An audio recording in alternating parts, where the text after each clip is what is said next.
Rise and shine. Rise and shine. Yes, it's me again. And I hope this time you'll cooperate, without me needing to repeatedly hit you in the face, eh?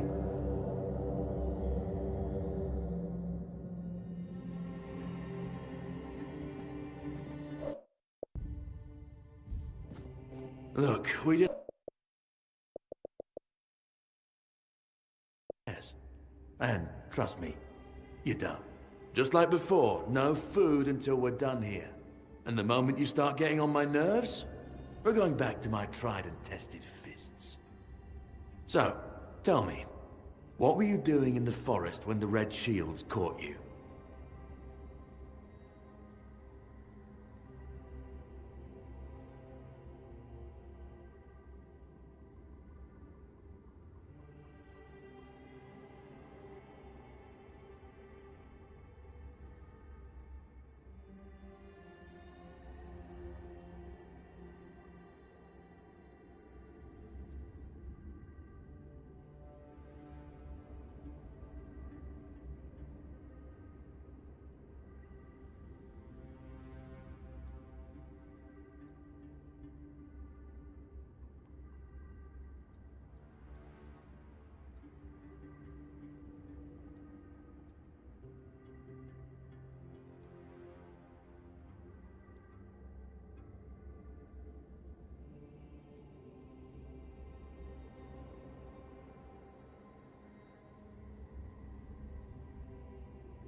Army, huh?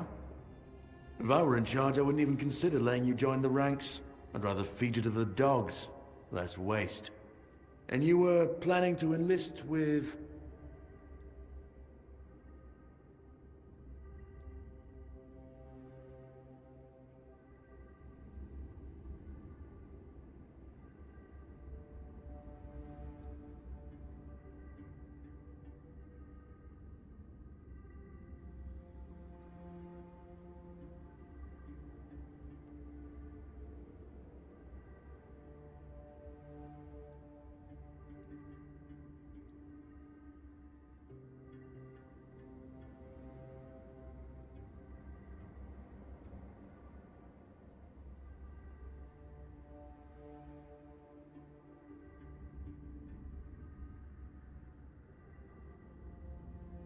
Oh, that's what you call yourselves now.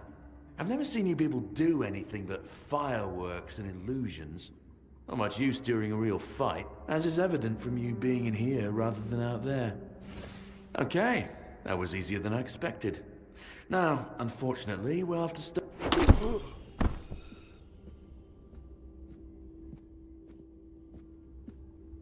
I've always found it puzzling that these people won't bathe. You, I understand.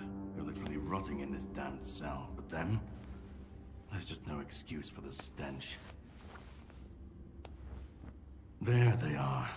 Finally.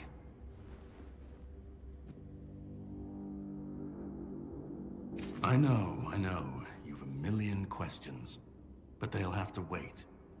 One of these keys will open your cell. When you get out, head left. I'll scout ahead.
This place...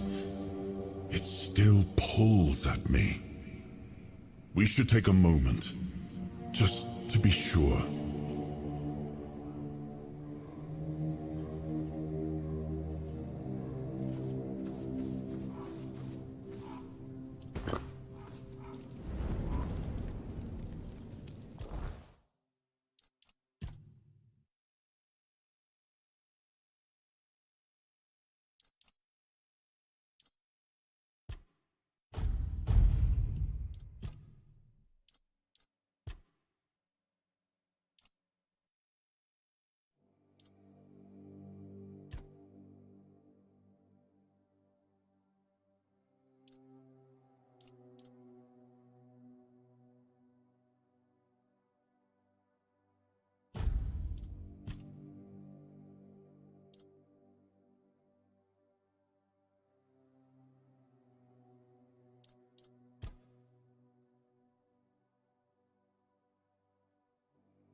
I don't know what it is, but it's mine, and it's still here.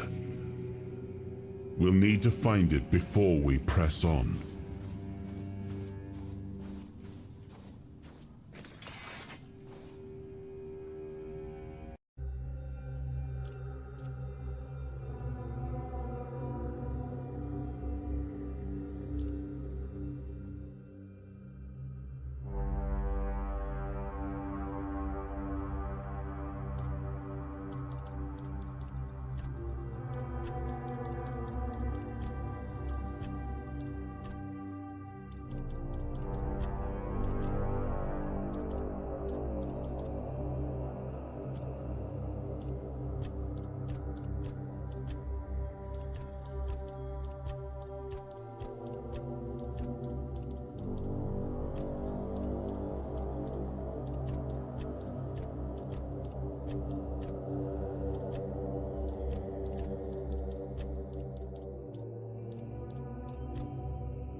Ho ho ho, you're here.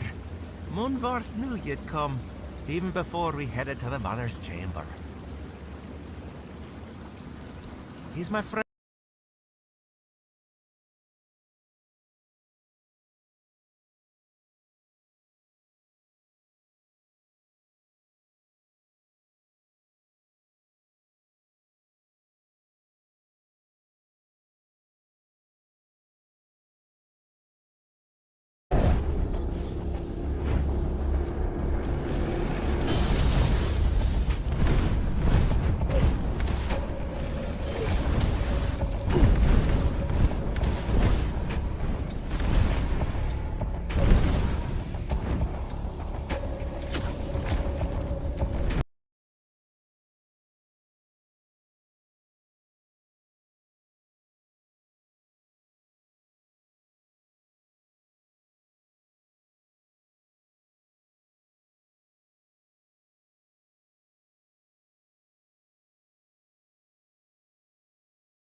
Where do you think you're going?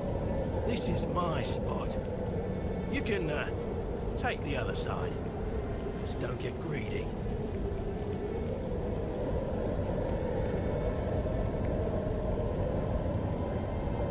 What do you think? It's good material. Be a shame to leave it rotting in the ground. Doesn't hurt that it pays well. The keepers don't catch you. They're barely around anyway. Aye, it is. So what? It's just stone. Not like I'm chopping up the man himself.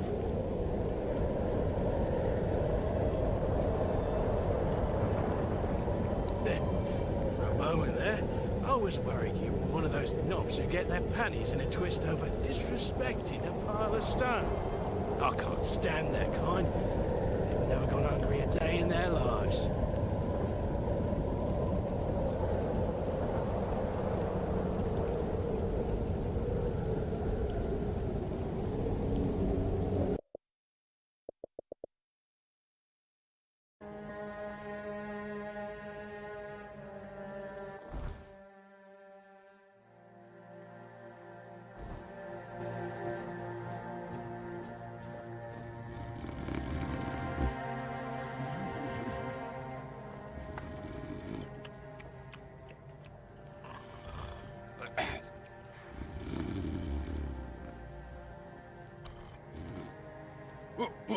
What's happening? In the name of the Old Mother, what are you doing? I could have stabbed you. Wait, I haven't seen you before.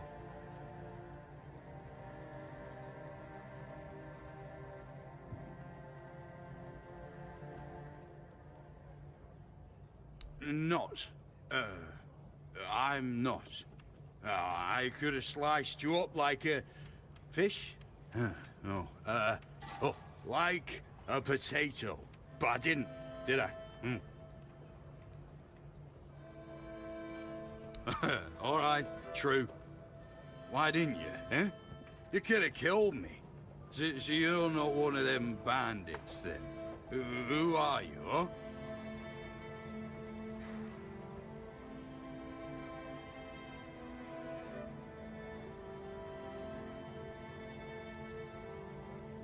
this pit. I can't say I see it very clearly at this present.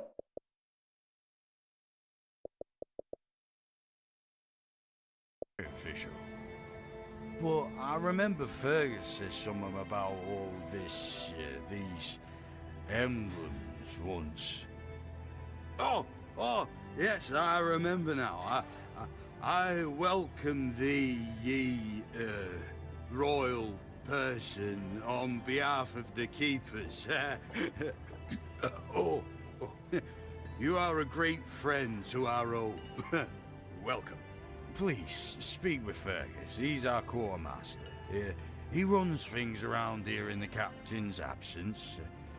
He'll greet thee properly.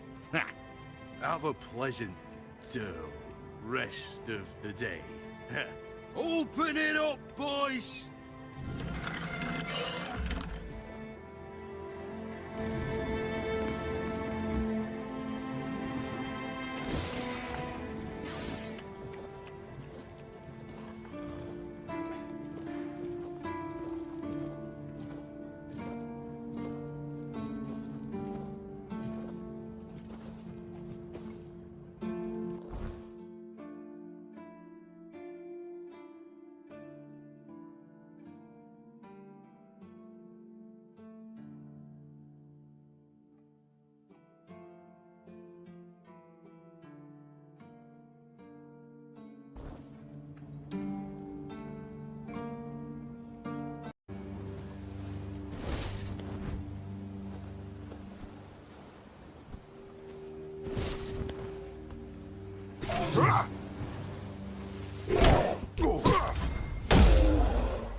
Yes?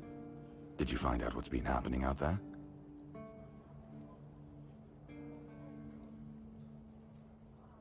Great.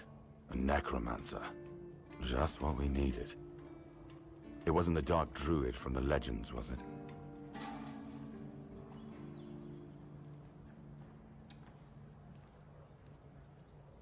Good thing you got rid of him then.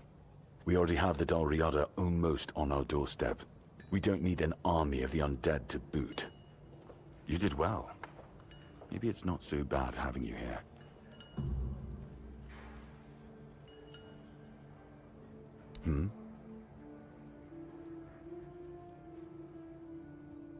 You've done your part in proving your worth. All right. You deserve the truth.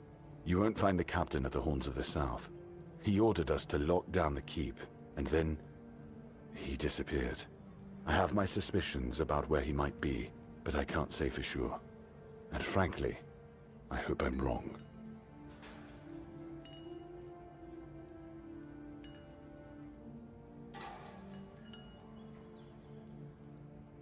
I don't like your tone, my friend. But all right. I suspect he's at the All-Mother's Temple. But I will warn you, if he's not dead already, I'm pretty sure you'll be if you decide to go there. That's where the Dolriada tribes are holed up, and they're not known for their kindness. And if you do find the captain, tell him to return to the Horns of the South as soon as possible. Galahad the Pure is already on his way, and he won't be pleased to find a bunch of keepers hiding behind the walls without their commander. We'll all face consequences if that happens.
Walker in the weirdness, you return.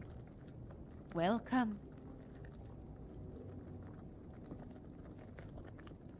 Ah, Runa. I suppose that means you simply must tell me whatever it is, just because it is his wish.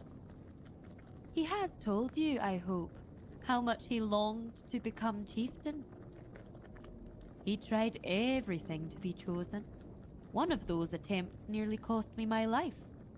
But among the Thoid, ambition is one of the gravest sins. That is why I was chosen as chieftain. I was the only one who did not seek it.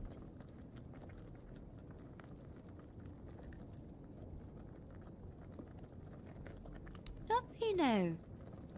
And he's only just come to this realization. Now that he's in there, and I'm stuck here.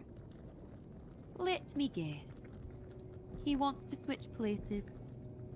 To take the chieftain's seat while there's still a tribe left to lead.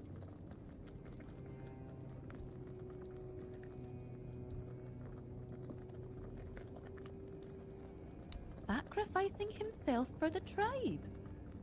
That is unlike Runa. It does make me wonder. You don't know Runa like I do. He would never do anything that doesn't serve his ambitions. But entering Sonder goes against his desires. And if someone like him acts against his own nature, it's worth considering why. The difference between us is that I face my challenges, while Runa flees from his at all costs. Taking him at his word would be naive, but I cannot ignore what he says. I bear a great responsibility. On the one hand, there is the myth the Thoid have followed for centuries. On the other, my own doubts, and the opinion of a man who's known to work against me. Tell me, Walker in the Weirdness, you do not share our burdens. What would you do in my place?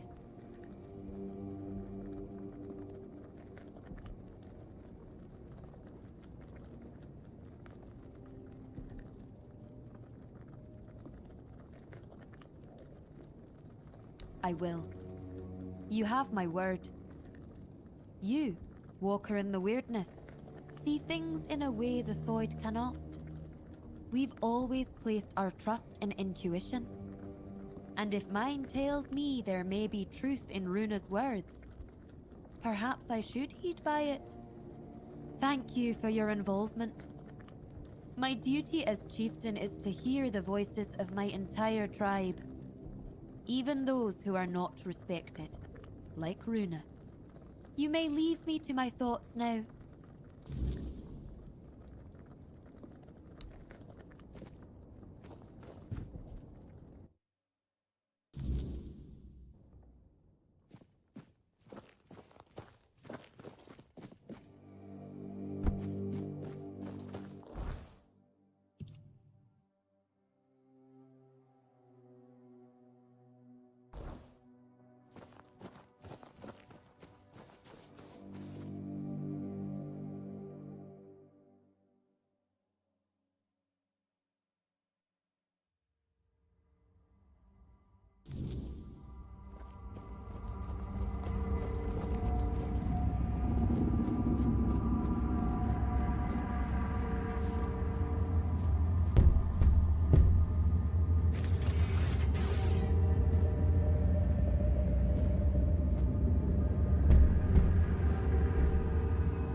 Ingvi has proven herself a worthy chieftain.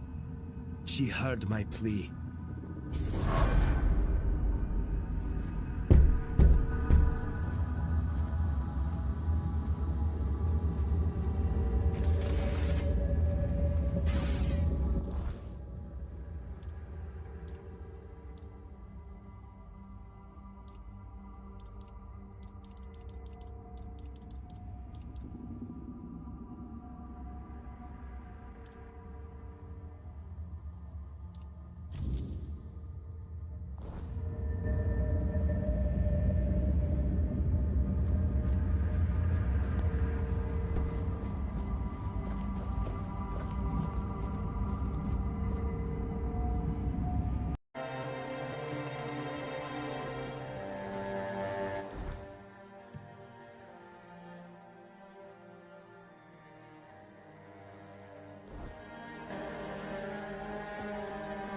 Why is everything always such a hassle?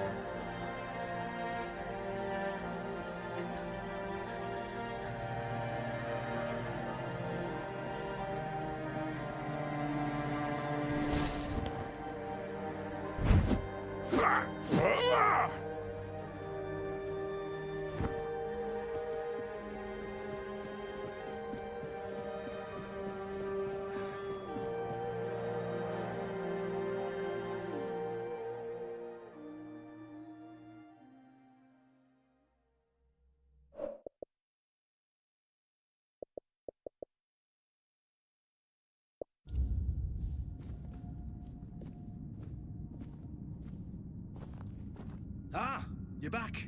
So, what news do you bring? Did you talk to Fergus? Good. Just as I expected. I do feel for the boy. He really loved Camelot. Probably the last truly loyal keeper. But he had to know the truth. I knew his honor wouldn't let him hide it from the others in the Orns. Nicely done. Now, I'll get One Eye, and together we'll go to the Orns with the good news. Not everybody will be happy about it, but that's for me to deal with.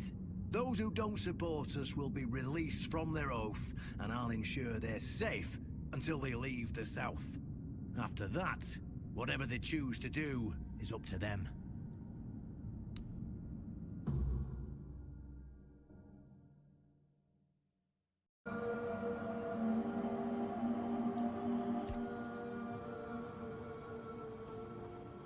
It was the most painful thing I heard. I didn't know. I had no idea this is what happened to him.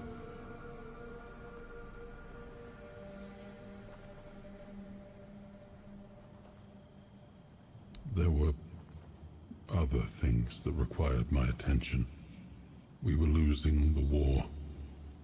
I was needed everywhere.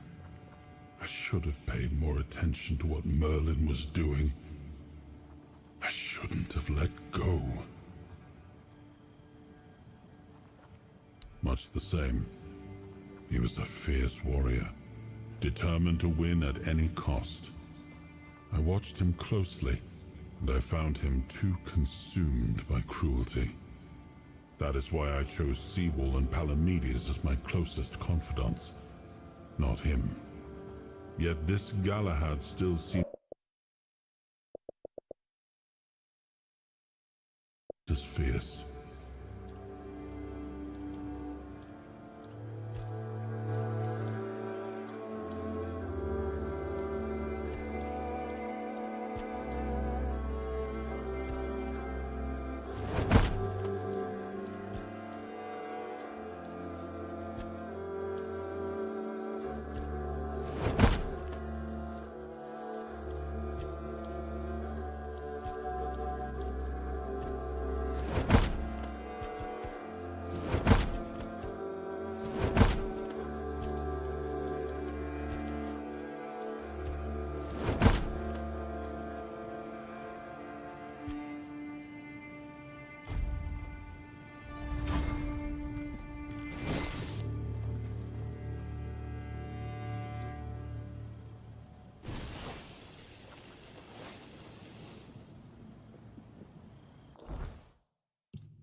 Ah, look who it is. It's the best of my friends. Oh, thank you for your support back there in the stocks. Always forgiven. If you find anything delicious, you know where to find me, eh?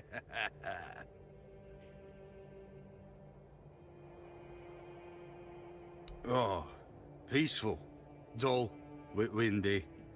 I've served here for 20 years and nothing's changed. Oh, except for the lockdown. That's something new. Yeah, so get me started. I grew up inland in Blightweed. It's a backwater, but at least it's dry and not as windy. Ah, but there's one good thing about Blightweed. Yeah, root water.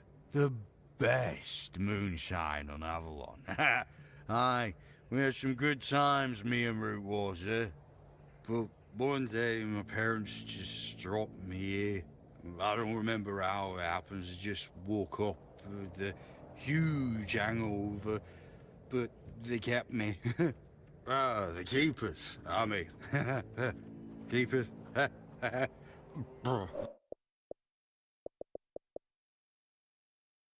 Now I've got a good life here in the Orns of the South. I've got an important job, yeah? Guarding the gate. But I do miss home sometimes, and the moonshine. Ah, we had some special root there for root water. I tried to find it in the woods nearby, but I guess it just doesn't grow here. Oh, should you ever be in the area, go to the tavern and try the moonshine. Oh, and gather some roots so you can make more for yourself, yeah. Well, nobody gets in and nobody gets out. Don't ask me why. I don't give a shit. Oh, but you have this thingy pinned so you can come and go as you please, eh? Just don't forget about ye old keeper. Me. I mean, me. Oh, and the moonshine. We belong together, you know.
you to respect me.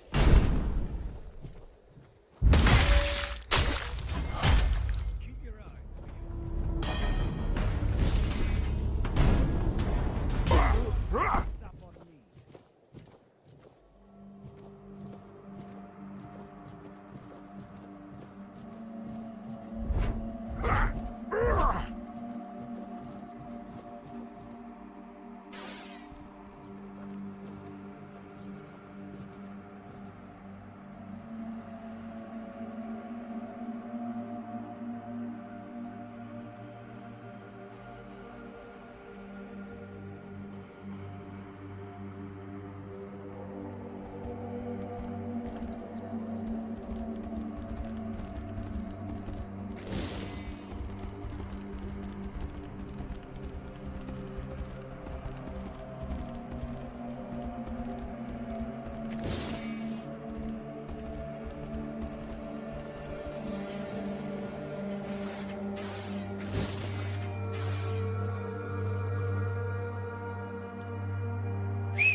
are ready to begin the moot.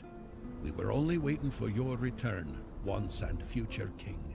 You were strong enough to walk the king's thread, and you conquered it. What is your will, my king? What decision have you made regarding the giants?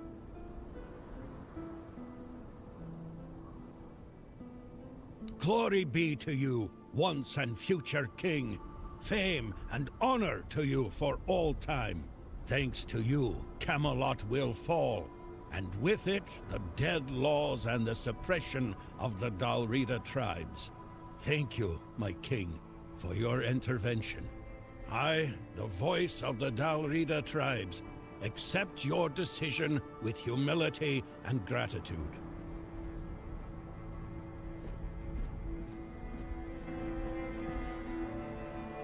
So be it.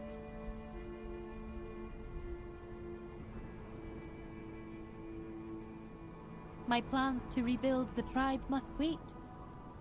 But perhaps the Thoid scattered across the land will join our march.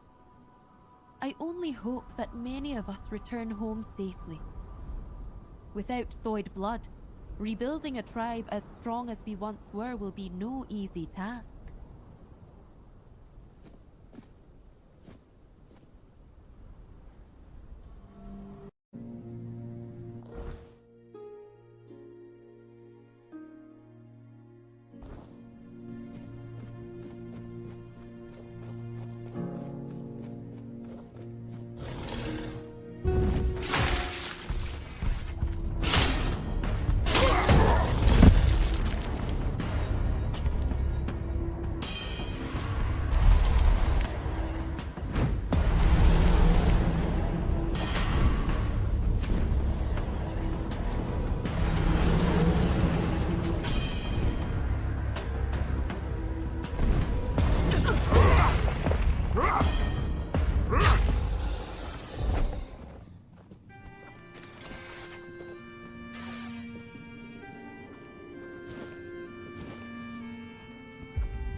There you are.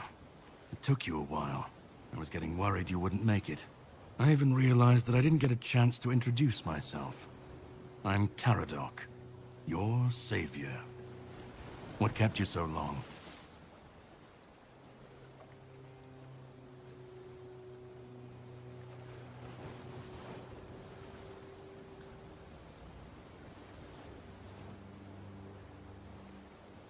I had my suspicions. What I didn't expect was you walking back free of the sickness. So go on. What did you find in there? You found him. I'm truly sorry it turned out to be you.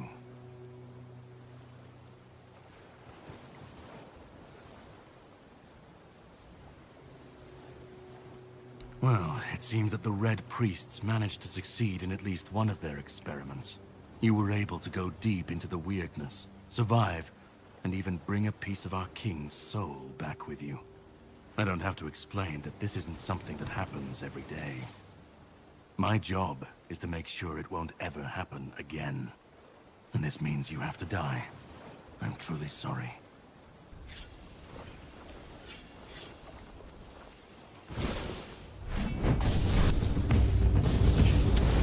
Don't resist. Just survive.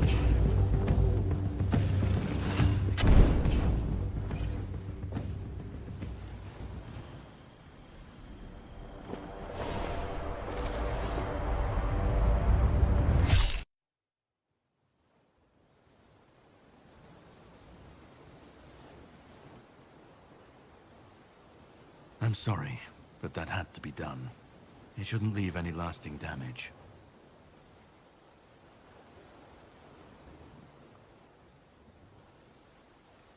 I had to do it.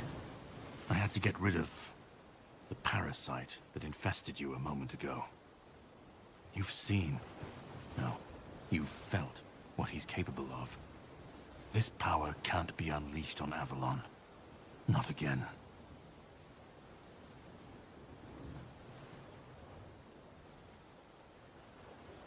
I could, but I have no issue with you. Only with what you carry within you. This means you're safe, unless you decide to stand against me. You are much more valuable to me alive than dead. You've found yourself in the middle of a mess that's been brewing for 600 years. Every single time things go down the shitter on this island, a bunch of cowards in Camelot bring our once and future king back from the dead. It's happened before. It will happen again. And soon. My journey, my mission, is to stop this from happening.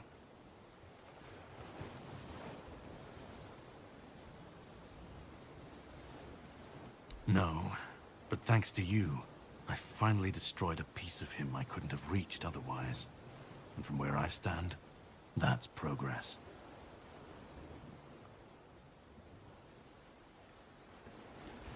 My goal is to destroy King Arthur. To get rid of him, once and for all. There are pieces of his soul scattered across Avalon. I could use help in finding, collecting, and destroying them. What the Red Priests did to you must have been horrible. And yet, you've gained a unique ability to contain Arthur's powers within you. And what can be contained can be killed. That is why your assistance might be of help on my journey.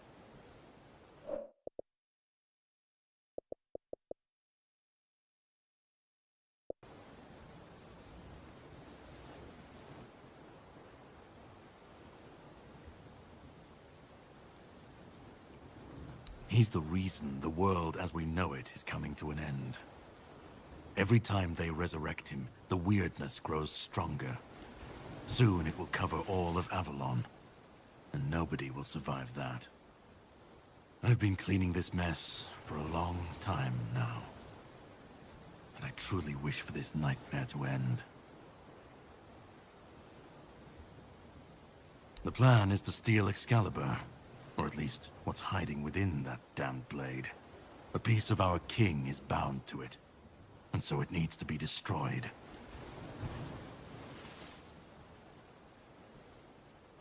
The sword is kept in the Horns of the South.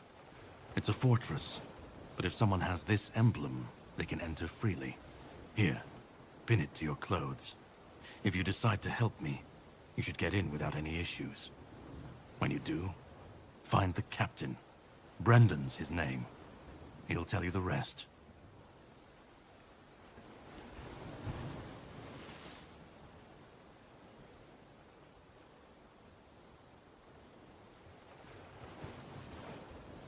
I have something to do first, but you should get some rest. Judging by the waves, the journey won't be pleasant. Set up a camp and get some sleep. Then we'll sail for the Horns of the South. Ah, and here, have some cobweb. Throw that into the fire and you'll be safe from the weirdness. Just in case I don't come back before nightfall.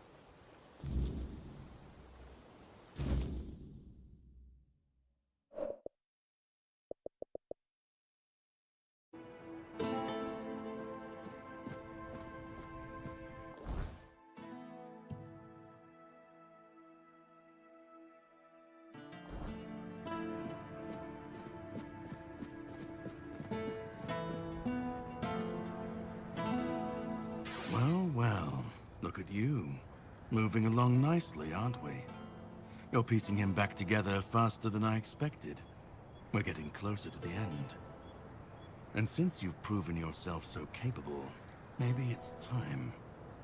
You should have enough power now to enter his mansion. Here, go to this place and see if the door opens for you.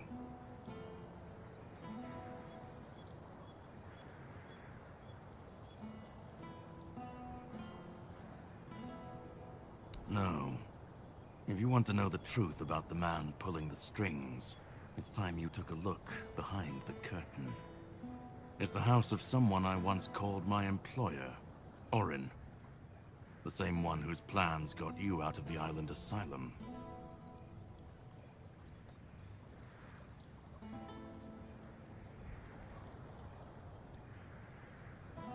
I don't know.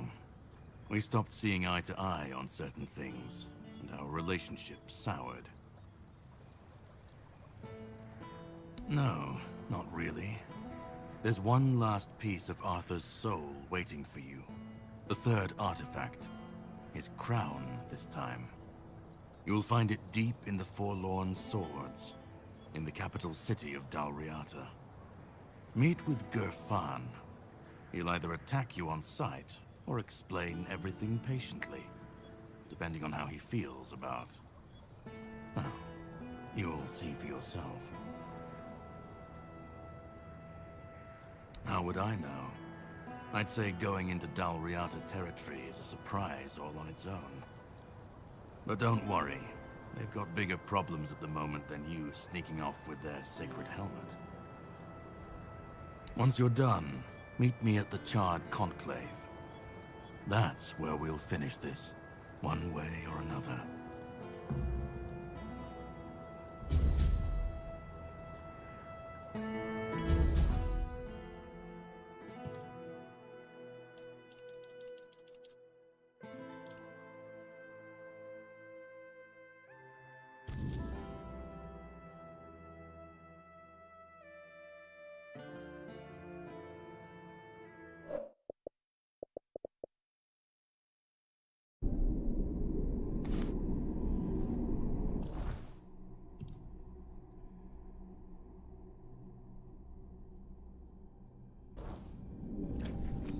And? What do you think?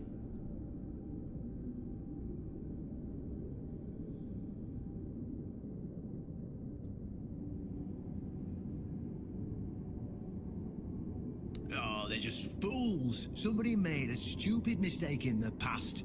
Somebody else decided to cover it up. Somebody came up with traditions and stories to mask what was done. And for hundreds of years, fools were eating it up because the lies were easier to believe. And really, there's no point in invoking tradition any longer, because it's worth shit. The only thing that matters is safety and loyalty towards the one who can provide it. And honestly, I don't believe the ones running this entire circus will protect anyone but themselves. Well, now we've found ourselves in what I'd probably call a clusterfuck. And somehow, you unwittingly became the most important person in the region because your decision will change how the entire situation unfolds. You see, my boys from the Horns of the South are split down the middle. Some will back me, but others won't understand what I'm trying to do. The latter, like Feargas, are the traditionalists, and they know me a little bit too well. If I come to them with this revelation, they think it were a conspiracy. But if somebody from the outside, somebody Feargas trusts, steps in and convinces him, you see where I'm going with this?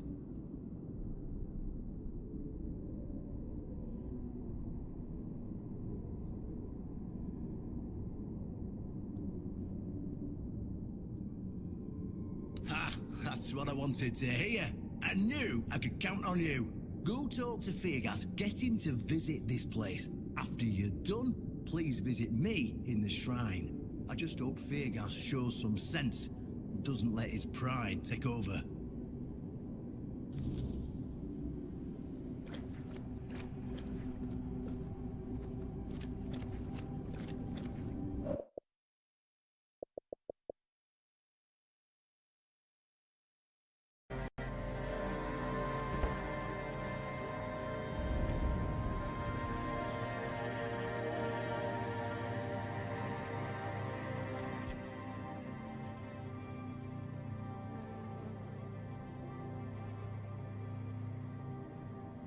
It was supposed to be a reminder.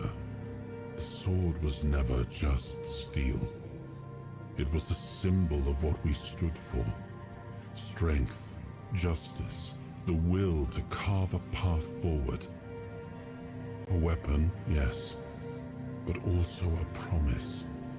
I wanted them to remember, to fight for those ideals, to uphold them, even when I was gone. Even when the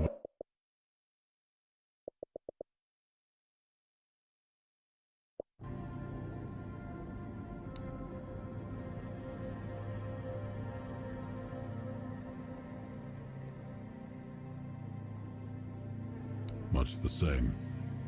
He was a fierce warrior, determined to win at any cost.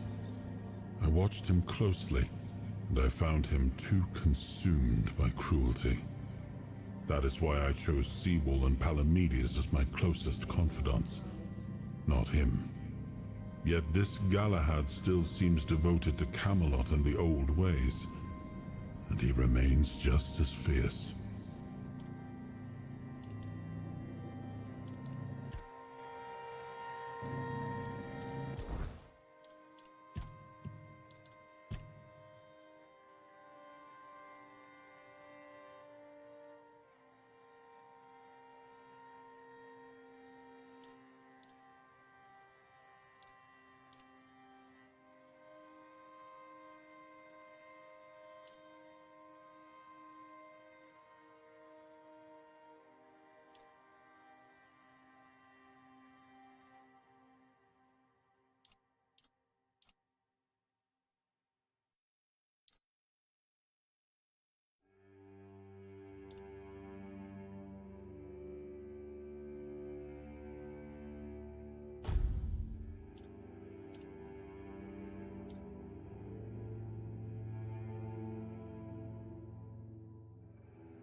We have company.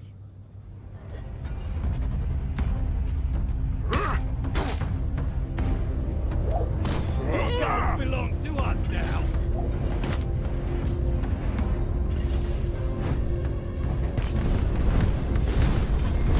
This is my lucky day.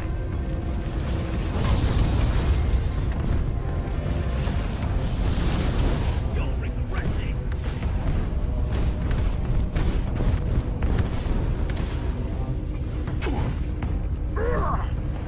How's that supposed to work?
fate of Horns of the South.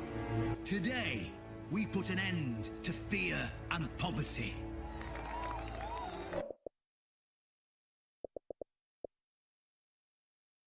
Pain. I know you feel helpless in the face of the looming terror of the weirdness. Camelot has abandoned us, brothers. For years, they've given us no aid. All they do is take our resources, send us to senseless slaughter, and keep us in the dark. Camelot doesn't see us as equals. They've forgotten Seawall Firstfoot's legacy and the promise King Arthur made to us. We were meant to stand as equals. We were meant to be just as powerful as them. And all this time, do you know what they've done to the founder of the Horns of the South? For over 600 years, Seawall has been alive, forgotten by King Arthur and all of Camelot. You don't have to take my word for it. Seawall's tomb is open. Go and see for yourselves. I say, enough. Enough of being fed a rotten myth that turned out to be one great lie. We swore loyalty to the torturers of one of the noblest knights to ever walk Avalon. I say, enough. We will no longer honor an oath made to dishonorable people. We won't let ourselves be exploited any longer.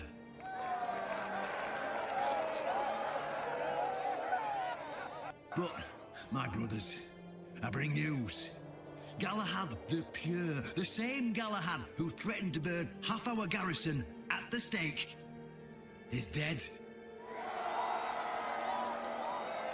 Galahad's death is our chance to break free from Camelot. Enough lies. No more risking everything for those who only know how to take. You're probably wondering, how can we protect the South on our own? How can we defend ourselves when Camelot comes to reclaim their slaves?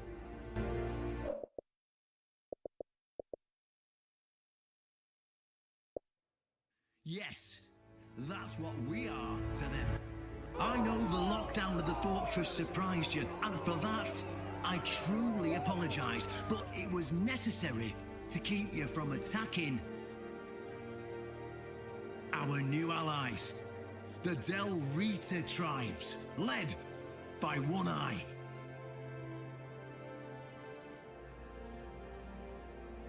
I know, my brothers, I know.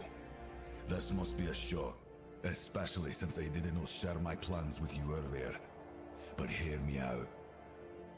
Thanks to this alliance between the Horns of the South and the Dalriada tribes, we are securing the safety of the South and our independence from Camelot. The tribes will provide us with the military support our depleted ranks desperately need. The tribes will help us rid the South of the bandits who've plagued our people for years. Together, we'll share knowledge and resources to ensure a better future for all Southerners. We will not drain your resources. In fact, we'll replenish your armories and fill your pantries. We'll stand together, fighting side by side to bring peace and order back to the South. In return, all we ask is your loyalty. If you see a brother from the Dalriada fight in the Camelotian, stand with our brother. That's all.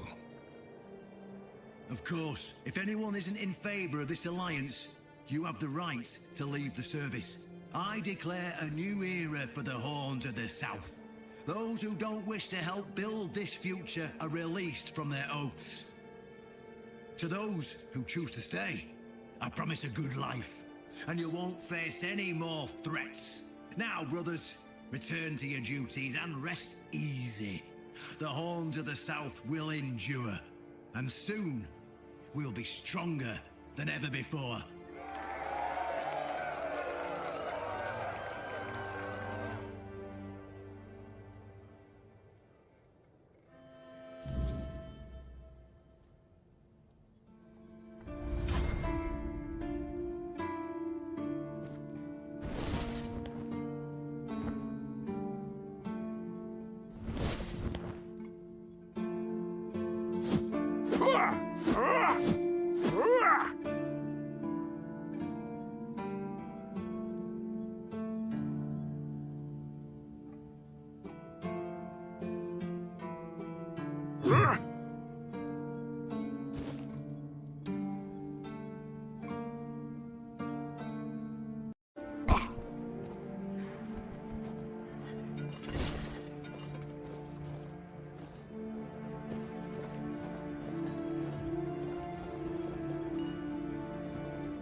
What did I tell you? Leave me the hell alone. Huh. That's a first. I don't put much stock in heartfelt apologies as a rule. So what do you want?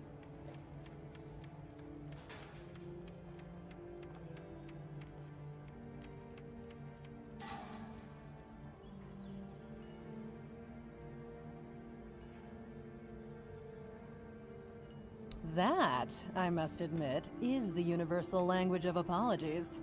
Especially among us merchants. You're forgiven. Oh, I've had just about enough of dealing with those sniveling morons when they're up to something.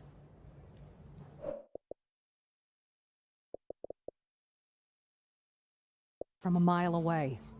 There's something fishy going on here. But I'll get to the bottom of it. And here's a brilliant idea. You're going to help me.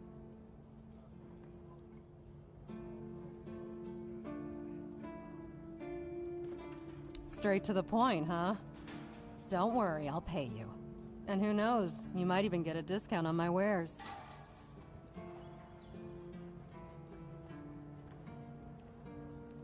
I just need you to go to Brandon and find out why that slime ball is pretending not to know I'm here. Tell him I'm waiting with his delivery. Although I'm pretty sure he knows this already. Right. What was I thinking? You wouldn't. You're new here, right? Shit. There's something going on, you know? They don't want anybody to know, but I can feel it. I've been doing business with the captain for years now. Then suddenly I found myself stuck here. They won't let me further in, not even to set up camp in the village. But they won't let me out either. Anyway, good luck to you. Come and visit if you need anything.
Keep your head down.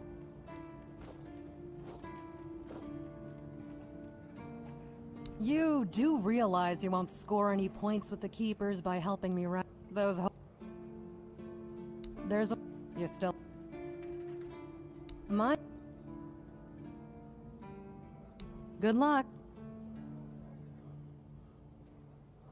Keep your head down and your...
Horns of the South, the crown jewel of these lands.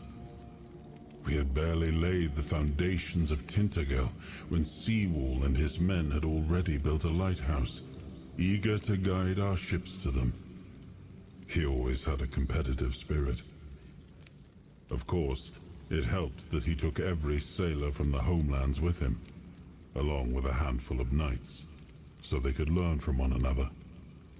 And thus, the Keepers of the South were formed. I decreed that every sworn keeper would stand as an equal to a Knight of the Round Table. I doubt they still honor that law. But I am glad to see the keepers grown. In my time, there was only a lighthouse and barracks.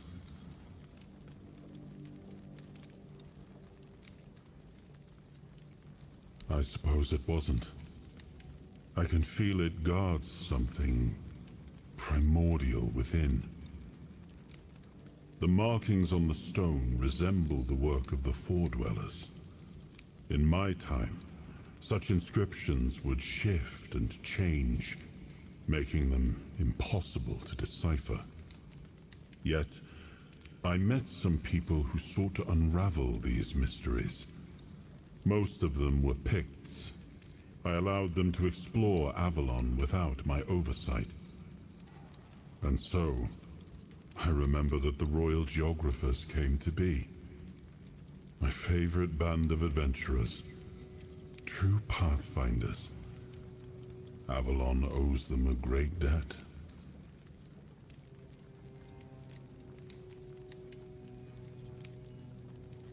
I suppose it has. A pity it has become a hunting ground for bandits. But do not worry, my friend. Let us walk this path and make me whole again. I will restore this island to the glory it deserves, the King's Road included.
oath never to summon me again.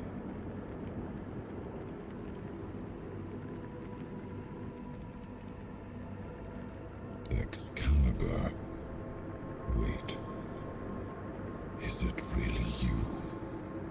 You, who come from a time beyond. Show yourself before me. It seems he speaks to me. Allow me to answer him. Welcome, old friend. I can see that you know me, but I am a mere shadow of my true self. I don't remember you, Lord of the Seas. Forgive me. That's what you told me, my friend. The next time we see each other, you will not remember me. But you are here now. The will and the power led you back to this place.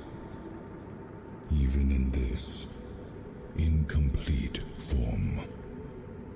Where should I look for myself? I wish to restore Avalon to its former glory, yet I don't know how. Avalon's fate has never rested upon one person alone, not even one as great as King Arthur. Yet here you are, trying again, restless and eager to take the responsibility again. I salute you, my friend. Tell me what I must do to be worthy to lead Avalon once more. I do not think I have the strength. Your path is true. Seek wholeness, and Avalon will reveal what it needs from you. And yes, you need to touch Excalibur. Thank you, my friend. And you, mortal. You have given yourself to the King's service. You are worthy of a place among the keepers of the South.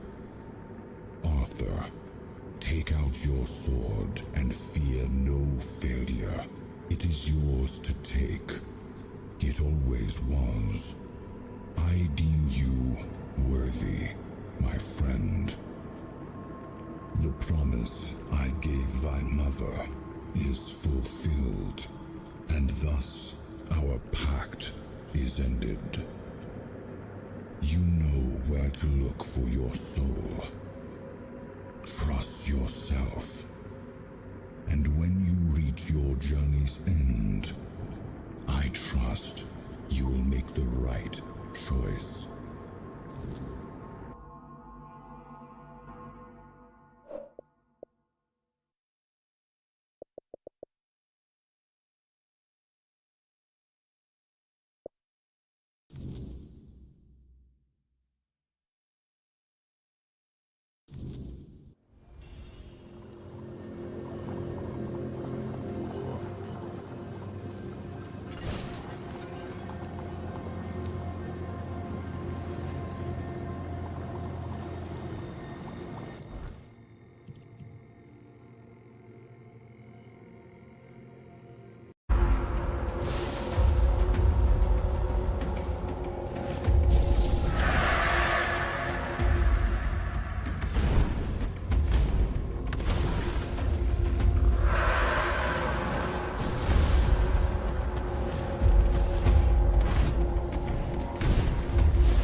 you can still back out.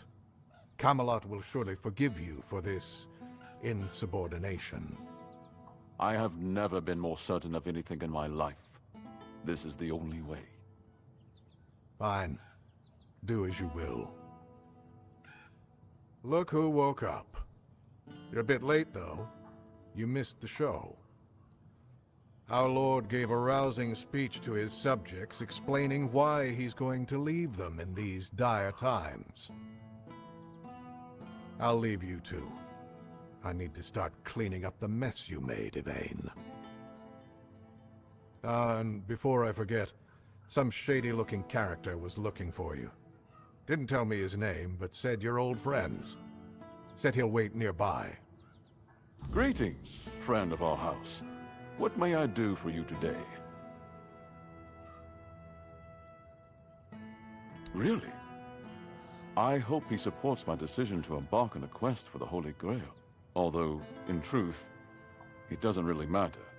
I made my decision, and I'll stand by it. Whether my noble ancestor approves or not, well...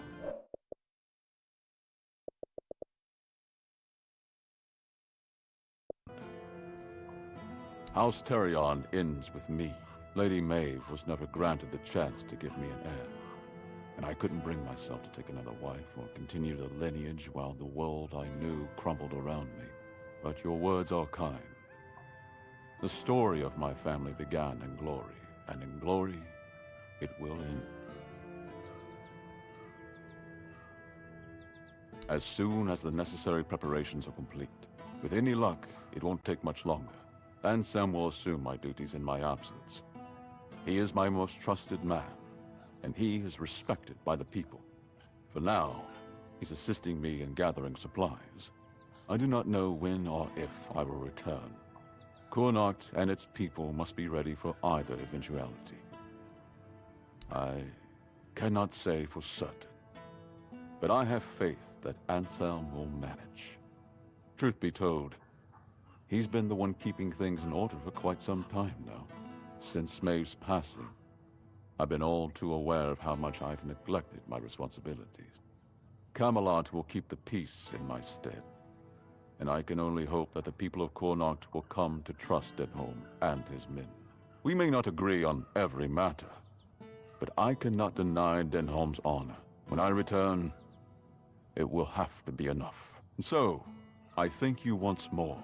House Terion is... no, wait. I am personally deeply indebted to you. Because of your efforts, my family has the chance to reclaim the glory it once knew. Farewell.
even say that.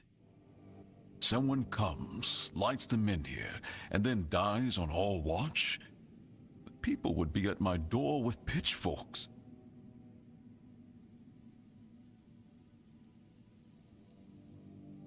He's waking up.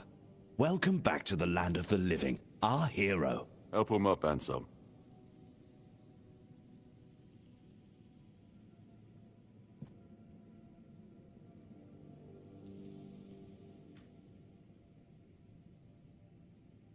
Welcome to my home. Quite a scene unfolded at the men here, with you at the heart of it. I can't decide if I'm more delighted or surprised. What was it that made the men here react to you?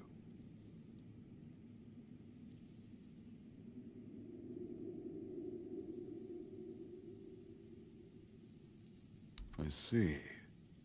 You have a habit of not taking things seriously, don't you?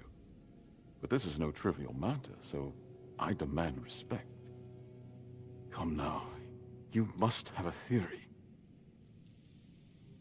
The local men here have been rather lifeless for quite some time.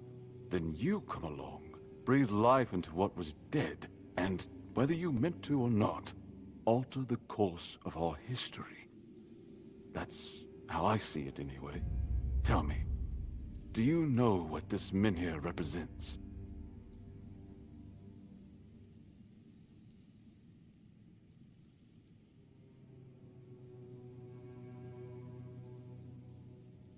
So they say.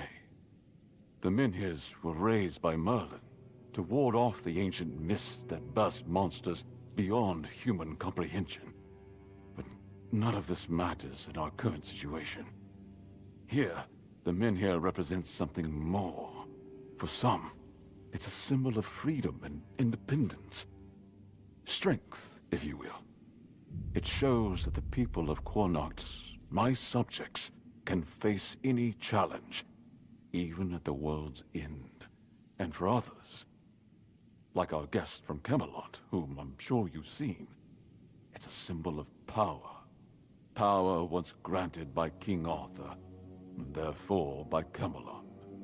And power that has been granted can be taken away.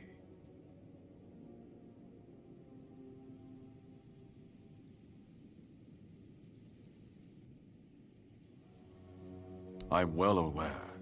And now we're also facing an outbreak of the Red Death, which will no doubt influence Camelot's decision on whether to offer my people shelter. But with the menhir reignited, the people of Quornoct will be even less willing to give up and go to Camelot. If anything, I expect rebellion to break out. And bloodshed is something neither we nor the capital want.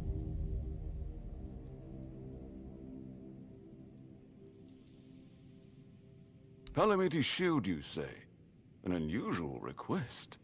That shield rests beneath the menhir. And legend has it that it used to fuel its power for centuries. I don't mind if you look at it, touch it, whatever you need. Just don't take it. It's a treasured relic, and the people of Quornoct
an honest matter.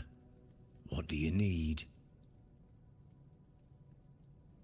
Ah, right. See, the problem with Excalibur, or indeed any of King Arthur's blades, is that you need to prove you're worthy of wielding it. How are you supposed to do that? Hell knows. But if the pin that secured your entry to the Horns has led you here, I think I know what the one who gave it to you might have been thinking. You see, there are many different legends. According to one of them, there are a few places on Avalon where you can prove yourself worthy, whatever that means. And one of those places, as you can probably guess, is nearby. Have you seen the old gong in the sunken village? Well, many years ago, when people still went to the woods for a shit instead of using a privy, it was part of a certain ritual. Only the people who passed the ritual could become keepers.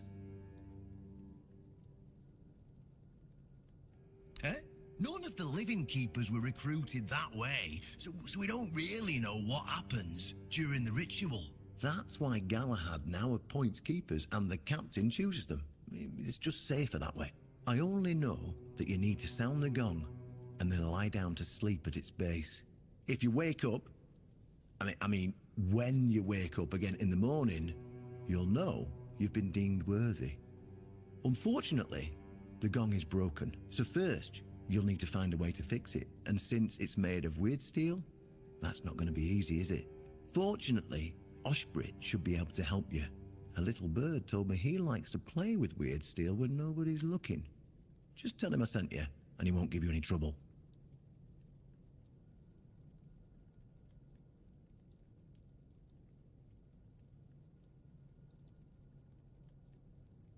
Well, I'm not going to lie. From what I've heard, many people never woke up. They fell into eternal slumber, so that's why we abandoned the tradition. And those who woke up were changed, and none of them ever wanted to say exactly what happened there.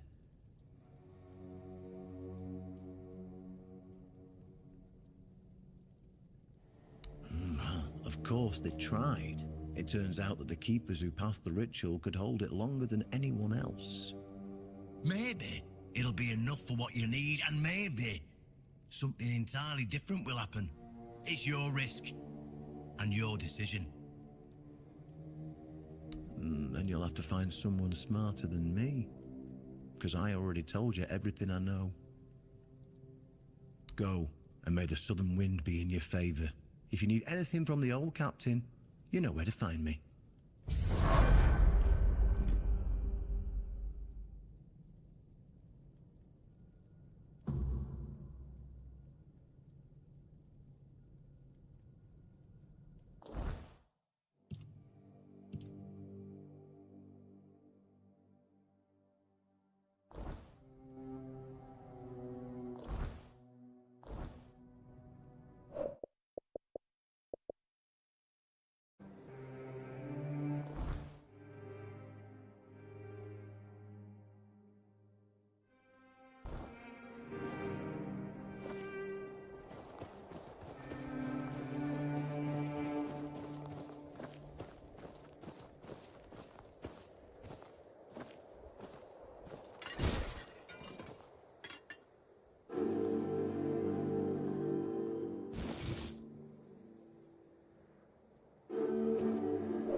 That we may warm ourselves and prepare a meal.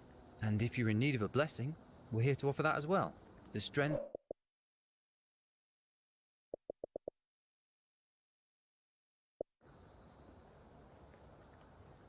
May the grace of the word fall upon you, for the word is the path. If your path leads through thorns, listen to the word, for it will give you strength. And may those thorns guide you to the stars. Beautifully said, brother.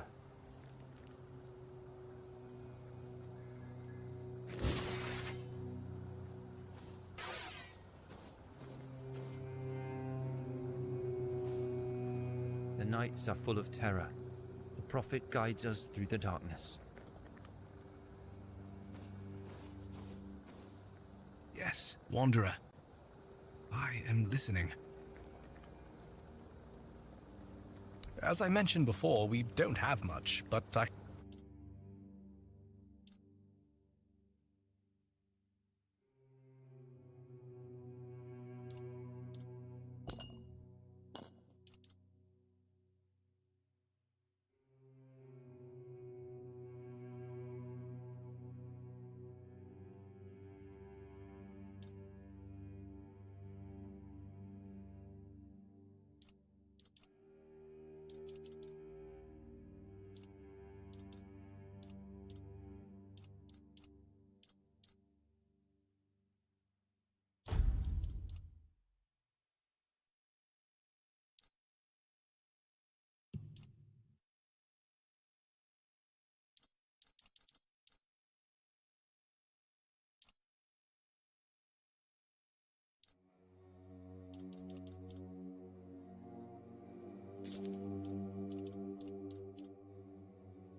Farewell, blessed soul.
Anon Rita, wandering through these frigid lands. It takes courage, or perhaps folly, to traverse the forlorn swords alone. Sit, if it pleases you. A warm flame is rare here. The farther north you go, the less life you'll find. Nothing but snow, mountains, and the Dalrita, mourning days long gone.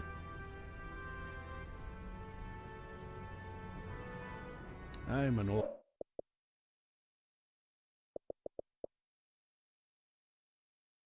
like someone who's never had to scoop snail roe from a fiend's guts. My advice, leave them be. And if you're fool enough to poke one, run like hell while you still can. They tend to explode. I am Vati. Little else of me is worth knowing. Yet, you asked as though you seek some greater tale. Not in my case, stranger. I'm just an old man, exiled from a tribe long ago. You, however, seem sharp, strong, And you're not from here. That much is clear. Now, it's you I'm curious about. So tell me, what brings you to the Forlorn Swords? Well, I'll be. I haven't heard a tale like that in years. And what do you need those cursed trinkets for?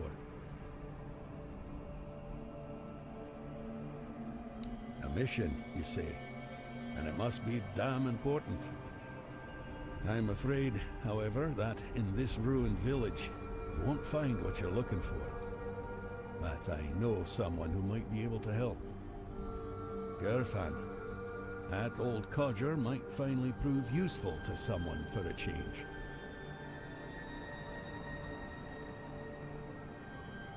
Camelot.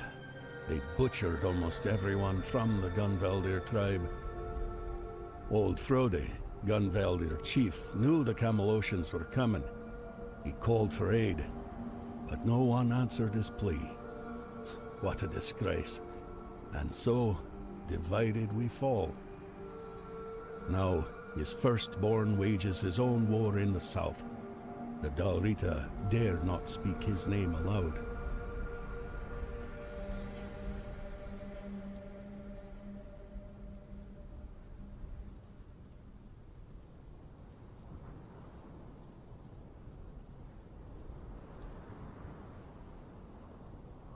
Among the Dalrita, there were rumors that their giants had begun to stir. Hard to say how much truth there is to it. Look for yourself. Still sleeping like the dead. Camelot may have feared it, though. A wakened giant would have been just another burden on their already troubled heads. And royalist heads seem far less suited to carrying burdens. That's how I see it. Here? No. What happened here was a slaughter. The battle itself was fought in the fortress, but I wouldn't advise going there. Folks lose their wits there. For as long as I recall, restless Dalrita lingered within its walls, kinless or destined to leave heirs that would not remember their ancestors. But then the Gunvaldir decided to look after them.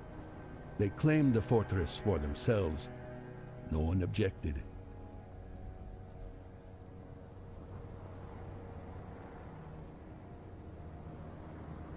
Gunvaldirs had close ties to the spirits of their ancestors. They took in those forgotten as their own, forging a bond with them.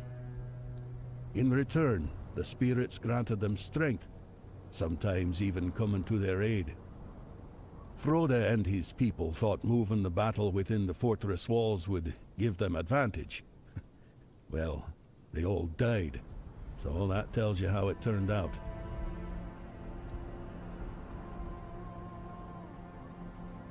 The only tribe living close enough were the Ulfar, but trust me, most would rather raise a toast to their ancestors than meddle with their spirits.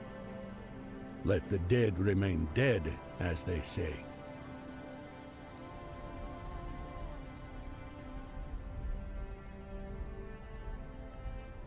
It's surprising he's still alive, I won't deny. But I understand how he gathered loyal warriors. The mood in the tribes is sour. Some have had enough. They break away and rally to the banner of the proud warlord. A madman's fight against the oppressor. A romantic vision, isn't it? I was once a scribe, and true to my calling. I live in the past, stranger. I won't tell you anything of value, just old tales and bygone days.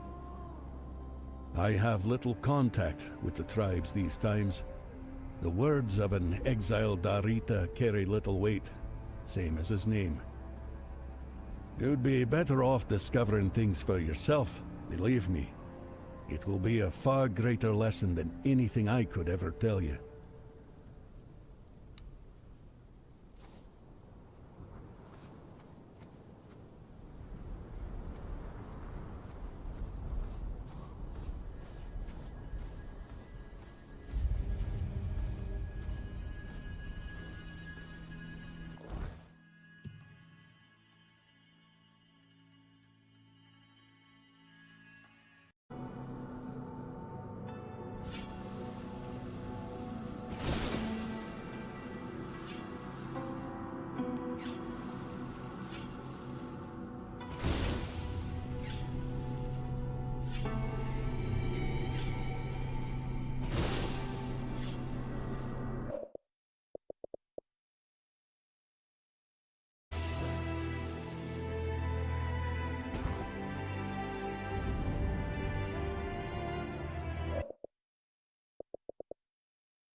much the same.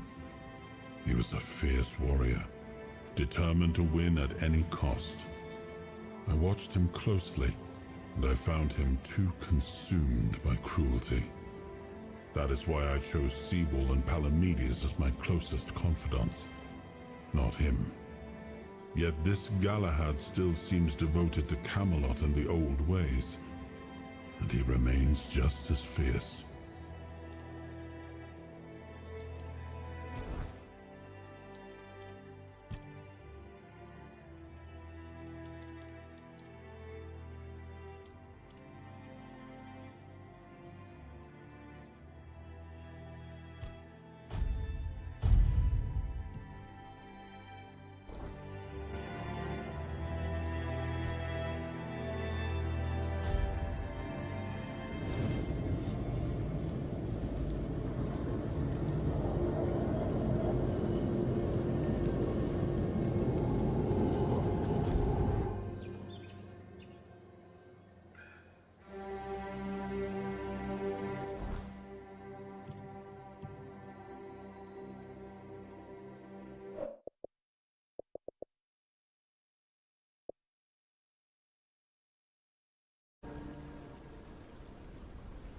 I sensed your approach, my king.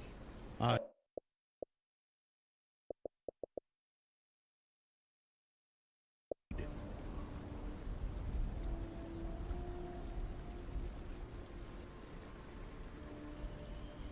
right, you've had your fun. Now, since it seems like Arthur hasn't completely taken you over, we can speak like normal people. Tell me, how does it work with the two of you? Does the king speak through you sometimes?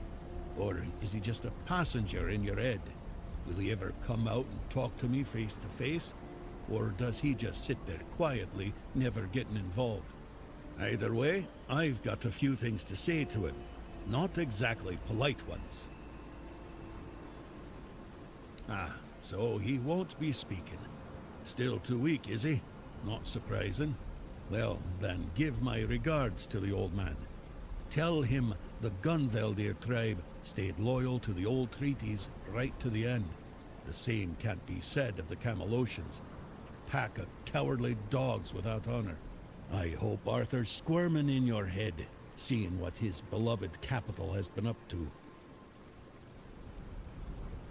Normal ones, honorable. He entrusted us with the forlorn swords and his crown, the one he used to command giants. We were sworn to guard them. In return, Camelot was supposed to leave us alone, now and forever. But the Camelocians didn't hold up their end of the deal. May their souls rot in the weirdness. Can you hear me, Arthur? The treaty is rubbish. I'm Nothing can stop us anymore, except ourselves, damn it. Why? He's barely gotten his life back, and not even all of it. Does he have a death wish or something? There's a passage, sure, and if you're Arthur, it will open for you. Go ahead, if you think you're strong enough. Nobody's gonna stop you. But let me warn you, it's not gonna be an easy journey, or a short one. Well, the giants are asleep, at least on the surface. But below, what if they wake up when they see Arthur? I doubt they'll be happy. And if the giants weren't enough, there are still the monsters, and other surprises. The legends about this place make it all pretty clear.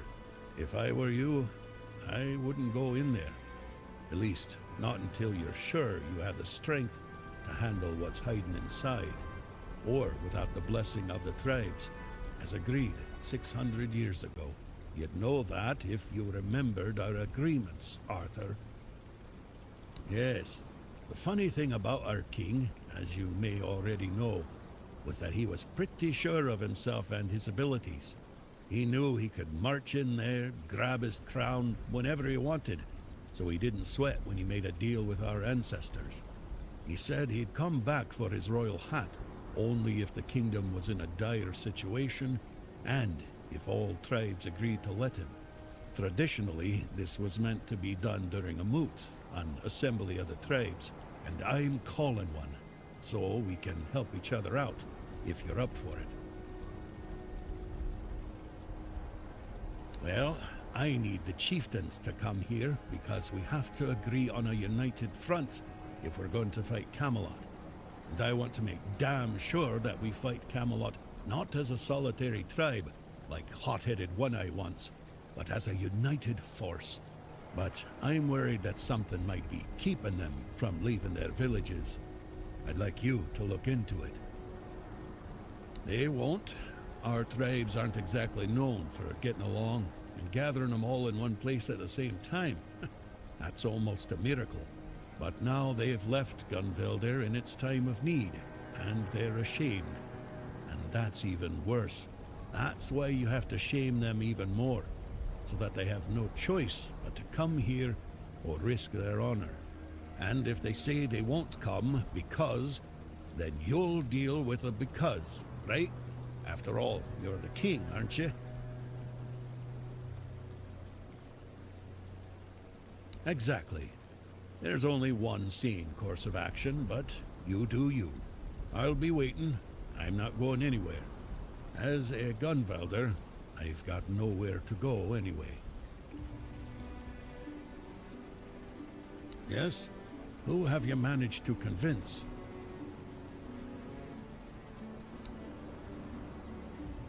An eye for an eye. There's no other way. Does that surprise you? I was the one who honored the old treaties Camelot violated. I was the one who tried to convince One-Eye not to throw people into guerrilla warfare, but to organize a proper military campaign instead. But for that, I'd need united tribes, and getting us all to work together on our own turf, that's proven to be exceptionally difficult.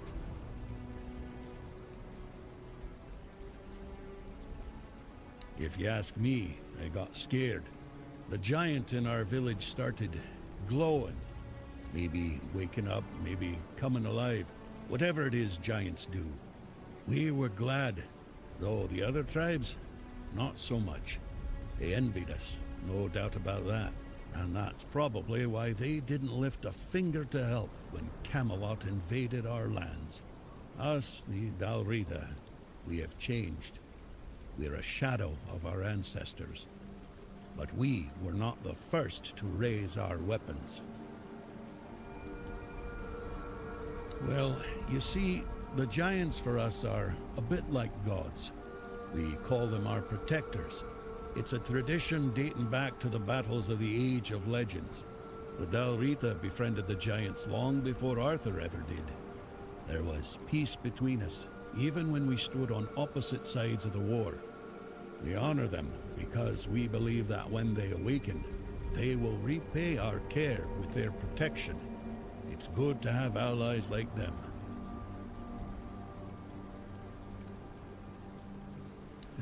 What can I tell you? We're gone. Only a few of us are left, scattered across all of Avalon. I'm still here, and so is One-Eye. He's convinced he can take Camelot with a handful of hot-headed youngsters. Foolish dreams, suicide, call it what you like. We were brave, proud, and deeply connected to nature. Each of us bonded our soul to an animal, sharing strength between us. I won't tell you more than that. I don't want to. I can't. All of this is still too fresh for me, too raw. King Arthur! His presence clings to you like a shadow, unmistakable to those who still remember him. Your words, your actions, they carry the weight of him. The way you stand, even your damn stubbornness. Arthur always left his mark on those he touched. The Gunvelder haven't forgotten. Betrayed by Camelot or not, our blood still remembers the old king. But don't mistake my recognition for trust. If Arthur truly walks with you, prove it. Show me his legacy still lives and breathes. As of now, 4. The Volker, the Svein, the Ulfra, and the Toyd. Each one with its role, each one with its problems. The Volker were our berserkers, Mather's chosen warriors, unstoppable in battle. But Mather abandoned them, or so they believe. Now their rage is dulled, and they're slipping into despair. If we don't reignite their spirit, we risk losing them entirely.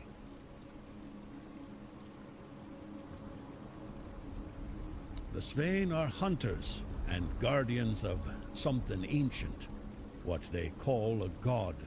Forest devilry, if you ask me. Dangerous enough for us to keep our distance.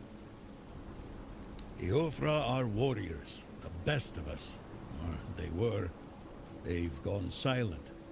No word from their chieftain, no sign of life near the haunted keep. I fear what might have befallen them. Mages, clever but strange. Their power is real, but their methods, unsettling. They see the world differently. Useful in a fight, but don't expect to understand them. Still, strength is strength, even if it's wrapped in riddles and sparkles. Each tribe carries a part of our legacy. If we are to stand together again, we'll need them all, even the ones who've lost their way.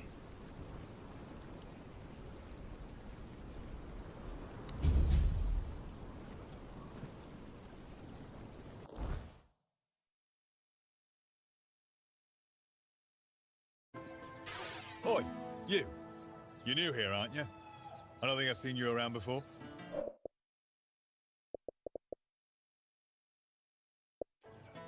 Ah, no, sorry. It's just that we don't see many new faces around here.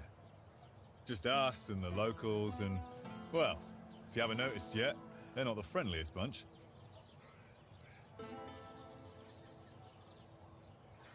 Ha! You've seen nothing yet. They'd spit right in our eyes if they weren't afraid for their hides. We're here for their own good, but they just refuse to understand that. It's not like I don't have better things to do with my life. I've got a pregnant wife waiting for me at home, and they won't even let me buy a book for her. Yeah, about birthing and labour and whatnot. It's going to be our first, you see, so my wife's worried sick. I wanted to send it to her, to ease her mind, you know? But that Dalrita wench chased me out of her bookshop and won't let me back in. I know, right? And here I thought I'd seen everything. I was sure they didn't even know how to read. Anyway, Vrel seems to hate my guts. Ugh, because she hates Camelosians. Why else? I mean, I know the folks ain't exactly happy about us being here, but Vrel? She's Dalrita. They're taught to hate us from birth. That's all there is to it. Well, could you? I'd be really grateful. Just don't tell her it's for me. She won't sell it to you otherwise. Please, I'll pay you back. I'll even throw in something extra. Please, for my wife. Oh, thank you. You're a lifesaver.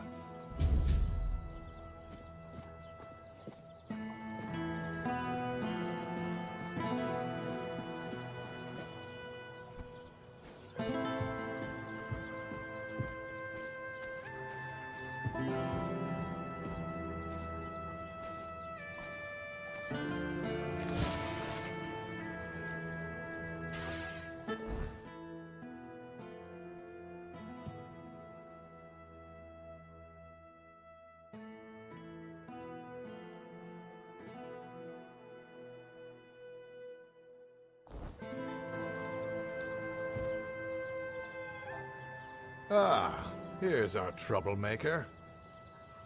You've really caused a stir around here with that spectacle in front of the Menhir. I had everything in order. The cart was ready, and people were all set to move to Camelot. But now, you appear out of nowhere, and suddenly a dying pile of stones lights up like a bonfire. That's bad. That's very bad. Firstly, because now I have to write yet another report to Camelot that we're going to be late, and that they need to send us even more supplies. Secondly, you've somehow reignited the Menhir, and this has reignited people's hopes that they can stay. And that's dangerous. And before you ask why it's dangerous, take a look around town. The recent Red Death outbreak took its toll, and I'm pretty sure things are just going to get worse and worse. But you should be thankful to them. Their hopes are the only reason we haven't locked you up for sabotaging our initiative.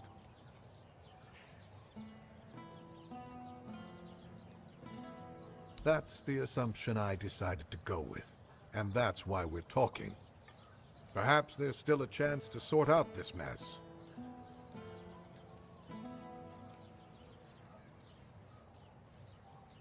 You can go tell Murig that your presence doesn't change anything about our deal, and that you are unwilling to help with his endeavors, whatever they may be.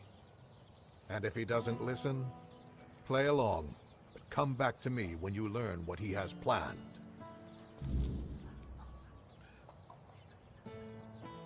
Isn't it obvious? For the safety of all the residents of Avalon. Only by gathering the Menhirs in one place and reigniting them will we be able to keep ourselves safe from the weirdness. Avalon's population has significantly declined over recent years. We're on the brink of extinction, damn it. That's why we need to stick together, to take care of each other. Only Camelot possesses the necessary infrastructure to establish the right conditions for its people. If they remain here, they will die, either from the weirdness itself, or from the horde of monsters it spawns. And there aren't enough soldiers here for their protection. You must know that I didn't come here just to obey orders.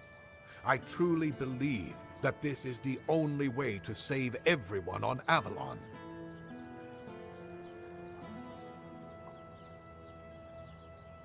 Then at the very least, we'll have bought some time for those wiser than us to think of an alternative solution.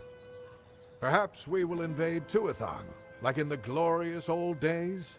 Or perhaps someone will find a way to free the derelict fleet, allowing us return to the homelands. I don't know. But there's one thing I'm certain of, and I'll repeat it as often as necessary. Only by standing together can we overcome the weirdness. Scattering our people across the island is the worst solution, and it's a sure path to our ruin. Murig, who apparently prefers to be called Maggot, is a druid, even though he may not look the part. And druids are the only ones who know the rituals necessary to ignite the Menhirs. Due to bad luck, or more accurately, the decisions of my superiors, our options for druids are limited. That's why I'm forced to work with Murig, and prophet be my witness, neither of us is happy about that. But I'm no fool. I know that what happened in front of the Menhir might make Murig consider double-crossing us. He'll try to find a way to reignite the Menhir so that it could stay in Kunok despite our agreement. So, if you ever find out what he's planning, if he ever asks you to fetch something for his ritual, you make sure you come to me first. I'll await your return.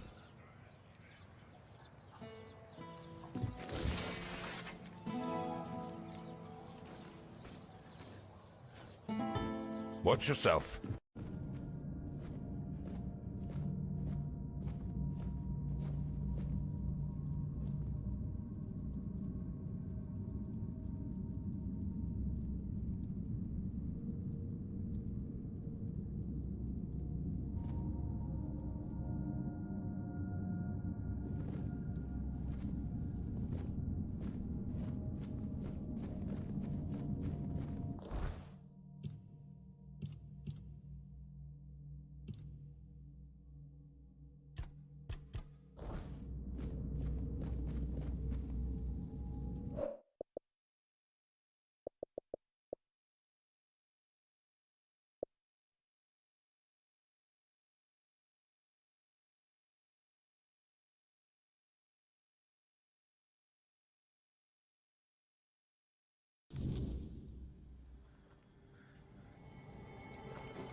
So he shares the same fate as his minions.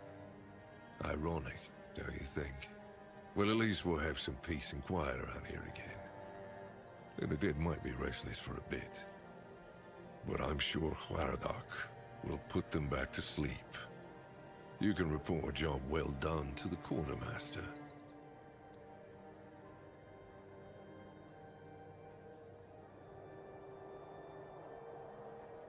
Aye, I do. He's a very pleasant fellow. I may not be very fond of his masters, but well, who am I to judge a man for the oaths he's bound to? And he has a lot of respect for the dead. I wouldn't mind having someone like him looking after me after I finally shuffle off this mortal coil. You fought, you won. That's all that matters to me. We're both busy individuals. And maybe one day, if Avalon permits, we'll share this tale by the campfire. But for now, let's focus on what's in front of us. Since you've proven you're brave enough to face the undead, I take it you're not afraid of the night either, are you? I might have another job for you if you're interested. A little while ago, another traveler came through here bragging that he found a place where he could easily gather ethereal cobwebs. He was supposed to return with proof, but, well, I'm afraid he may have met an unfortunate end, as often happens. But I'm still curious about the place he mentioned.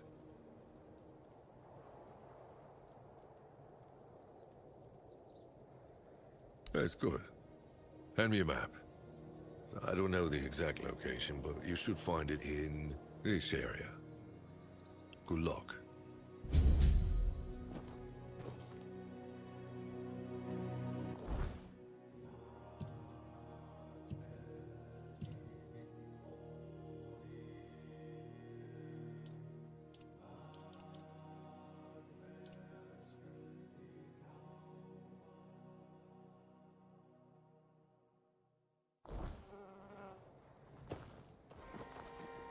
Huh? Did you hear something?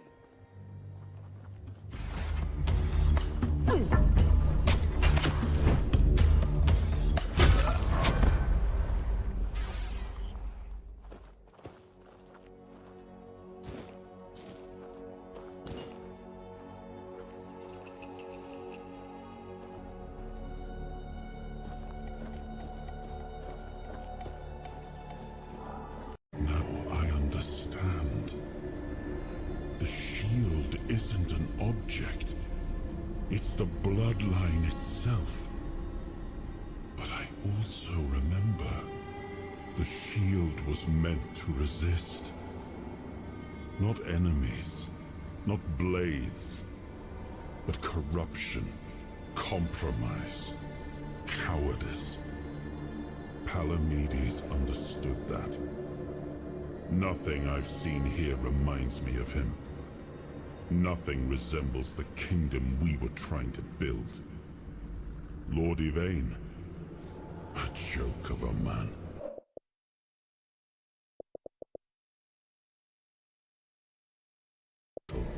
Nor of leading his people. I tried to build something lasting. Something that wouldn't depend on me to survive. I distributed power, tied it to oaths, not blood. Gave regions autonomy, left behind symbols to bind them. But what we've seen so far, that's not a kingdom. That's theater. People playing at being lords and commanders, taking on roles they don't even understand. All I've seen here is fear. Indecisive men wearing the mask of power. But their power comes from symbols they don't even understand. And when a decision needs to be made, they hesitate. When danger appears, they flinch. Denholm, commander of Camelot's forces, is incapable of acting without direct orders. Yvain, a descendant of Palamedes, yet too weak to stand against choices that harm his people. Their fear breeds indecision. If you cannot choose, you cannot protect. And if you cannot protect, Avalon rots. It was you the men here responded to, and you who rekindled it. You did all the work, turned the situation into something Yvain could exploit. Without that, Kuanacht would still be waiting. For what? A miracle? That's why I have to come back. Without us, without hands that act, this land just waits and rots. Merlin wanted me to become a symbol. But I realized that one person, one myth, won't be enough. This kingdom needed more. It needed to stand on stronger foundations. And so, I left mementos behind, to serve as cornerstones for various facets of the kingdom. It seems we were both wrong about this.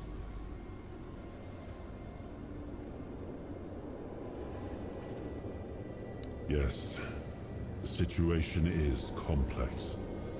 But that is precisely the burden of a leader. Complexity does not excuse paralysis.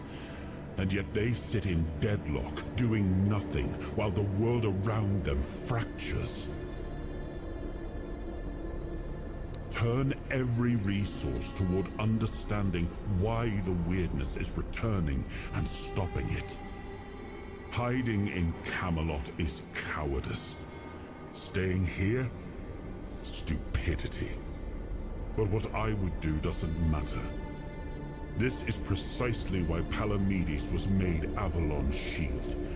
To judge for himself what serves the people. Even if it meant standing against me.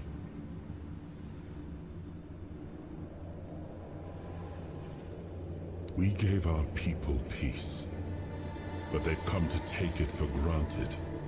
Perhaps those who live without struggle grow soft, and in comfort, they let go of their values. Symbols, without the will to uphold them, are little more than ornament.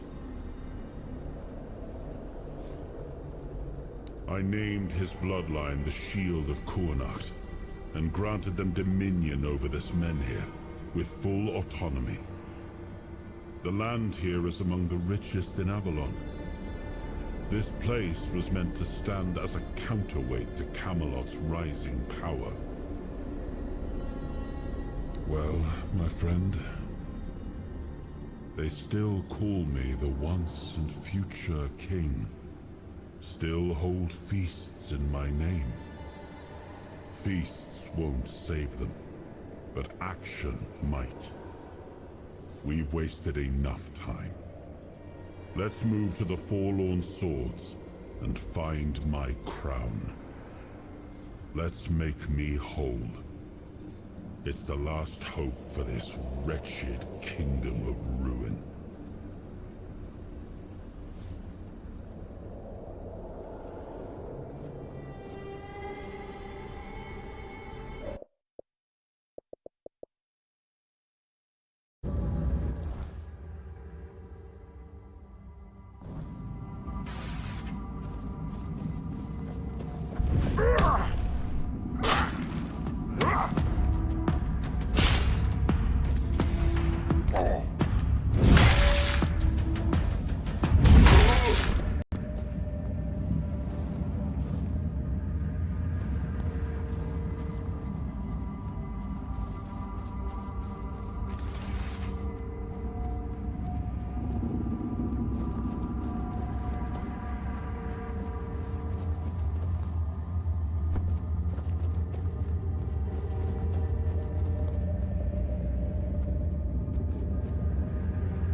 Have you found him?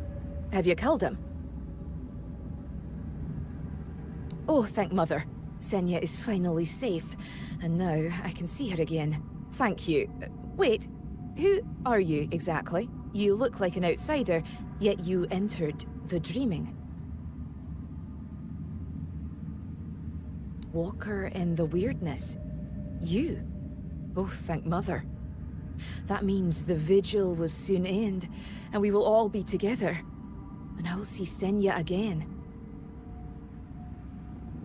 I do. I swore to watch over her in her sleep, and it has been an honor, but I miss her presence. I miss the sound of her voice. She's so still when she dreams. I wish she would smile again. Have a good sleep, I guess. Thank you, Walker in the weirdness. Now that wretch is finally gone, I surely will.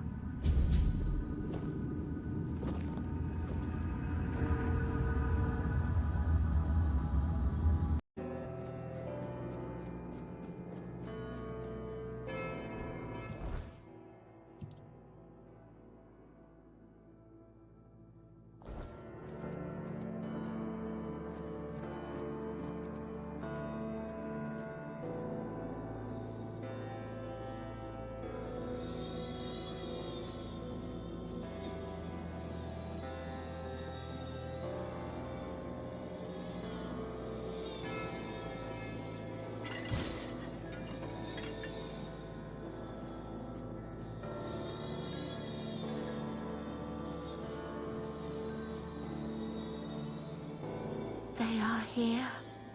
All of them. My sweet little petals. I'm so sorry. I should have tried so hard to bring you into this world. But maybe now, we can set you free. You will help us, won't you, stranger? My sister's reign must end. It's brought us horror upon horror, all because of her fear and obsession. She thought she could forge fate with power, but she was wrong. Fate is inevitable, and the one she claimed was never hers to begin with. Yet we are the ones who suffer the most.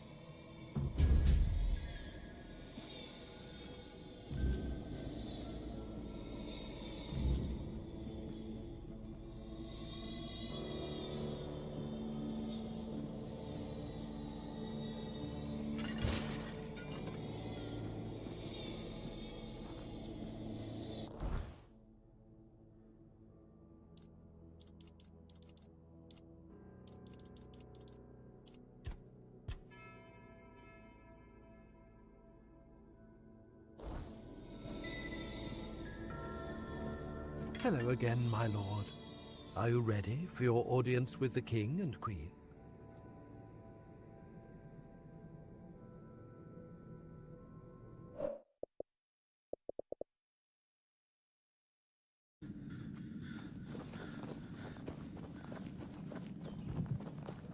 Someone's...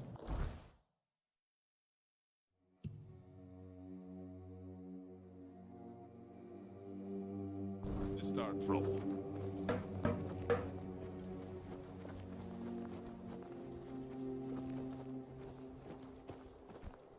I'd rather face blades than boredom.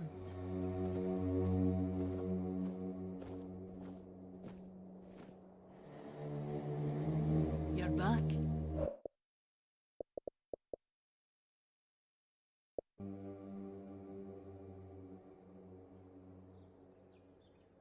What is this? A barrel of salted fish? Oh, that's very generous of him.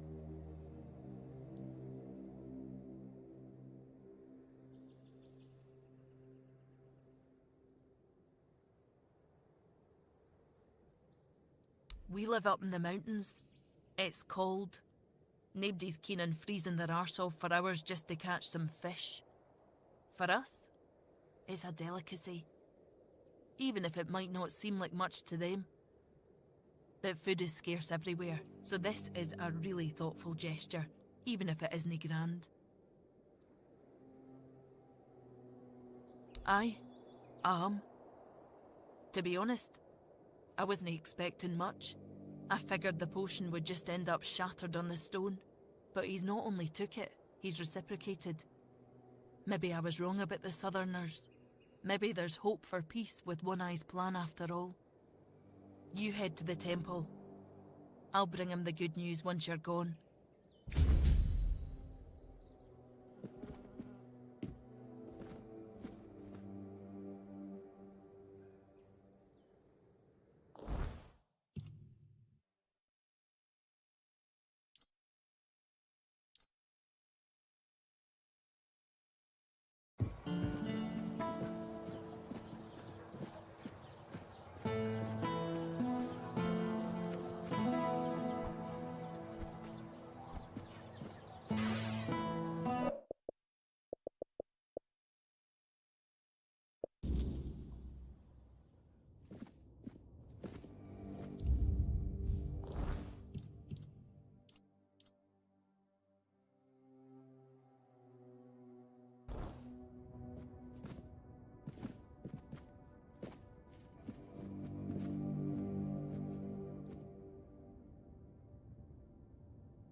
Really? Well, if this can put Beor back on his feet...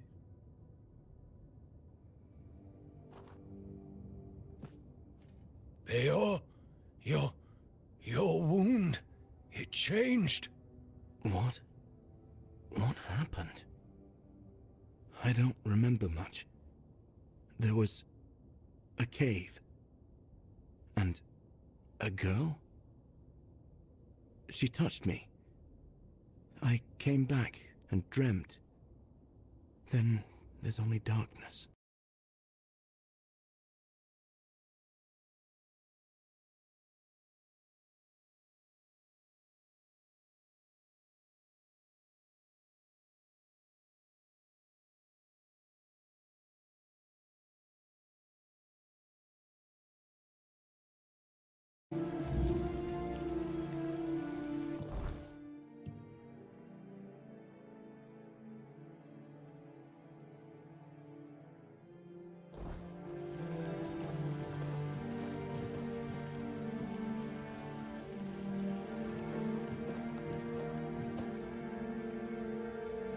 Put that away before you regret it.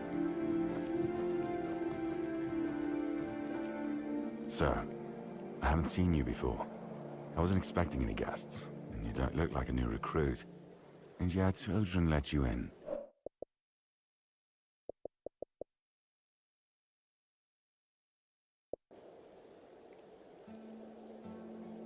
Most unfortunate, but that explains why you just strutted into the horns. I'm afraid I'll have to take action. The name's Fergus, and I assume you already know I'm the quartermaster here. Now state your business. And please, try to be convincing, or the walls of this fortress will be the last thing you'll ever see.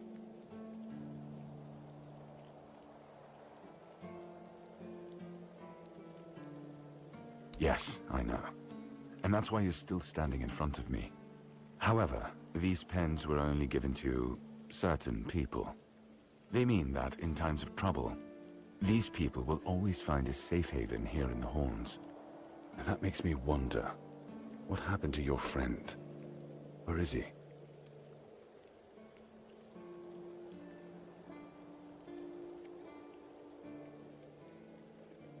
If what you're saying is true, he must have had a deal with somebody well above my pay grade, and that leaves only the captain. However, if you're lying, then you might as well have just confessed to the murder of a Knight of the Round Table. But nobody's that much of a fool, I think. Fortunately for you, I've seen my fair share of morons in life, and you don't look like one. Fortunately for me, this pen only means that I'm to make sure you're safe in the Horns. Nothing about helping you out with whatever you're up to. Anyway, welcome to the Horns of the South. Make yourself at home.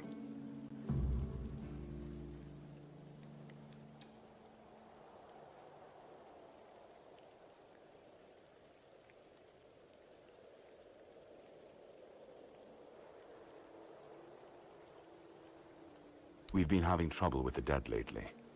The kind that don't want to rest in peace. There are more and more of them roaming the area.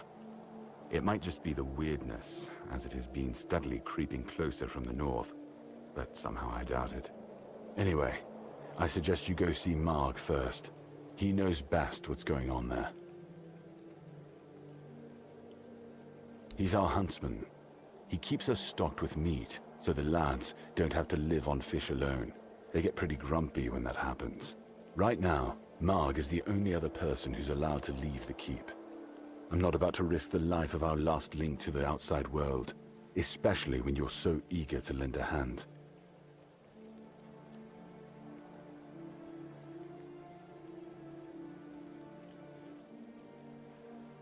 There is a local legend about a dark druid named Slaughter? Slaughter, that was it. He was a necromancer rumored to be able to raise the dead and make them do his bidding. It's quite an old legend, though, so unless he managed to raise himself from the dead, I doubt he's behind this. It's old. From what I've heard, it even predates the Horns of the South. The keepers and the people from the village below used to bury their dead there, but after the flood, it's been pretty much abandoned.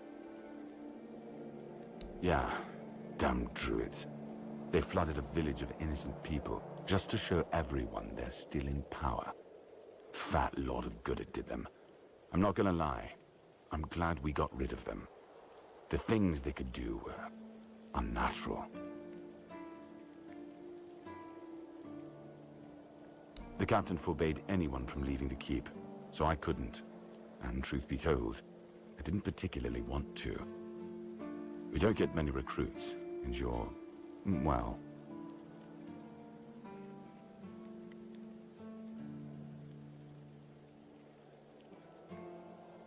Sure, let's go with that.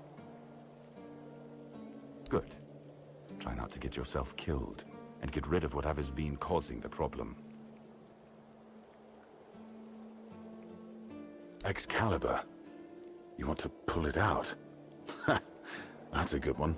Well, be my guest. If you think you can, go ahead.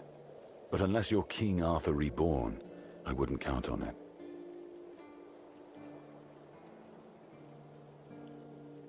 Fine then. This is the keep. Anyone sworn in as a keeper lives here, unless they're no longer fit for service. If that happens, they get transferred to the village. Otherwise, they're not allowed to go there without my express permission. So if you ever see any of my boys down there looking shifty, feel free to report them. You're allowed to walk around the keep and the village, but if anyone catches you stealing, I'll take your hands. If you attack any of my men, I'll take your head. That enough for you?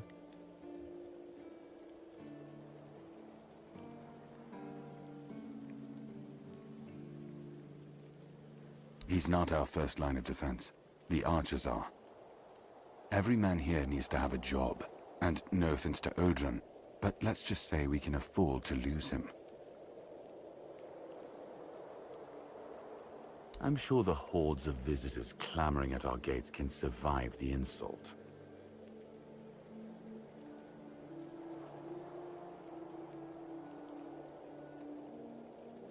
I'm Captain Brandon's right hand.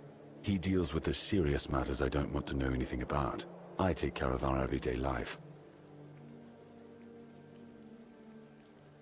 It used to belong to the keep. You could say it was its beating heart. That village was where our lighthouses led the ships, and where the workers lived with their families. Ah, those must have been the days. But then the ships stopped coming, and there were less and less new keepers, and the others left looking for a better life. Until, at last, the sea took most of it. What else was there to do? There weren't enough people to live there, and nobody wanted to anyway. Not since the monsters started coming out of the sea. We wiped out most of them, but new ones showed up every now and then. Marg, our hunter, keeps an eye on the place. You can talk to him if you want. Depends on your idea of interesting. There's a weird statue with a gong, but I'm not sure how much of it is left. Other than that, probably just damp rubble. I don't know. Ask Marg. I'm pretty sure he just sits there all day instead of hunting. No wonder we've been eating nothing but fish. Yes? Did you find out what's been happening out there? Why not? Just as I thought. If you have friends among the knights, you'll want to talk to the captain. But that's not happening anytime soon.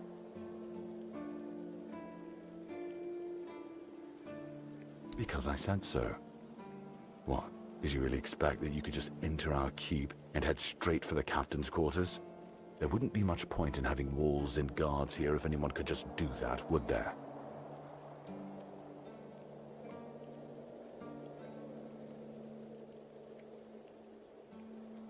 So what? No. No, you can't. I don't take bribes, but if you're eager to throw your gold around, my keepers are running a charity for our veterans. That way, your coin pouch won't weigh you down, and you'll be supporting a worthy cause. That's a shame.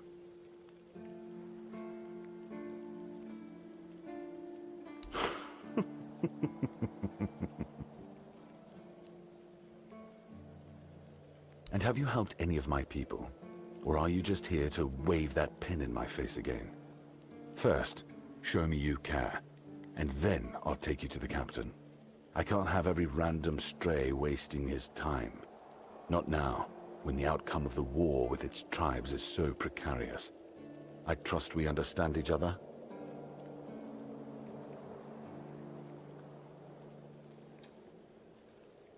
Say something like that again, and you can forget about ever meeting the captain. I'm serious. Don't test my patience.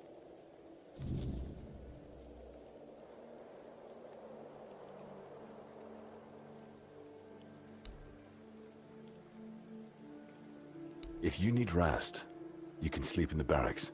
It's no royal chamber, but it's better to sleep under a roof than under the stars, right?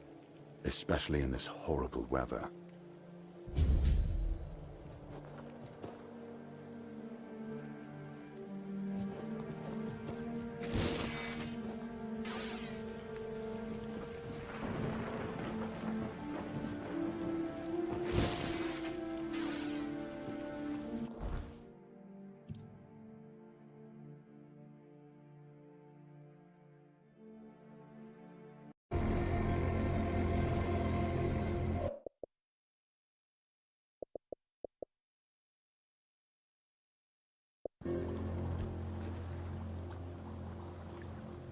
Perhaps. I cannot say for certain. My memory remains too clouded. It seems familiar. I do not feel my soul bound to it, but I know our path shall lead us here, one way or another. Something lingers beyond this gate. Something ancient. That much I know. We'll find the truth soon enough.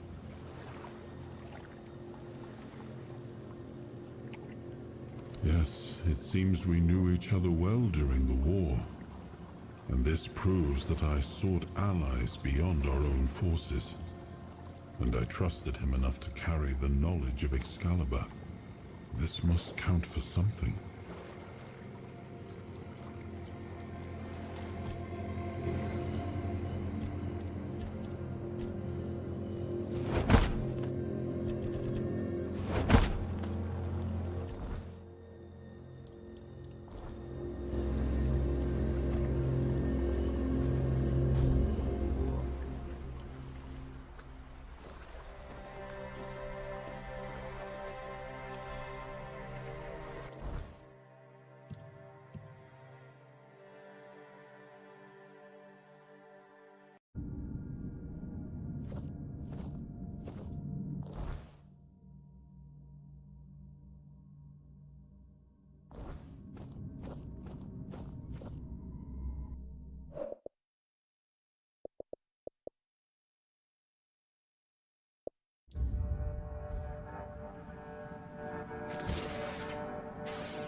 heard much about you.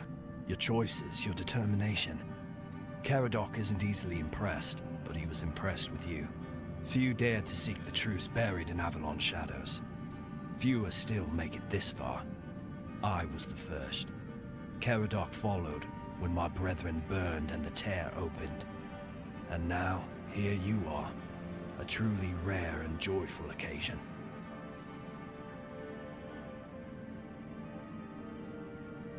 Oh, precisely the opposite of what Caradoc wants. I want you to help me resurrect King Arthur. Properly this time.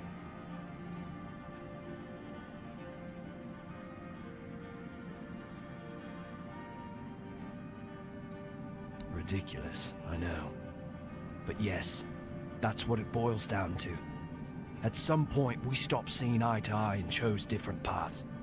Ultimately, though, both our paths led to you. Yes, please let me explain. By the end of his life, Arthur became obsessed with his legacy. He left mementos, artifacts that embodied the virtues he wanted Avalon to preserve. Excalibur, a symbol of loyalty and sacrifice. The crown of Pendragon, a beacon of courage and resilience.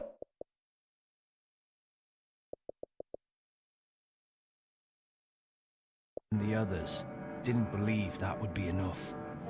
The memory of war and the fragility of peace was still too fresh. So they acted. When the king died, his soul wasn't allowed to move on. It was shattered, bound to those artifacts. A clever solution, but ultimately flawed.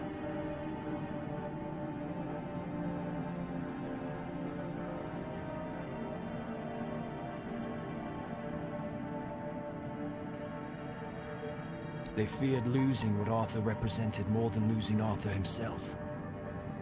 They thought the king's essence would endure, if bound to his relics. You can't pick and choose with a soul, but that's exactly what Merlin did. He focused on 3 parts of Arthur: his strength, wisdom, and courage. He left out 2 pieces. One, tainted by the Four Dwellers' magic, was deemed too dangerous. The other was his humanity, the most fragile part.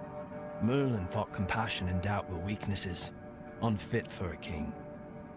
Without them, Arthur became hollow. A king with power, but no heart. That way, Avalon's greatest failure was born. I tried, and I found his humanity. It's here, bound, kept safe. But the Four Dwellers' aspects was left to drift, untethered between worlds. Finding it needed more than magic. It needed someone like you. The horrors you endured on that island gave you something no one else has. You can move through the weirdness, touch it, and return whole. That's why you found the King's soul, bound it to yourself, and came back.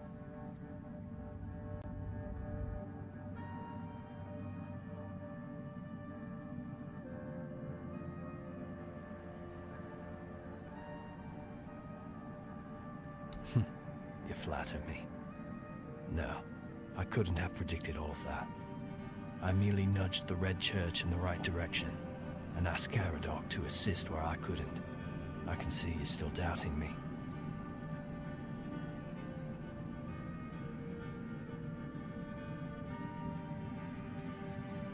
I want to bring back our king, whole and complete. I want him to lead again and safeguard Avalon's future.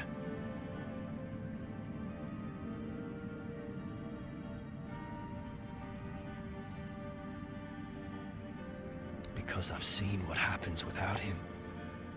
Weirdness preys on the weak, and the people are too divided to stand against it alone. Arthur is their only hope. Ever they're left without him, without guidance, chaos takes hold. Division festers. You've seen it during your journeys. If things continue this way, Avalon will tear itself apart long before weirdness finishes the job.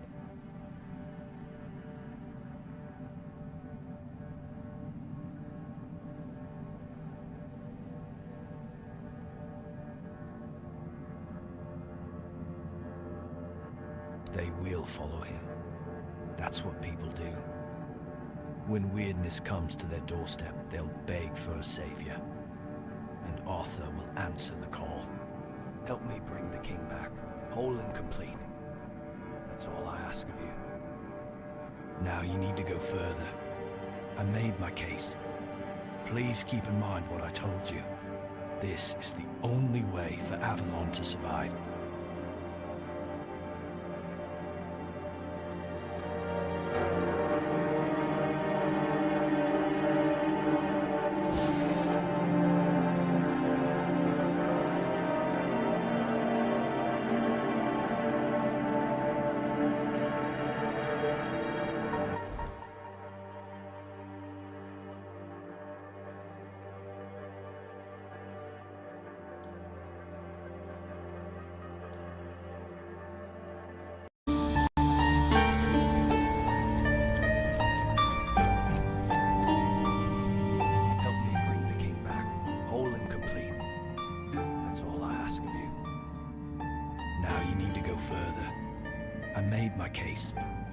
Please keep in mind what I told you.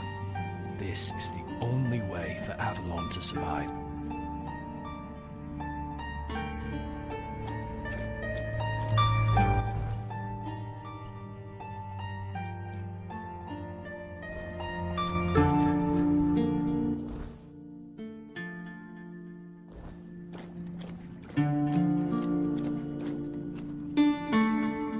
Go on. He's waiting for you.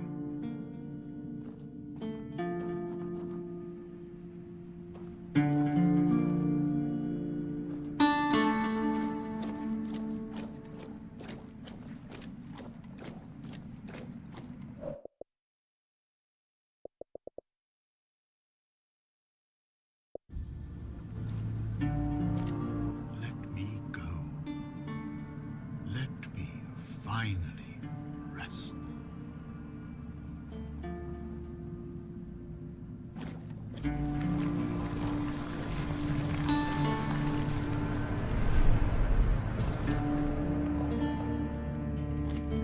You carried a dying king across the bones of a dying world. Now you stand before what started it all. An idea. I am the reason there must be an ending. I do not guide. I do not judge. I exist so that something can be chosen. I do not offer meaning. I require that one be made. You have brought all things to their conclusion. Now, decide what must remain. Choose. And let the shape of the world follow.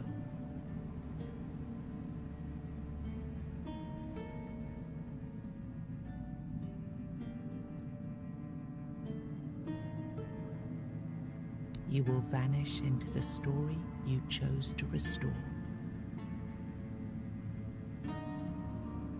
You will break the frame, and what follows will not remember you.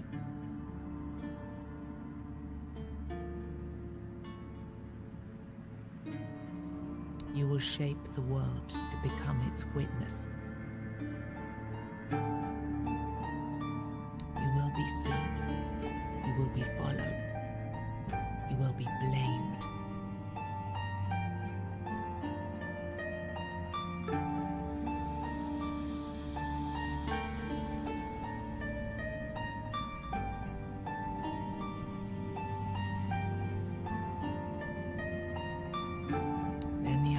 Shall be claimed, its shape worn, its burden made yours. But first, you have to bring silence to what refuses to be forgotten. If this is what you want, then take it, my friend. But promise me you will learn from my mistakes.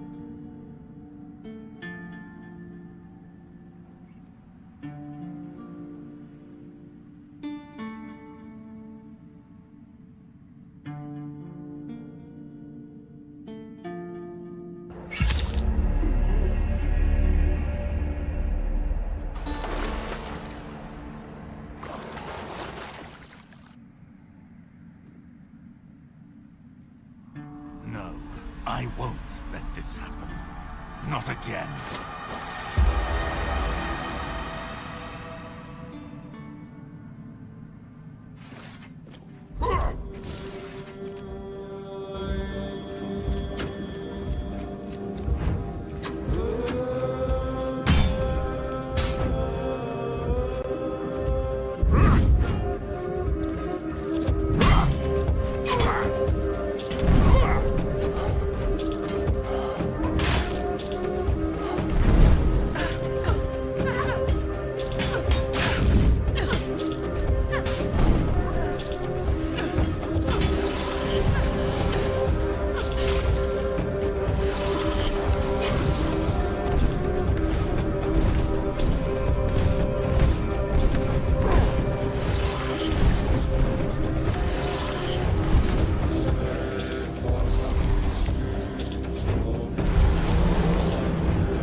You think any other human could wield this power?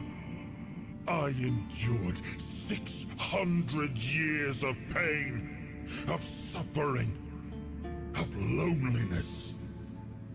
I made the sacrifices, me! And now you think you can take it from me? The hubris. No. I reject your claim. I will reforge Avalon. Perfect this time.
You took Arthur's power for yourself.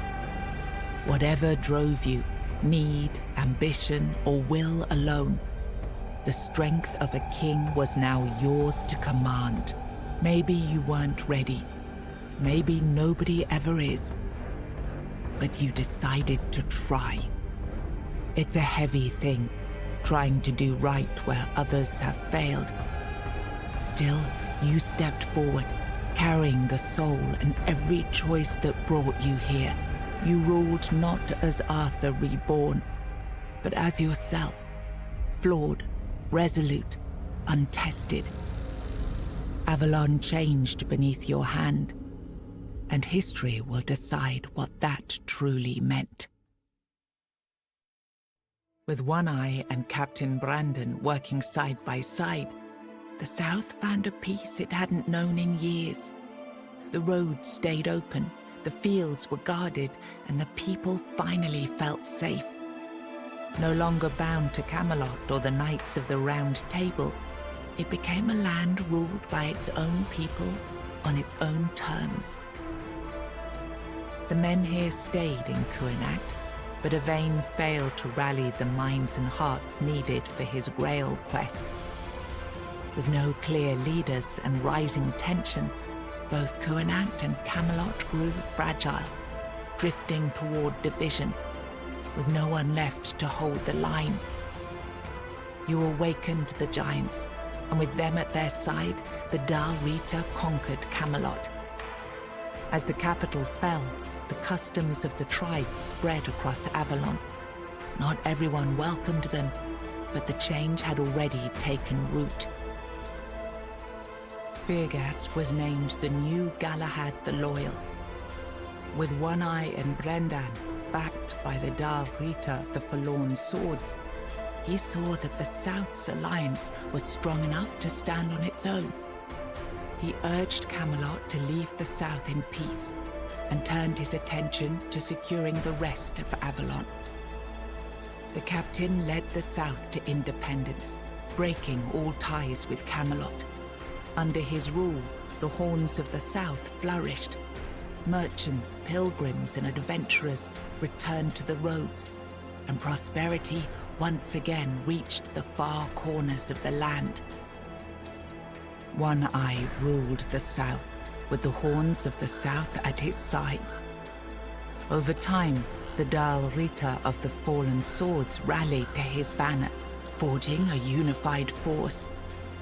With the South secured, he stood in a strong position to launch future conquests across Avalon.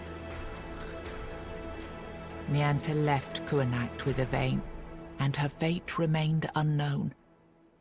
Yet among the people she once served, tales of her devotion and courage endured, and her name was remembered with respect. Maggot chose to remain in Kuenacht, and the people stayed with him. Over time, they grew to trust him and often sought his wisdom. In time, he took on an apprentice, planting the first seeds of a new druidic tradition.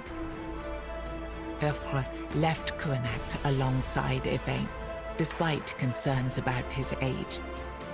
His fate remained unknown, but the people admired him for finding purpose at the end of his life, and spoke of him with lasting respect. Ingui turned away from the eternal sleep, choosing life over dreams.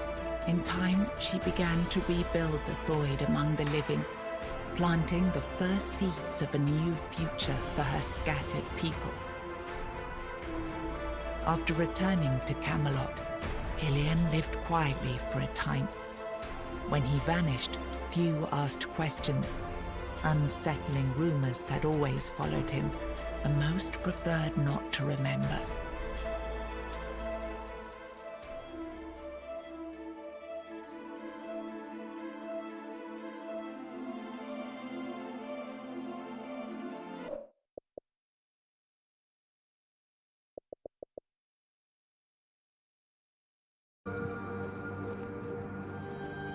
Why is everything always such a hassle?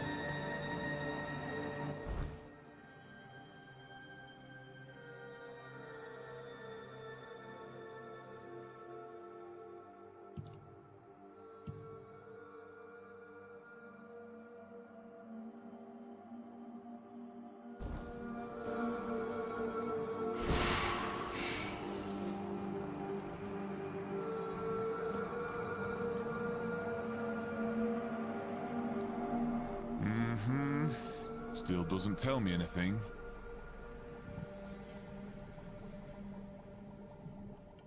First, you showed up here like a dimwit. Now you're walking around camp like it's nothing.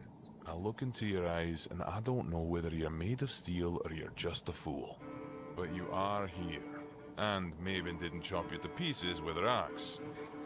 The runes seem to favor you, even though you're an outsider.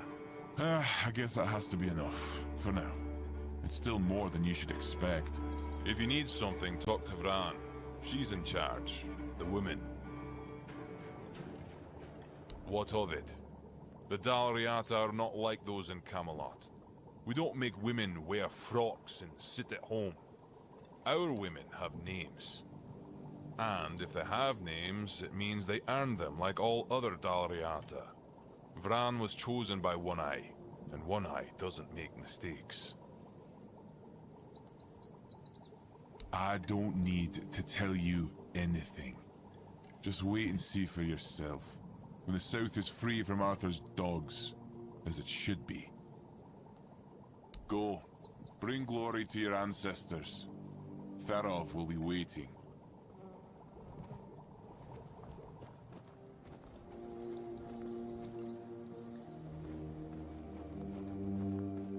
I wasn't made.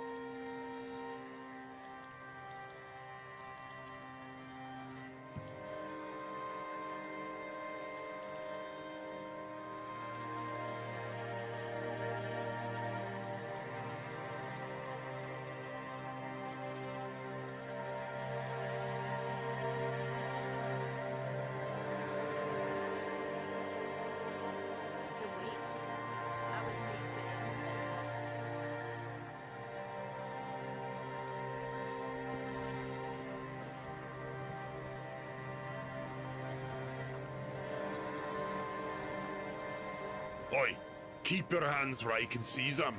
You've got balls to come here, but one wrong move and you'll lose them.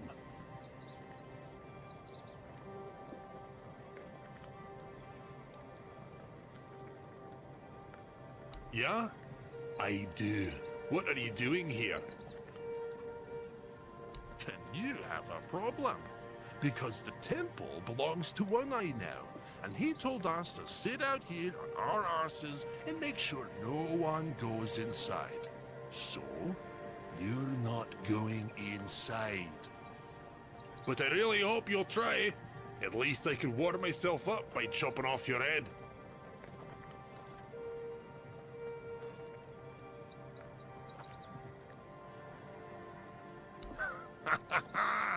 Seems like it.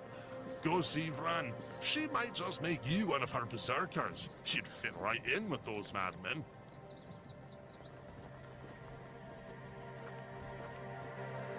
Why is everything always such a hassle?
Careful there. Try not to step on the array. It's advanced magic. Very fragile.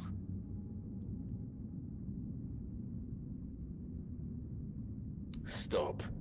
Well, what I am doing here is very important. Besides, I'm hardly hurting anyone. Well, anyone that matters, that is.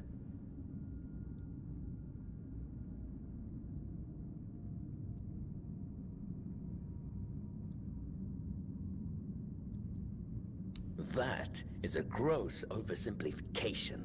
I am conducting valuable research, and yes, I do get rid of vermin and give their sorry existence some actual meaning. Posthumously, but, well...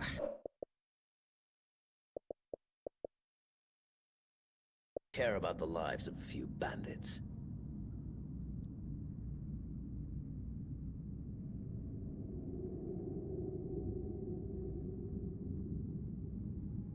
I'm not desecrating anything. It's just flesh. There's nothing sacred about it in the first place. It starts decaying the moment you die. I'm merely prolonging its usefulness. And I've made some tremendous breakthroughs. I know people fear this kind of magic, but it creates so many new possibilities. It could change the meaning of life and death. Give those who die prematurely more time with their loved ones. We could learn to live without the fear of dying. We could treat death not like an end, but like a new beginning. Don't enjoy it either. It's messy, and it takes up far too much time that could be better devoted to my research. Think about it this way. People who wrought so much misery on others could end up bettering the lives of everyone. I've made some tremendous breakthroughs.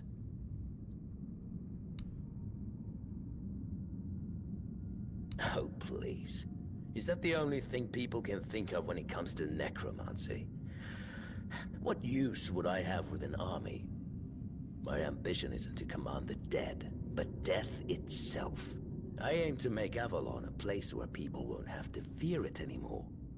The problem is, I keep missing something. Raising the dead is easy, but I don't want mindless minions. I want truly living undead. Yet no matter what I do, it just won't work.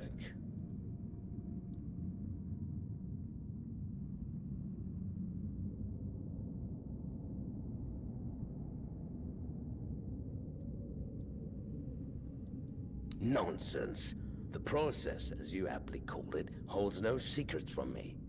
I have studied its every stage, every aspect, all while keeping meticulous records. It's almost insulting how straightforward it is, how little variety there is at its very core. Death truly does make all of us equal. And yet, capturing the connection between the flesh and the spirit continues to elude me. No matter how I approach it. I've even tried to force it, but to no avail.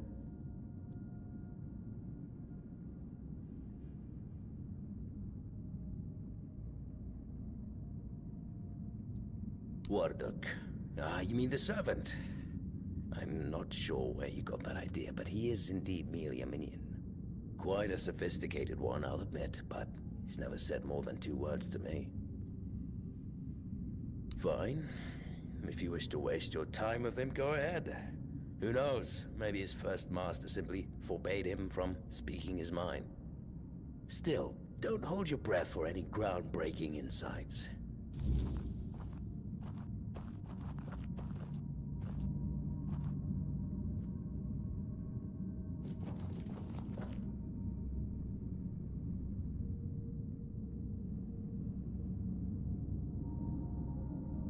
Any revelations?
Oh, really?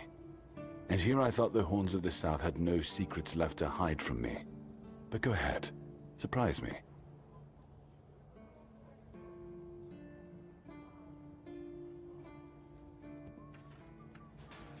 Have I ever mentioned I'm not a big fan of your sense of humor? Now, tell me what you really want, or walk away. In silence, preferably.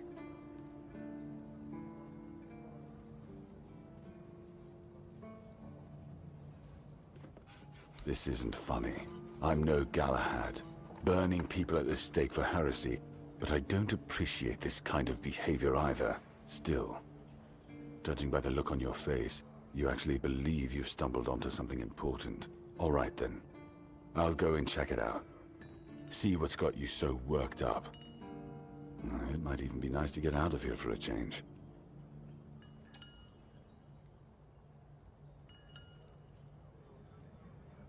I saw what you wanted me to see. We need to talk. Honestly, I'm not sure what to think. Everything I believed has been seriously challenged. I need some time to get used to it. Why did you show this to me? Because it could be that I'd be better off not knowing. What they did to Seawall is unthinkable and absolutely unforgivable. What will the other keepers say? What will happen to the Horns of the South?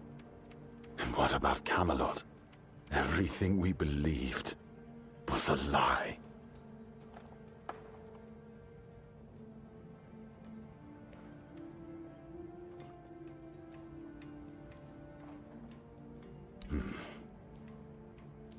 You're right. In the end, it doesn't matter what Camelot was back then. What matters is what we are now. And we did everything in our power to keep the South safe, and to keep our lighthouse on through every storm. But this will be the end of the Horns of the South. No young man will join our ranks when hundreds of years of our history are gurgling down the drain.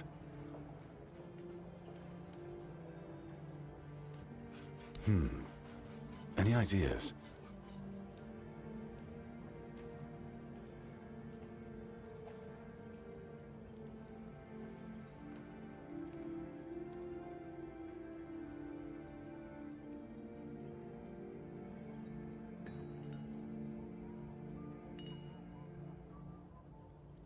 It sounds better than the alternative.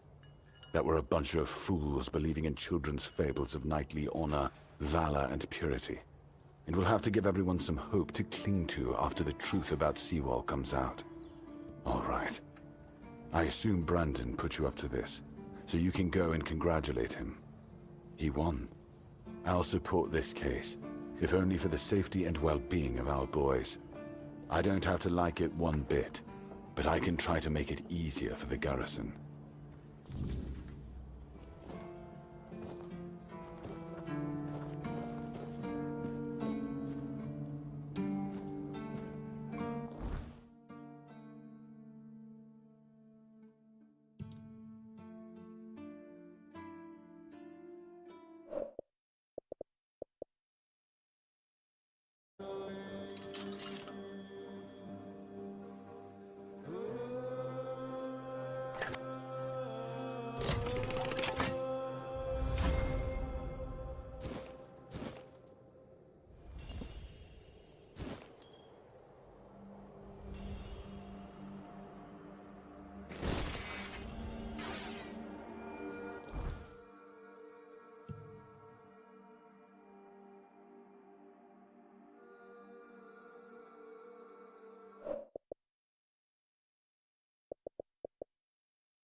The all-consuming Red Death.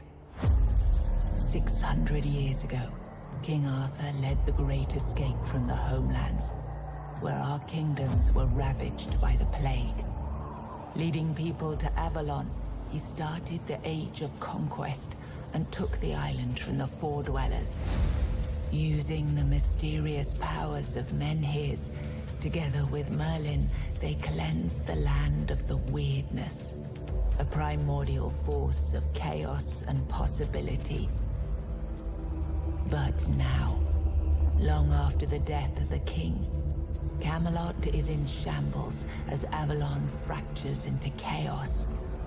Old legends are gone, and the weirdness is creeping back into our lands. The bleeding heart of the plague has started beating once more. And the Red Death has returned.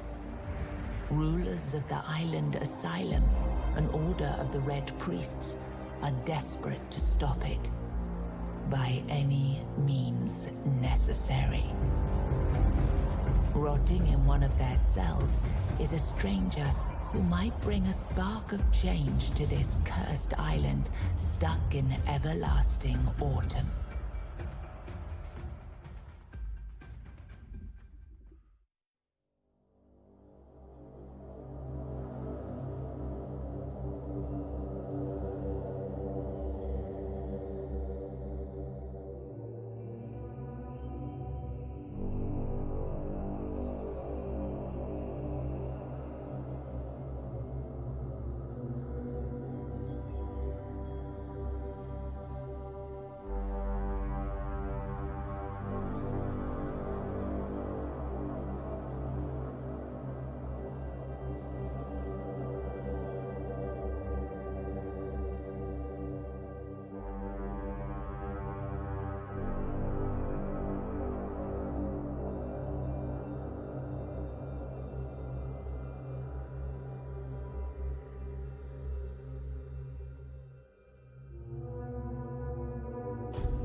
I should be gone. I should be gone. And yet, here we are. Whatever he tried, it must have failed. Something must have gone wrong. For him. For us, it was a stroke of luck.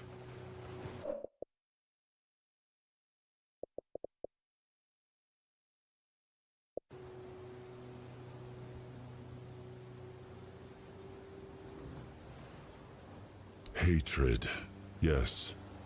That much I understood. But why?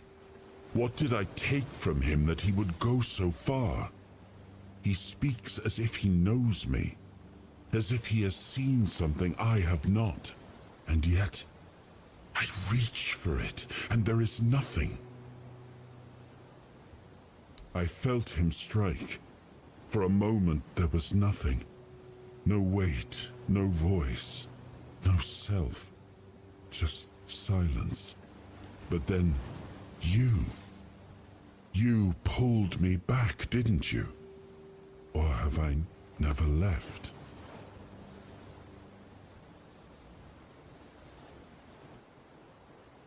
I don't... Not much. That isn't right. I should remember. I should. All I know is that I left my kingdom strong, prosperous.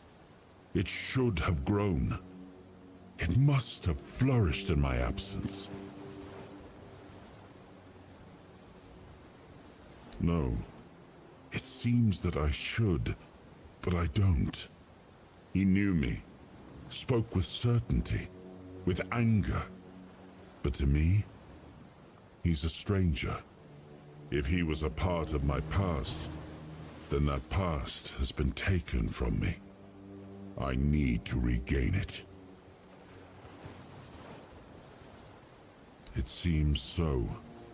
If Caradoc is hunting for more pieces of my soul, we should definitely claim them first. When we do, I should grow stronger. I should remember. I should be whole. Let's go then, young one. Let's not waste any more time. I left my kingdom strong. It should have only grown stronger in my absence. And if something threatens it now, then I will see it restored.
Who goes there?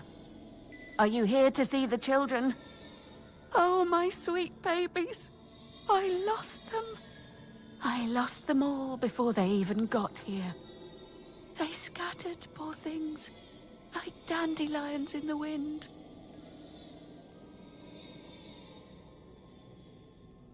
My little flowers, they're all gone. Met their grim fates within these castle walls. They die and die at the hands of those who should have loved them, or through their neglect. Poor little things. They deserved so much better. After all, they were barely more than blood on our sister's white sheets. Really? You'd do that? And you won't hurt them, will you? Please, I cannot bear to hear their cries anymore. I need them close, so I can watch over them as I was meant to. If I could keep that one promise I made to my sister, perhaps then I could finally know peace.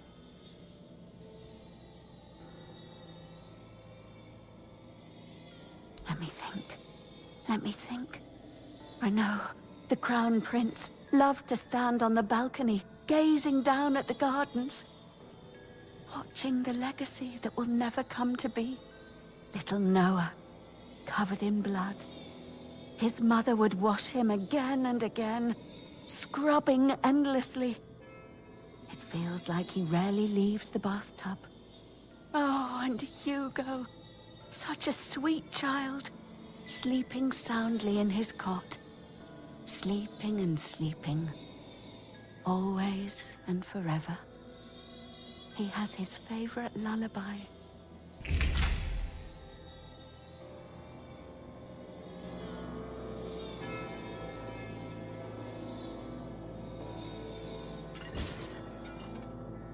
She stitched them into her prayers, yet the gods unraveled them one by one. Where are they? I feel their weight in my arms, yet when I look down, there is nothing. Find them. Find them!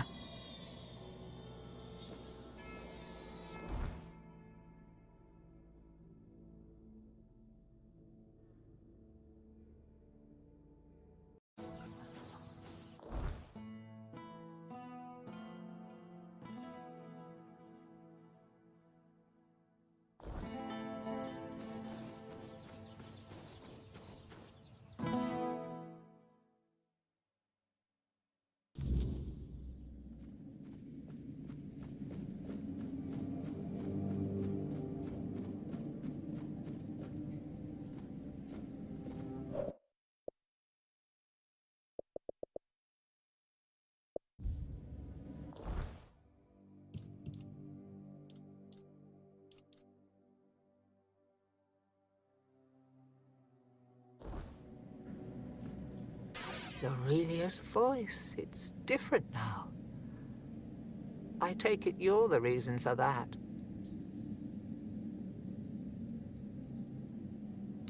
So, this is it. The piece of myself I've been missing all this time. It feels familiar, yet strange and deeply corrupted. If it truly is mine, I cannot leave it in this state. If I try to retrieve part of my soul from this thing, it will poison me as much as it heals me. She's right. Surprising, considering the things she's whispered to me all this time. And I'd like nothing more than to perform the ritual, but the altar isn't safe. Too many of the sick gather there. I can't risk it.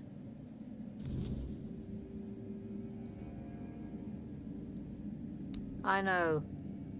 I'm the one who suggested it. It's the only way to get Camelot to hold off moving the Menhir. But I can't answer his call. This doesn't feel like my path. Not yet, at least. Go with her blessing.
Ithrum.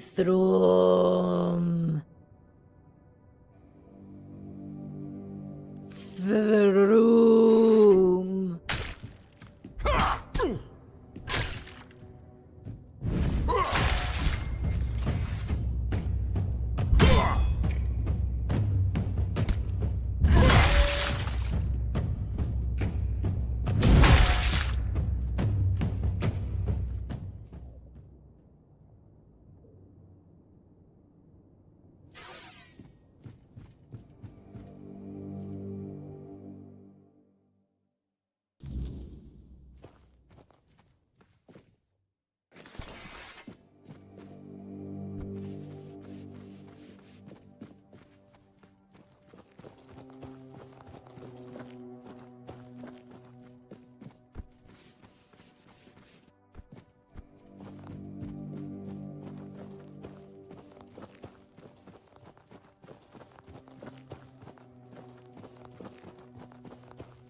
weight, it is lifted.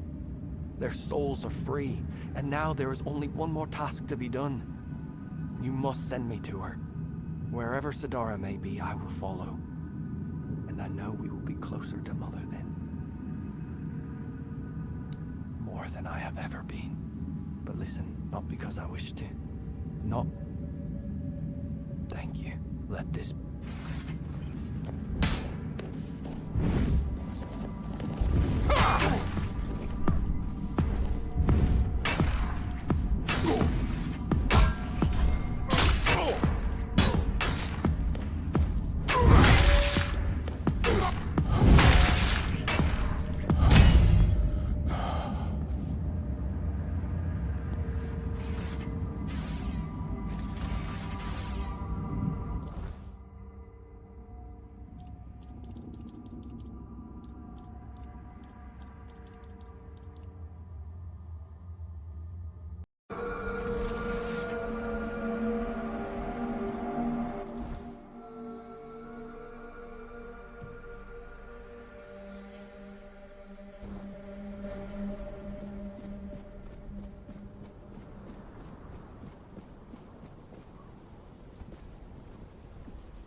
Yes?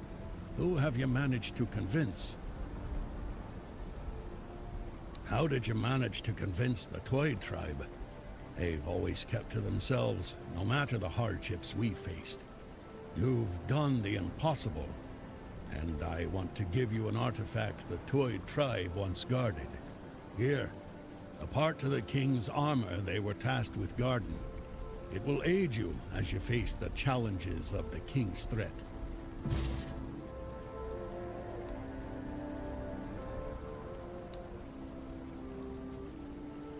Yes?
disturb my peace.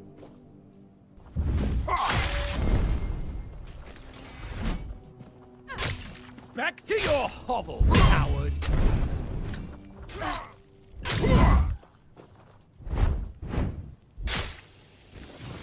I'm invincible!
The king. Oh, the king. What has been done to him? What does it mean for us, mere humans? The king. Oh, the king. What?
Careful with that.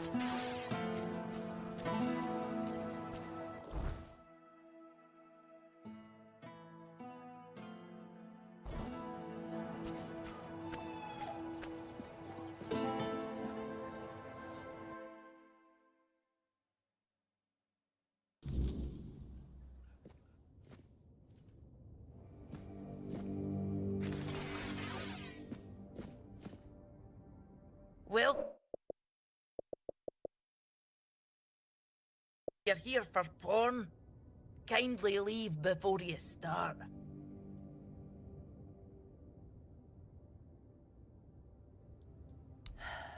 Aye.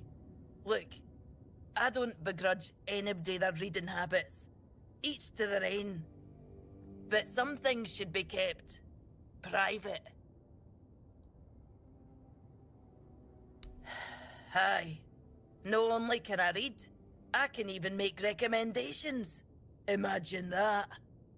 So, if you have a joke to tell, don't bother. I'm pretty sure I've heard them all.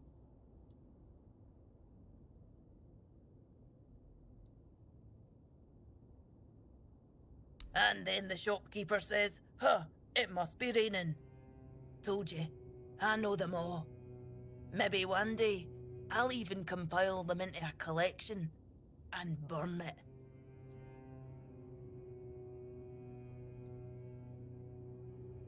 Oh, expecting a wee one? Congratulations! Lucky you. I don't think I've seen a newborn in Cunicht for as long as I've lived here.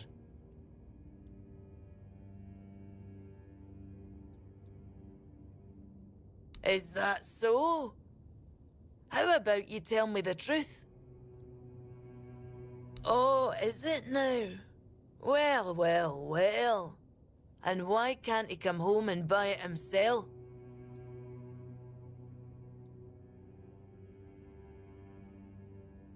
Oh, that's precious. I chased him off because he couldn't take no for an answer. He came in and tried to seduce me.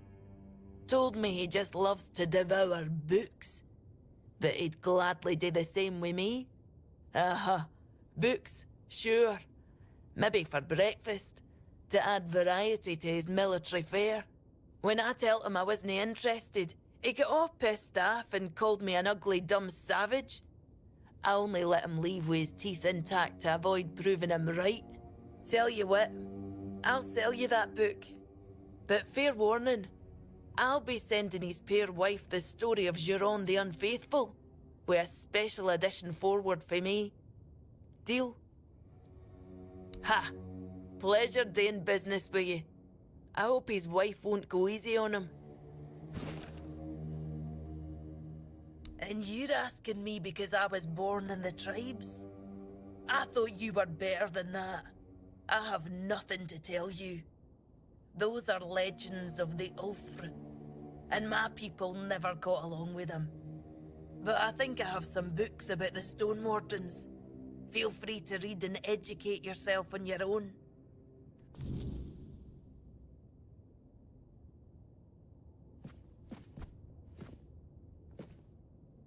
Oh, forgive the mess. I didn't really have much choice about where to set up my things. Well, Try.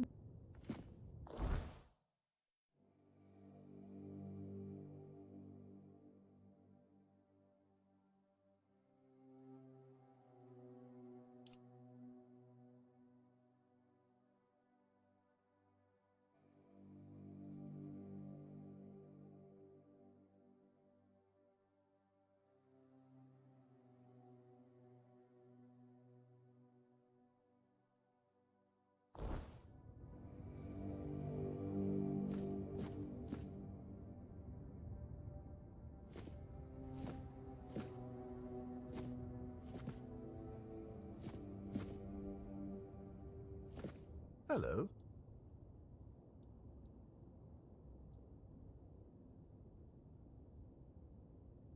I heard she was a Dalariata who runs a bookshop in Connacht. I was a bit apprehensive about meeting her. I thought I'd find someone overly rattled and stripped of her own cultural heritage. But Varel, she's different. And I admire her work that she even bothers to do it. Sometimes, it feels like people have lost all interest in discovery. Whether it's the kind found in verses or the kind waiting out there in the wide world. Oh, of course, my apologies. I'm Imran. My thoughts tend to drift far from the present. I'm a scholar of sorts, though not the kind that hides behind walls of parchment. My calling is to seek out traces of what was lost, ruins, relics, anything older than old. And yes, I'm a Pict. Not many of us wander these lands, I know. Staying in one place isn't exactly in my nature. So I travel, I learn, I dig through the bones of the world hoping to find something more ancient than mankind. If you're asking out of politeness, let's just leave it at this. I thank you for your interest, but I won't give an answer. Trust me, I could talk the hind leg off a donkey. No need to waste time on such things. Wow! That's really kind of you. So, thanks to Varel's generosity, I managed to get my hands on a certain book. Well, once a book. Now it's just a pile of loose pages. However, these are some truly fascinating loose pages. They're the writings of a Dalariata scribe from nearly 6 centuries ago. Incredible, right? But what's even more astonishing is the content. This man describes encounters with people who knew nothing of King Arthur or the homelands. Nothing at all. Do you understand what that suggests? Ah, I'll tell you. It's so exciting. I suspect Avalon may have already been inhabited by a race similar to us, long before our arrival. I've traveled across much of the island, and I've come across some mentions of the people of Farpoint, a place far in the northernmost reaches of Avalon. Few have ever ventured there. Perhaps the weirdness started to gather and ruin their crops, or made hunting more dangerous. Or maybe it was some sort of conflict that forced them to seek a new place on the island. Or perhaps they simply had a nomadic spirit. It's hard to say with the scraps of information I've managed to gather so far. And so, my friend, here we are, staring down the question, or rather the flood of questions that wouldn't leave me alone. Many Picts I've known have prolonged contact with the weirdness. I thought it was just them, a bunch of lunatics, who first dared to embrace that strange force. And what if it was the first men who knew how to live alongside the weirdness? And think about it. If we could uncover how they did it, the possibilities would be endless. It could change everything. For now, I'm trying to pull together more valuable information from these writings. But honestly, I feel like I'm hitting a wall. I won't uncover anything new just sitting here. And unfortunately, I'm stuck here for the time being. I got injured on my way to Connacht, and I'm not quite back to my full strength yet.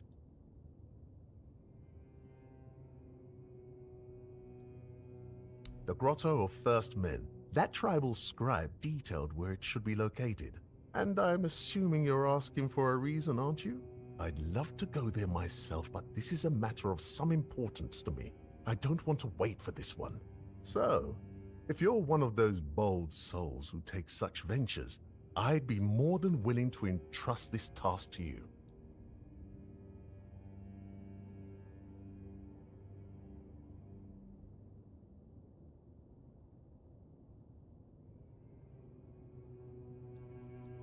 Truly excellent. I'm deeply obliged, my friend. Here are the notes. They should guide you to the location. Return swiftly, and more importantly, safely. I'll eagerly be awaiting your return. The place seems to attract trouble. Not a good place, then. I'd run out of breath listing all the things that plague this place. And I haven't even been here that long. Of all the misfortunes these poor people are facing, I'd wager the men here is the gravest of them. The Red Death, troubling as it is, seems manageable, at least with the intervention of the priests. But the weirdness, shoot. If the men here goes out, these people will face a far greater peril than any sickness or human form of conflict. Yes, enough talk. There's a world to discover.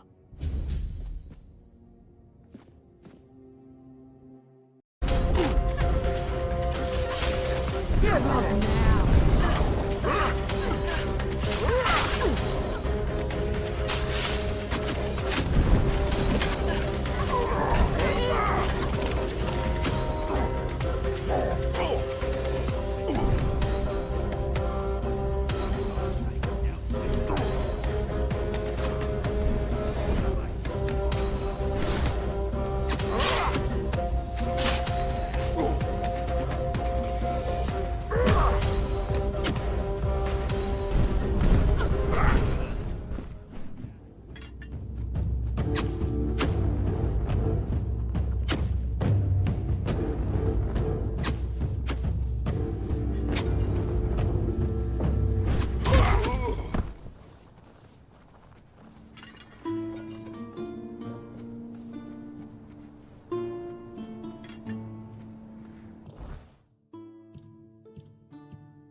I was there when it all began, when Arthur first set foot on Avalon.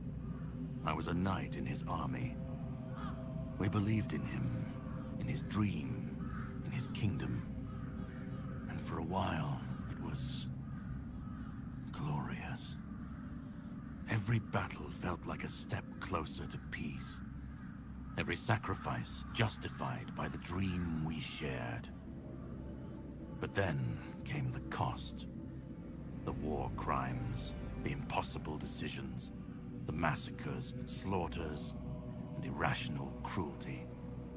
We turned from knights into butchers, all because his dream demanded it of us.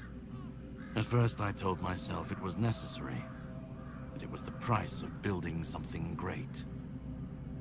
But the longer it went on, the harder it was to believe.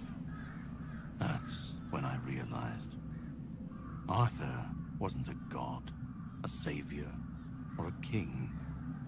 He was just another man, no different from the rest of us.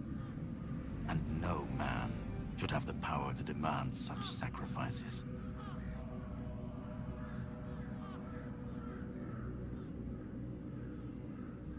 But do you understand why I wanted so?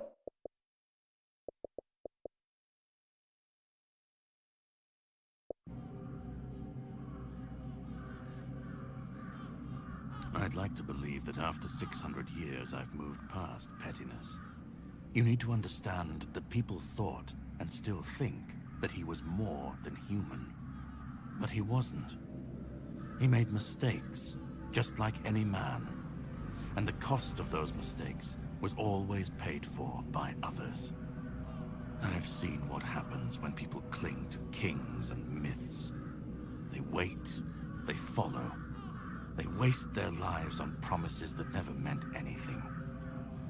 But that's not my problem. I'm not here to fix Avalon or to free anyone. What comes after doesn't matter. Let it all burn. Let it rot. Let it rebuild. I won't be here to see it.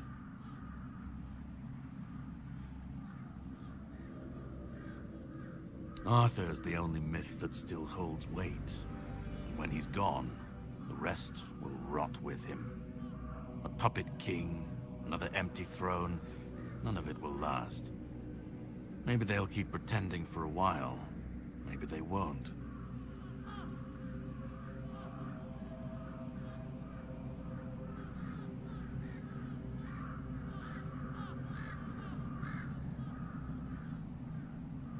Then let it.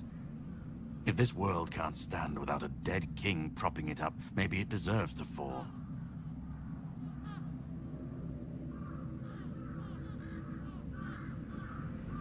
Let them stand, let them fall. It's not my concern. If the weirdness takes them, so be it. At least it won't be another king's failure. Another lie propping up a dying world. It'll just be what it is.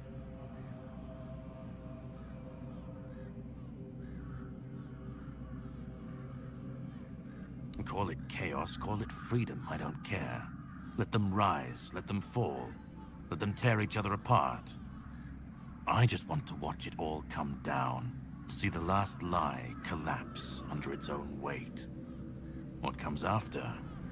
That's for the ones still standing to figure out. I've lived longer than any man should.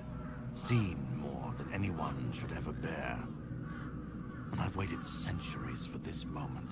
This chance to end it all, to end him.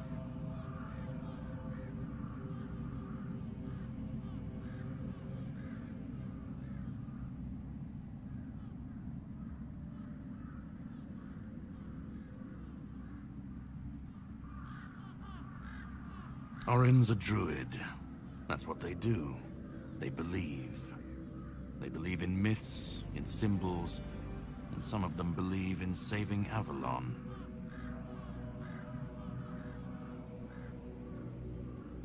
I don't believe it's my decision to make. Not Orin's, not Arthur's, not mine. I've watched this cycle turn too many times. I have no stake in what comes after.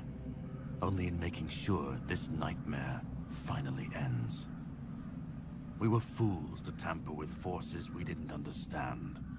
Resurrecting Arthur, infusing him with powers of the weirdness.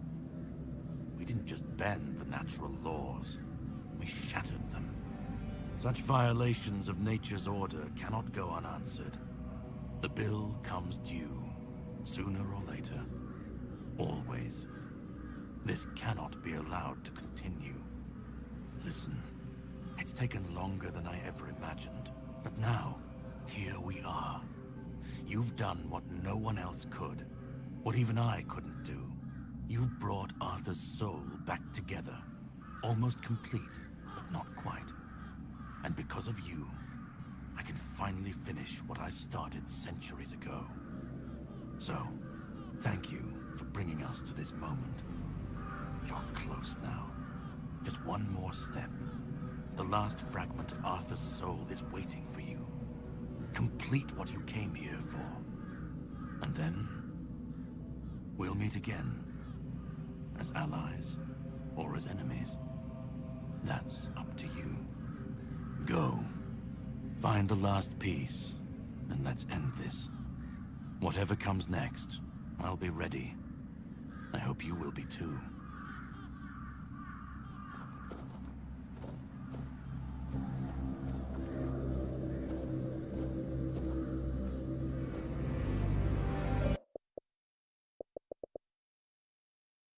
Lord, what?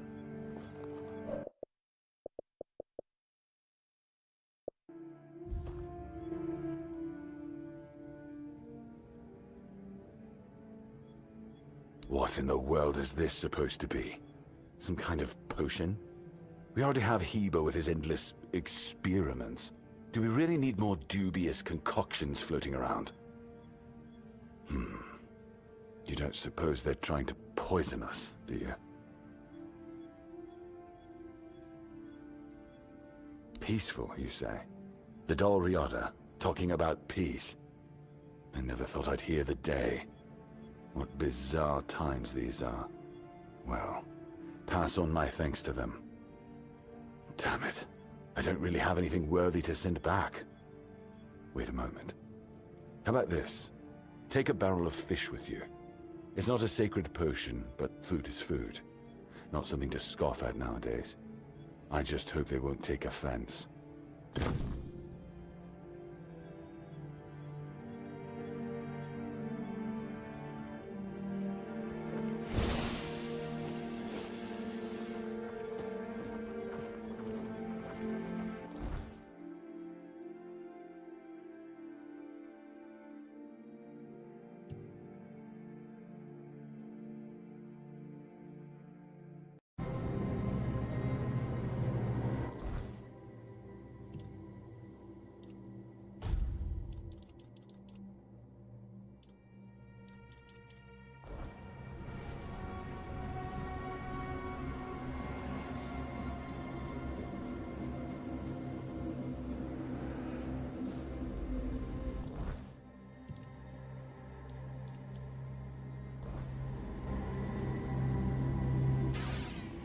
I am his oath, the weight of duty that shields the faithful.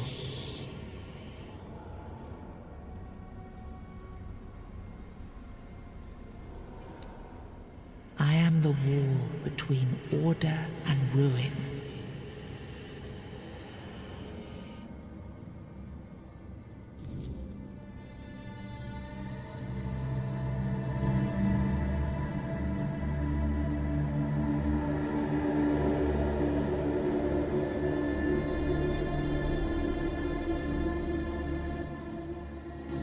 You can't just allow for things like that to happen. Not ever again. Not when the kingdom is beginning to find its way. You're the king, and that comes with a whole lot more responsibility. You can't let people like Merlin do what they want, even if their intentions are pure. You must see the danger now! The memory of Seawall is my burden. Harder to bear than I'd like to admit. But I've realized that his story is what happens when power answers to no one.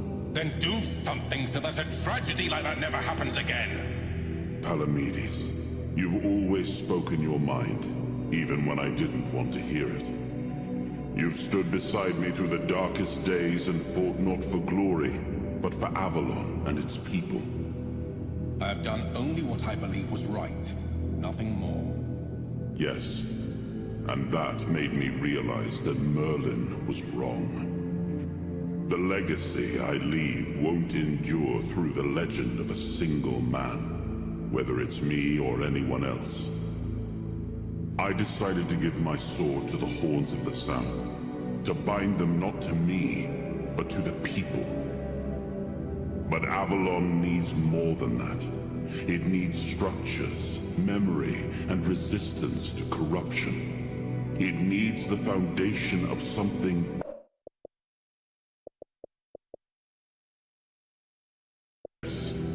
one to guard Avalon, even from itself. You've proven yourself time and again, so my shield is yours, Palamedes. Not just to wield, but to become. Let your bloodline anchor what my reign could not. And you believe I am worthy of such a responsibility? I will not fail you, my king. Don't carry this burden for me, Palamedes. You never have. Carry it for Avalon, and may your name be a blessing upon this land for generations to come.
I am the face that time forgot, the name that was never enough.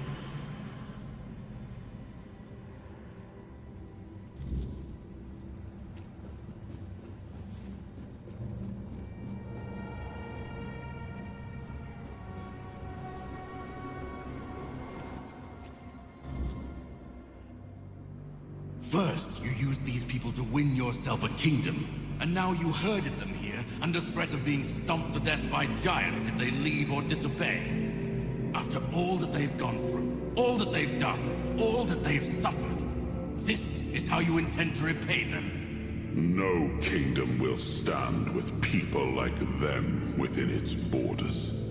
They would have to change their ways. The Del Rita are not ready for this. You know this. You did worse than all of them combined. And you are the one responsible for all they've done so far. They fought for your name and under your banners. Does this mean you're not fit to be a king? Not ready to have a kingdom? I left the heritage of Pendragon behind me. I severed the ties between myself and my tribe. I lost all that tied me to the past when I became king. I set a new path for myself. They are not ready to do that. Bullshit! You forced them to go against their sacred traditions. You destroyed their identities. They betrayed their comrades because you ordered them to. They kidnapped the children of the giants because you told them to do it. Everything they did was so that you could win this war. And now what? You're going to punish them for being your best, fiercest soldiers, most loyal of your men? This is not... So stop with your excuses already. You broke them, and now you're abandoning them to starve or freeze to death in these damned lands. This kingdom needs to be built on peace, Caradoc. Letting them live among merchants, lords, and ladies in Camelot or Timberwall. How would that go? Exactly as anyone would expect it to go. So we would end up with a civil war. Right after we won the war that almost annihilated us all. Oh, damn you. I've had enough. I stood by you through everything. Even what you did to me. The seawall. I let it all slide. I told myself it was for something. For a noble cause. But this is where I draw the line. I renounce my oaths, and I'm walking away. Put a blade in my back if that helps you sleep. I don't care. Not anymore.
Now I remember it all. I left the best of my people here. I betrayed their loyalty. And for what? Everything.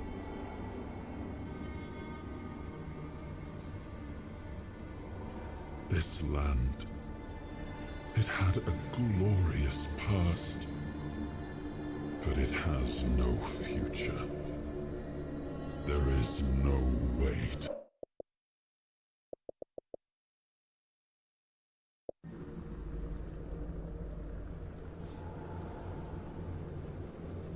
I know. I see it now. And it was my decision that cost them the ability to grow and change.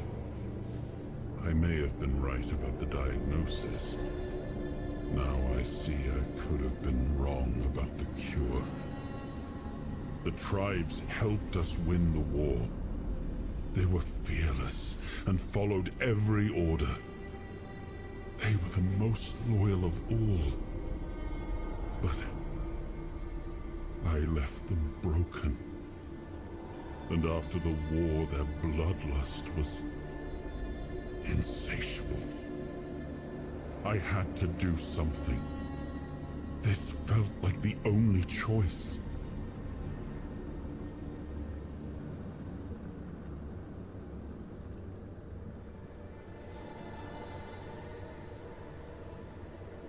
The giants sided with our enemy. We had to find a way to remove them from the equation. So, under cover of night, the tribes stole their children. I told the giants their offspring were our hostages, and that we would slaughter them if they refused to bend the knee. One of the most humiliating moments of that whole war. Both for me and for the Del Rita. Caradoc had the clearest eyes of any of us. He saw things for what they were. And I think I destroyed that. Destroyed him with all I did. I turned him into this. And now he's only a shadow of the man I once knew. He used to carry hope. Now all he carries is vengeance. I come from the Pendragon bloodline. A heritage drenched in as much blood as that of the Del Rita. A heritage that pillaged and fought in the homelands for longer than anyone can remember. And unable to build anything that withstood the test of time. I decided to leave it behind me when we won the war against the Four Dwellers, and built our kingdom on Avalon on stronger foundations. Now we've seen that my bloodline must have been cursed. There's nothing left. Nothing worth saving. Nothing worth rebuilding. I gave everything I had to this land. My blood, my soul, my name. And the land devoured it all. I betrayed the ones who believed in me. I cut down the men who fought for me. I turned away from my own blood to build something better. And all I built was another ruin. I thought I was forging a future. I was just extending the fall. Do what you want. There's nothing about this land that I recognize anymore. All I've ever done got turned into dust, corrupted against my intentions, destroyed. Why bother?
You just wait until they let me out.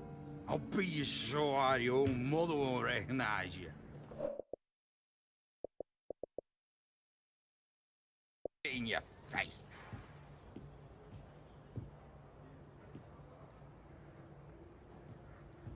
Nobody asked your opinion. I drink 'cause I want to. I drink 'cause guarding that empty gate is the most boring shit in the world.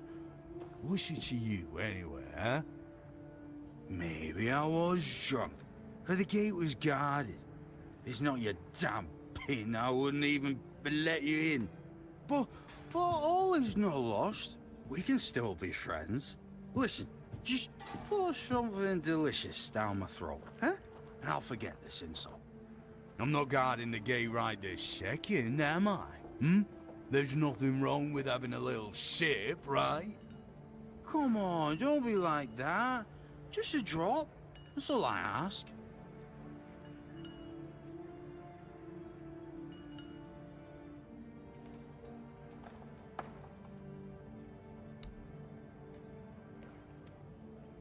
I knew it, my friend. I knew we could get along. Oh, delicious. You're the best, you know.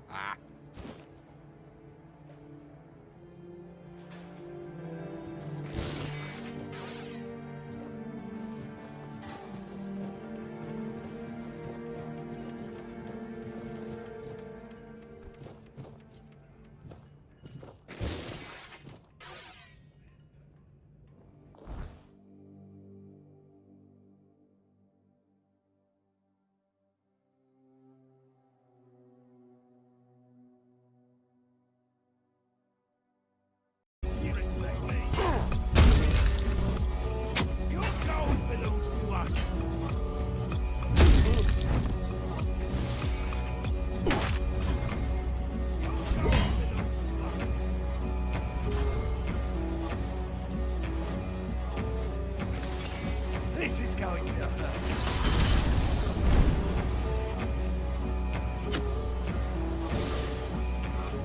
Your gold belongs to us.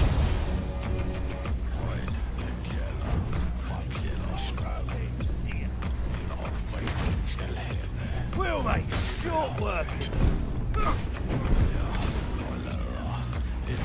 Your wealth is ours. This is going to hurt.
let your guard down.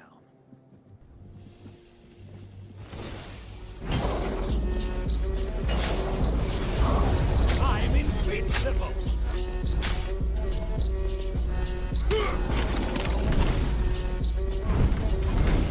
You'll fall to my sword.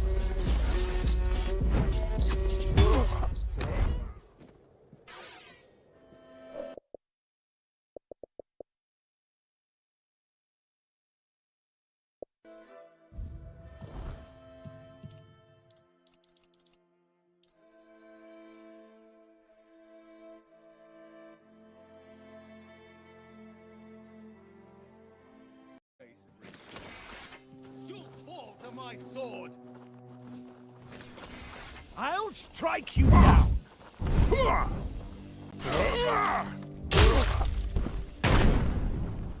You're no match for me!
Bayor, is that you?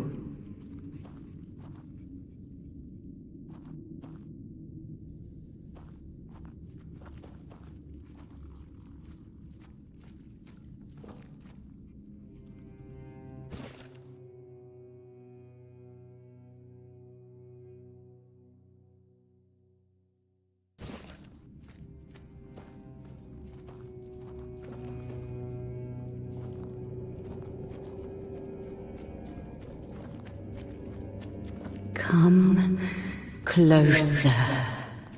Hug me. I want to feel. Don't worry. Now we can.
say, you look very suspicious right now.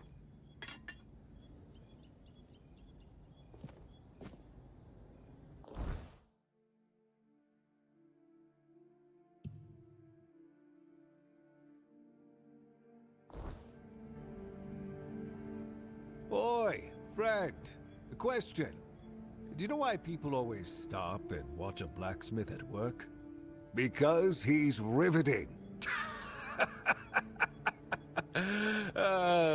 It's good to see a new face in this sad hole. Oh, of course. I forgot to introduce myself. I'm Osbert, local master of hammers and anvils. Do you need your blade sharpened?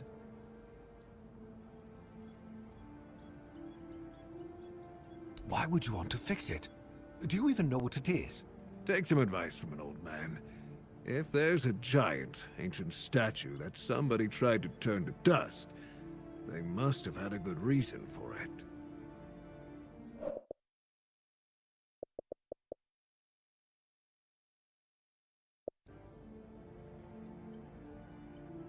Well, if you put it that way, then I suppose I have to tell you the truth.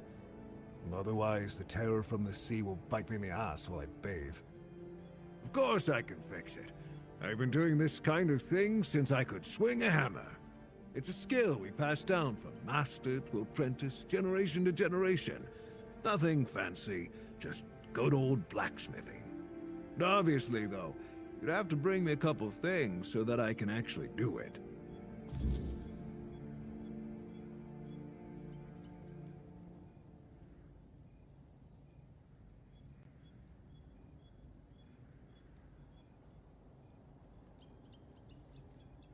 Riordan's back, and with the Dalrita, no less? Bold move. Let's hope he knows what he's doing, or the keep's going to be in for one hell of a mess. Ha! Friend, I wish. But the only task I could use help with might be a bit too delicate for you to handle. Unless you're a master goldsmith, then feel free to prove it, and I'll have work for you immediately. There's just not enough of them to go around. And now that we're on lockdown, there's not much demand for my services either.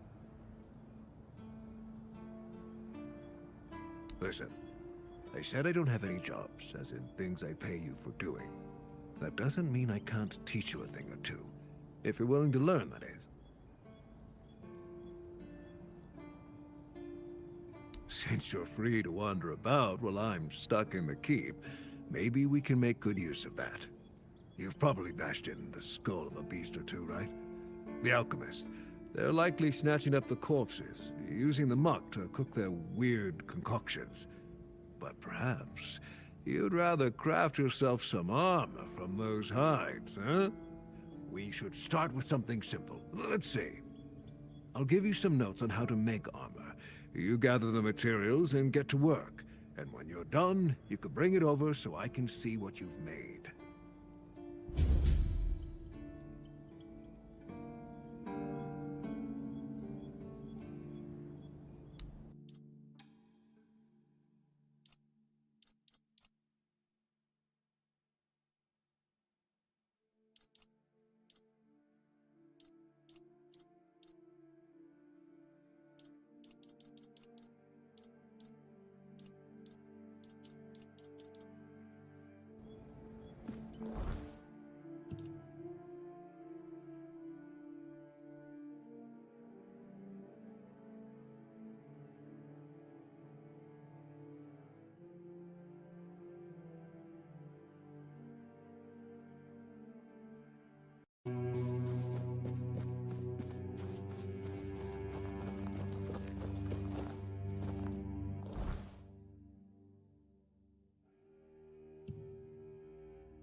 How did you, Oh, forget it. I don't even want to know. Just give me a moment. Here. That should do it. Do whatever you need to, if you're really sure about this. But please try to come back alive.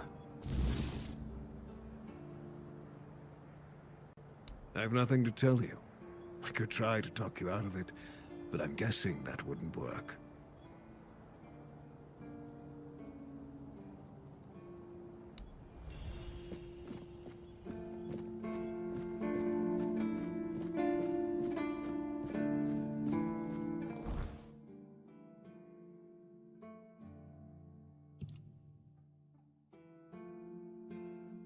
Time.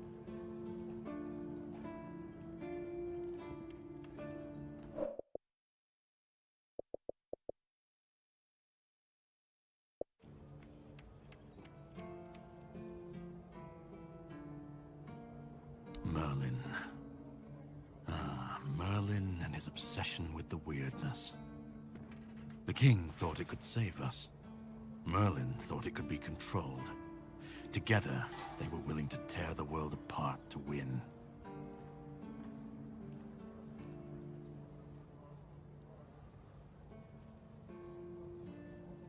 I was a prototype for Merlin's latest idea, immortality. Me and Seawall, the king's loyal pawns. Used and discarded when they found a better way. When they decided to go even deeper into their madness and turn our king into a monster.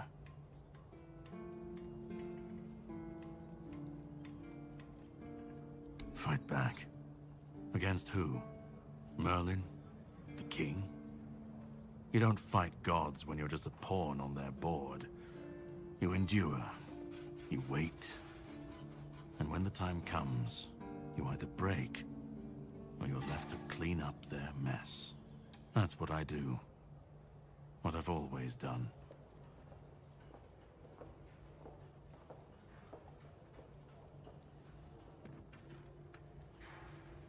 Even if he didn't, he should have. He was desperate to win. And desperation doesn't leave room for conscience. Every scream, every scar. Even if he didn't see it, he allowed it. That's as good as approving it. Seawall was Merlin's first attempt. I was the last. We could say I was lucky, but to say that would take a truly macabre.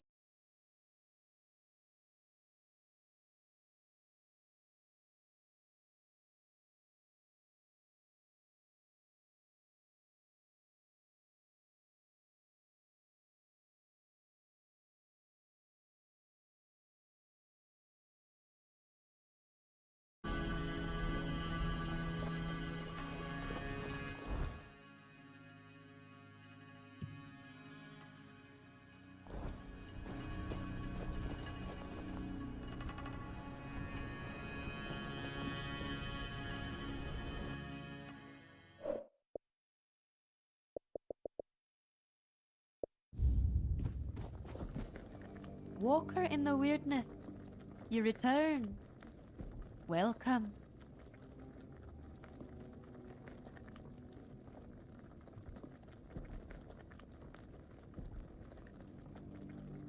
I don't know what to say. Has Mother sensed my doubts? My true burden? Deep down, I've always felt that Sonder was not my destiny. I envied Therov for joining One-Eye's rebellion and getting to see the world. I envied Taranis for his work with the Alchemists Guild. Now I will have the chance to know real life. But I cannot be the elder of a tribe with no tribe. Perhaps I will join those who refused Mother's call.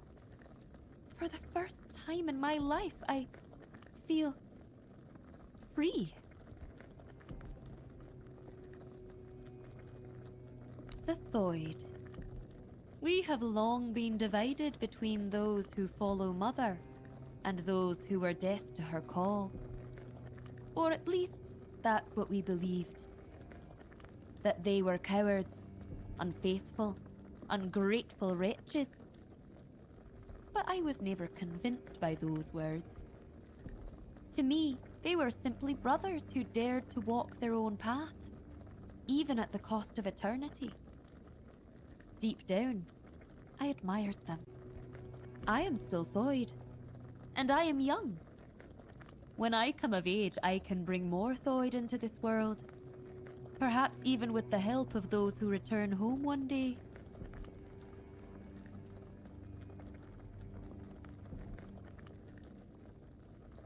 It's hard to say, but I don't truly care. They will either accept us, or they won't. But who knows? Perhaps this time we will grow closer to them. I've always thought they envied our direct connection to Mother. With Mother gone, perhaps we will finally build a true rapport.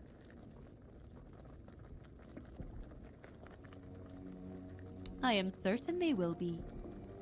They will believe what they choose to believe. It will be a new beginning. My role as Elder was to guide the Thoyd of old to the dreaming. But those who come after them will live in the waking world, and I will guide them too. At last, I will be allowed to grow up, and I'll admit, I cannot wait.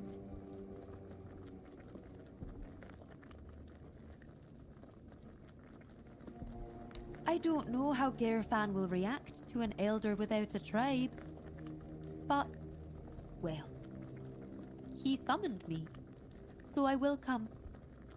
There is a reason why the Thoyd made me their elder. My power, despised by the other Delrida, is truly unrivaled. And on the battlefield, a skilled Thoyd is worth 10 Volker warriors steeped in Mather's fury. I know I will always wonder what Sonder would have been like. And I know my heart will grieve for my kin. But something tells me this path is not closed to me forever. If there truly is a place we go after death, perhaps it is Sonder.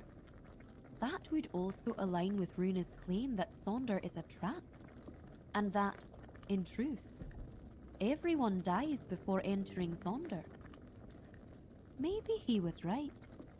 If so, then when I die, my soul will awaken in Sonder. I will see my tribe again.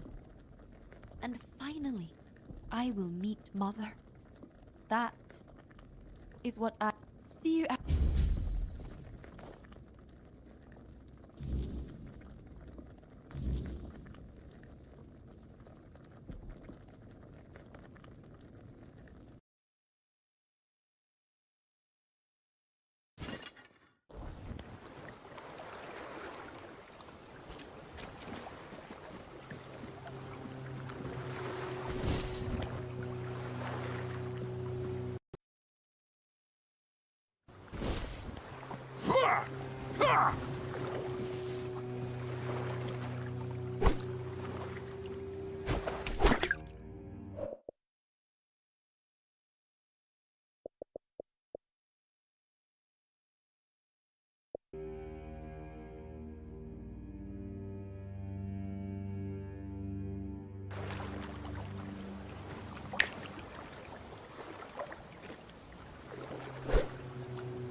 You look like you're enjoying yourself.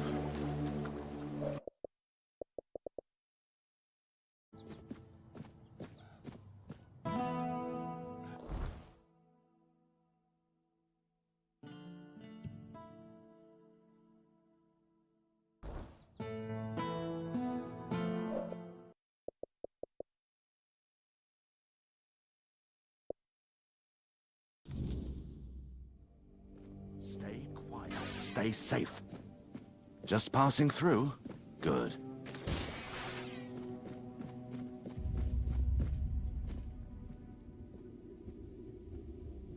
What news? The people I told you about. Have any of them agreed to join me on the quest for the Holy Grail? Well done. Naturally, I would have preferred to bring them all, but two will make fine company. Perhaps along the way, we'll meet others willing to lend us their skills. After all, I can hardly believe you're the only one bold enough to roam the world in search for adventure. You've done me a great favor, so allow me to repay you. Before I depart, know this. You brought change to Connacht and earned my deepest gratitude. Let my repayment be the blessing my lineage received from King Arthur himself.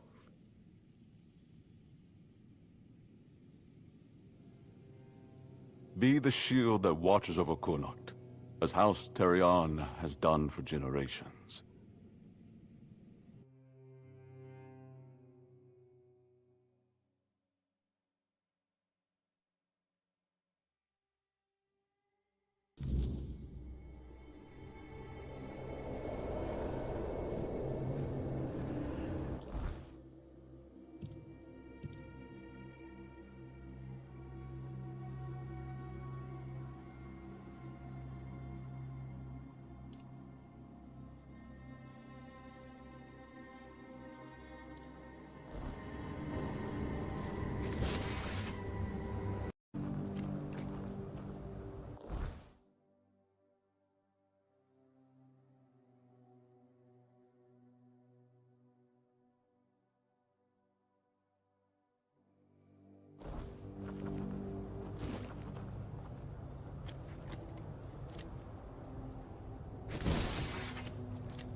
you're here to see the healer, don't bother. He's a quack and a butcher who likes to watch people suffer.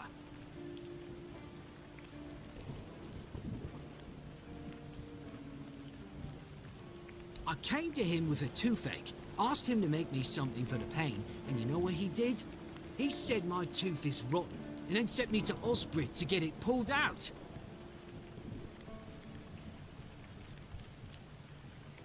Sounds like horse crap. My grandma was smarter than your lot, and she couldn't even read. She knew how to make a proper potion for...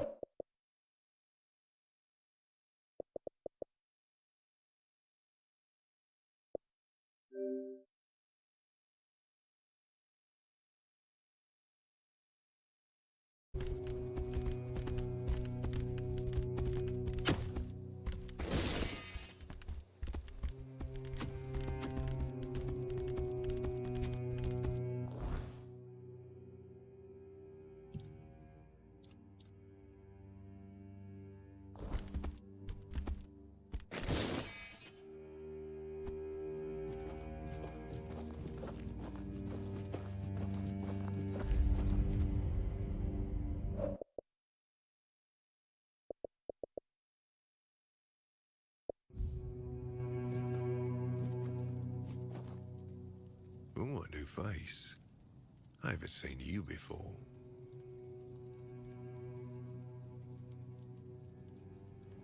It depends on who's asking and why. Nah, I'm kidding. I don't meet many outsiders these days. I'm Marg, a hunter in the service of the Horns of the South.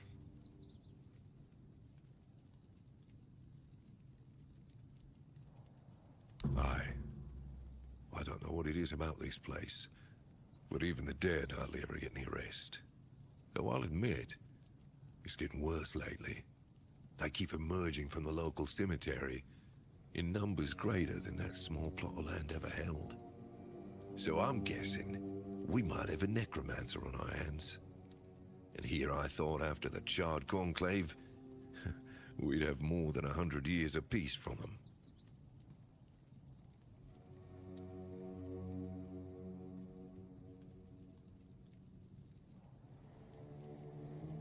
Only every century or so. But even that's too often if you ask me. Something seems to draw them here. Well, it's probably all that death. The South has always been restless.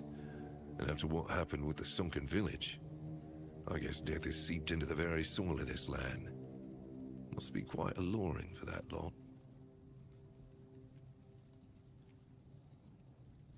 Because I'm not stupid or suicidal. I can go up against a few undead, but their masters are a different story. I'm a simple hunter, while they have the power to raise the dead. Arrows are only good against magic if you're far away from the caster, which is impossible in the crypt. But if you decide not to help, I'll have no choice, will I? Or I could just wait for the necromancer to be destroyed by what they summoned. It happens sometimes, from what I've heard. Good. And try not to die. That undead swarm doesn't need any more recruits.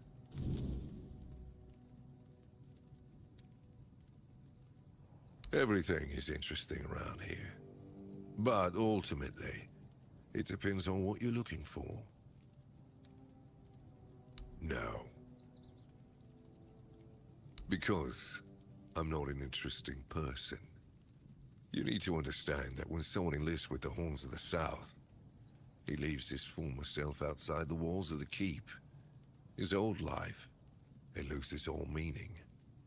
If someone comes here and gets political, well, they'll end up disappointed. Well, I don't know if you're aware, but becoming the captain is a curse for any true keeper. It's not the honor others on Avalon seem to think it is. Because the captain answers to Camelot and its representative, Galahad. So every captain needs to get political, whether he likes it or not. And the current Galahad is a real piece of shit. He burns people under any pretext whatsoever, or none at all. He sows terror. I have no respect for the man. I'm self-sufficient enough not to have to ask for help. However, I suppose I could help you. I could share some things I found out during my hunts.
goes there?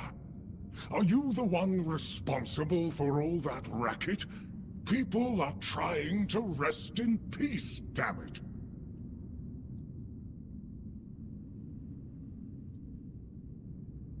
Oh, you'll have to forgive them. They're a little disoriented. Waking up in this way is like coming out of a thick fog you've been wandering through for days on end. Dulls the senses, clouds the mind. Terrible for coordination. Interested in local history, are you? Good, good. The memory of those who came before us should be preserved. I can let you in. There is a small fee of 5 gold coins, for the upkeep of the cemetery, of course. It's constant work, as you can clearly see, and my petitions for additional funds seem to have fallen on deaf ears. Bless you, kind stranger. Those old bones are not what they used to be. Here, just take the key. Be careful, though. There's evil dwelling in those crypts. Oh, and I hope I don't need to remind you not to rob any graves. It's terribly rude, and I'd rather not deal with the complaints. My name's Huardok, and I am the keeper of this place. I look after the dead, or at least, I try to. It used to be much easier where they stayed in one place. Now I need to keep making sure they don't stray too far from the cemetery.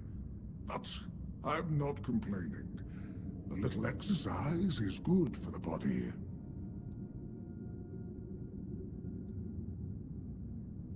Dead, alive, what's the difference? I am here. I always have been. And I always will be, until the day I'm released from my service. Truth be told, I'm not quite sure. Has it been a long time since the wave came and swallowed the village? That was when people stopped coming here. It's like the sea washed away the memory of this place as well. I don't remember much of what happened afterwards. I must have fallen asleep for a while.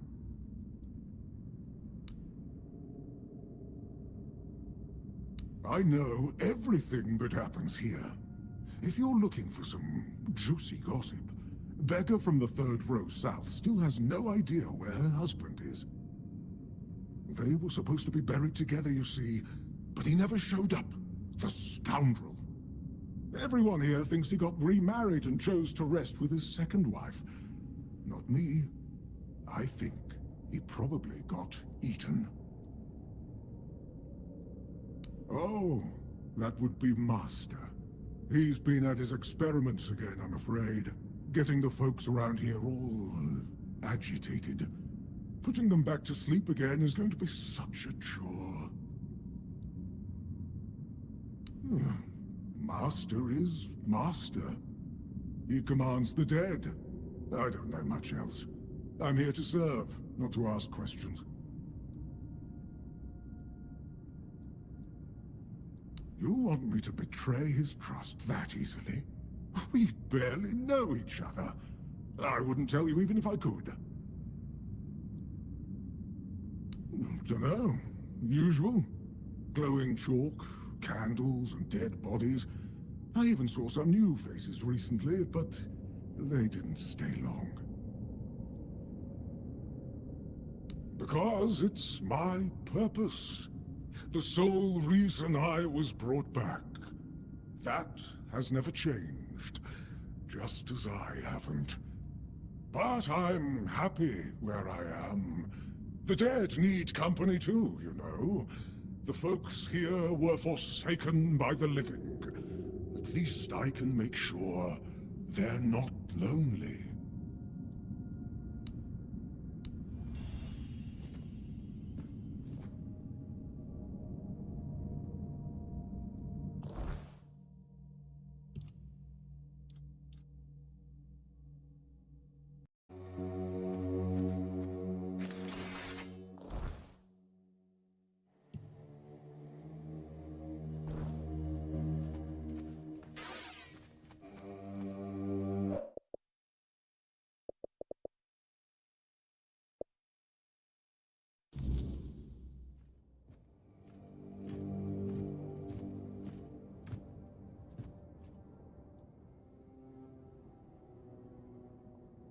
Vigdis?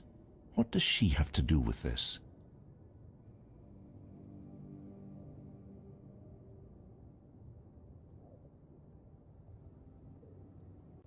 Does that old man really believe her ramblings are the will of the giants? Unbelievable. I won't say what I really think about this. If the Master of the Brotherhood believes it, who am I to argue? Because I'm protecting her from prying eyes and the superstitions of villagers, that's why. I don't know you.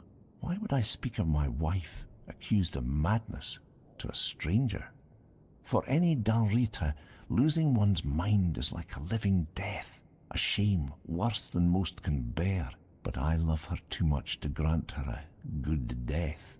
If Darvan believes she hasn't gone mad, but instead serves as a bridge between the Ulfr and the giants, then I'll gladly let you speak with her.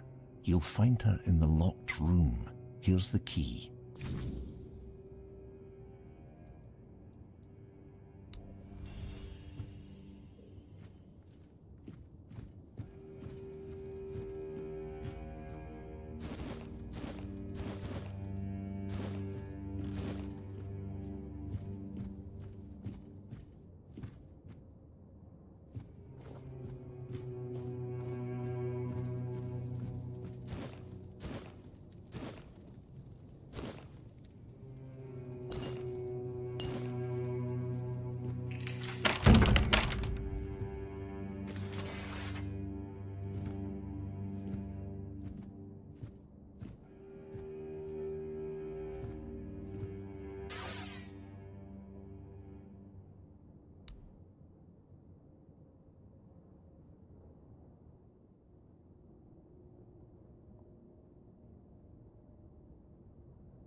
do you think you're going?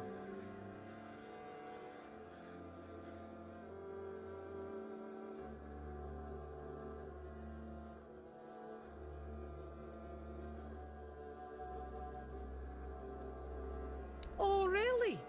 Lying to Dalrita? You've got guts, but no honor.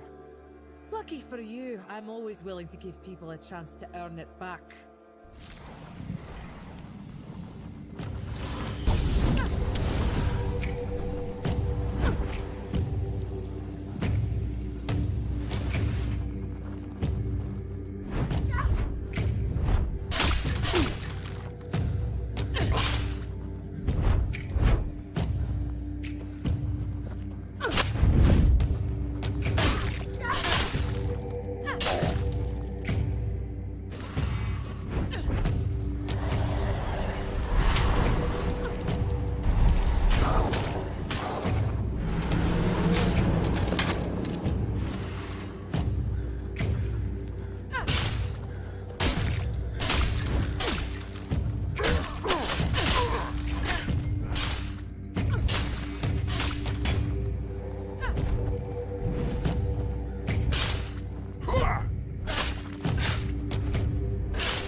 It's been a while since someone bested me. I guess I really have gotten rusty. Still, a win is a win.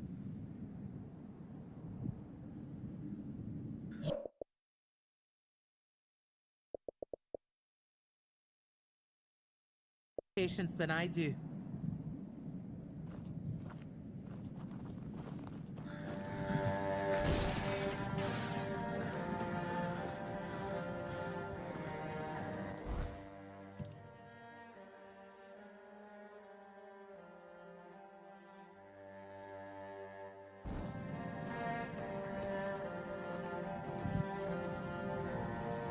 So, did you get what you needed from Vran, or are you sticking around?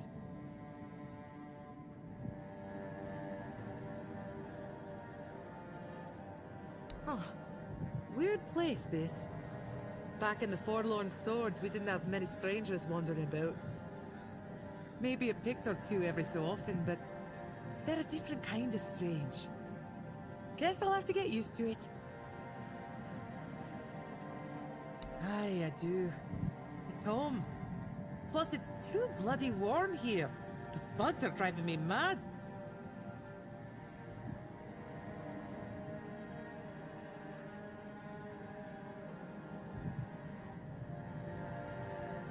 What's there to like? They only come to take. Our steel, our warriors. They never bring anything good in return. Felt like everything was falling apart back home. After Gunvalder was wiped out, nothing was the same. It felt like we were all just waiting for the other shoe to drop. Made me feel useless. And I hate feeling useless. Do I look like someone with a plan? I don't have one. Where they go, I follow. As long as I'm useful. See you around, I guess. Could use some action.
You shouldn't be here.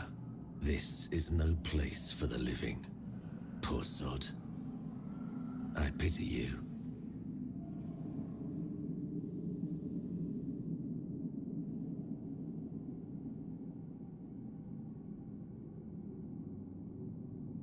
I think my name was Mallory. I wandered in search of meaning, until one night, a very special dream came to me. In that dream, a beautiful, towering flower whispered to me, "You will find me, if you want me, in the garden." And so, I resolved to seek that place. This is what I found, from the rain to the gutter. I suppose it's what lies beyond those ever-watching, ever-listening doors. They wait for our next move. Soon, it will all be decided. When we finish our little conversation, all will be set in motion.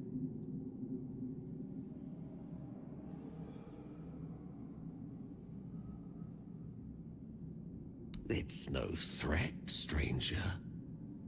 It's simply how things will unfold. I pity you, truly, for wandering into such a place. It seems it still holds the power to draw restless souls to it. You should not ask me. The Druids created this place. They called it the Hall of Trials, as they sought to find a worthy pet for themselves. We all wanted to see the garden, to learn something from those cunning vermin. I doubt they expected such an outcome themselves. I cannot. I am bound to it for eternity. The slaughter has come to pass. A foul affair. Brutal beyond measure. Many lives reduced to one. Just me, all on my lonesome. Humans have a rather dreadful tendency to descend into madness, especially when forced to live among others in a cage like that one. You could try counting. Though it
Why is he not among us?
happened?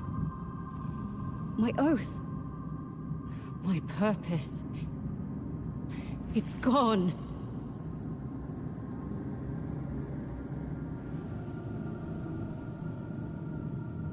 Forgive me. It wasn't by my own will. It was the All-Mother's will that I'm carrying out. No! Not anymore! I serve the Round Table.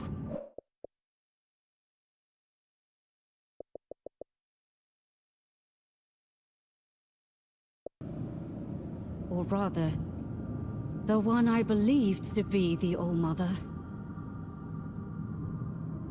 A knight of the Round Table. I proudly bore the name Percival in honor of my predecessors who served King Arthur. Like the first Percival, I set out in search of the Holy Grail. My path led me here, to the very temple where my father once wanted to send me for priestly studies. I never felt a calling then.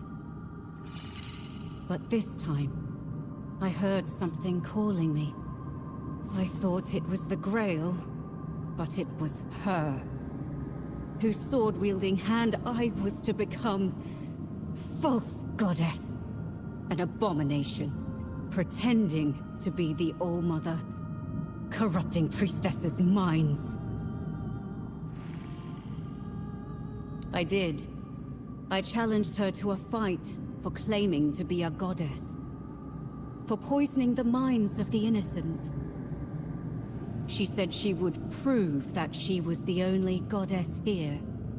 She forced her way into my mind, and made me vow that if I lost, I would become her paladin and serve my only true All-Mother forever. I was vanquished. I knelt powerless before the false All-Mother as she pierced me with a blade. I was to carry it within me always as a sign of whose power I am now under.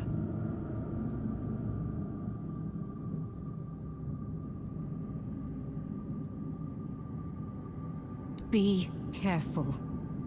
If you face her, fight fiercer and strike harder than I did. Above all, don't let her into your mind, or she will turn your own body against you. I spent countless years trapped in the prison of my own body, bound to her service, where I found the truth. The only truth worth knowing. I was blessed with her presence. I warmed myself in her radiance. Why did you take it from me? Why? I'm sorry. The oath I swore to the false All-Mother. I can still feel its binding.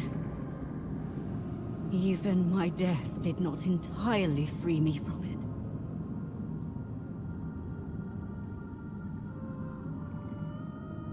I pray it is so. Otherwise, I am nothing but a damned soul, bound to this place for eternity.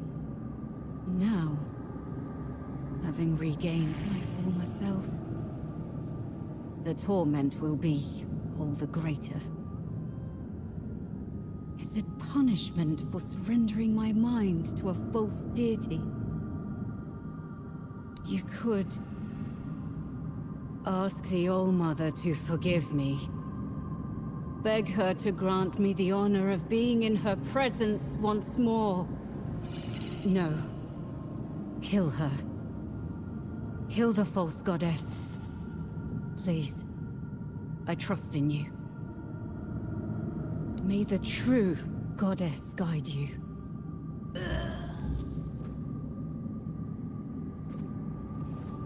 And now, in the ruins of the temple sanctum, find my sight. It has always been, and always will be, all-seeing. It watches you, even now.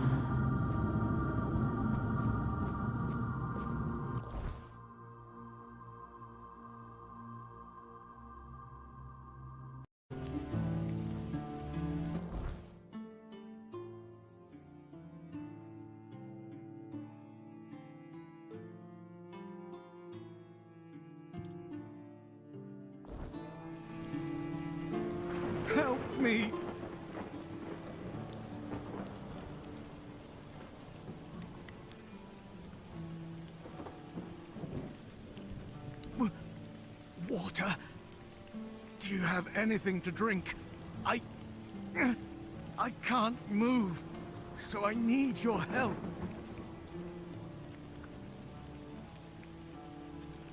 Thank you. My name is Linwood, and I've been cursed. That damned rat of a druid cursed me. I've been stuck like this for the past 2 days. No food, no drink, nothing. That bastard left me to die. It surprised me, too. I didn't know there were any of them left. I'll be reporting him to the authorities. If I can ever move again, that is. Who can tell with those tree huggers? I was just sitting in a clearing, bothering nobody, when suddenly he jumped out of the bushes. I must have stomped on some sacred clump of grass. Or, I don't know, maybe I'd stepped in a ritual puddle. He shouted something, started waving his arms and mumbling, and then, boom! I swear, I've done nothing wrong. I was just walking through the mountains and stopped for a little rest. I ate something, had a drink, and then decided to pass the time by playing a tune on my bagpipes. No, please, help me!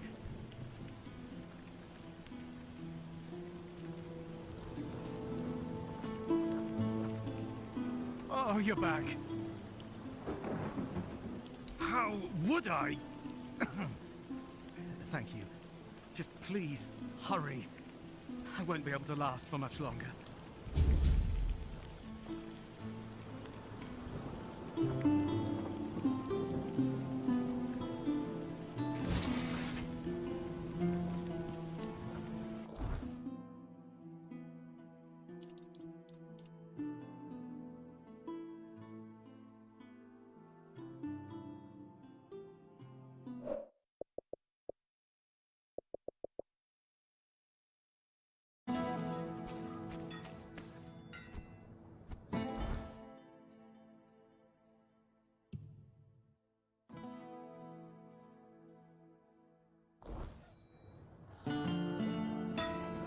What do you need?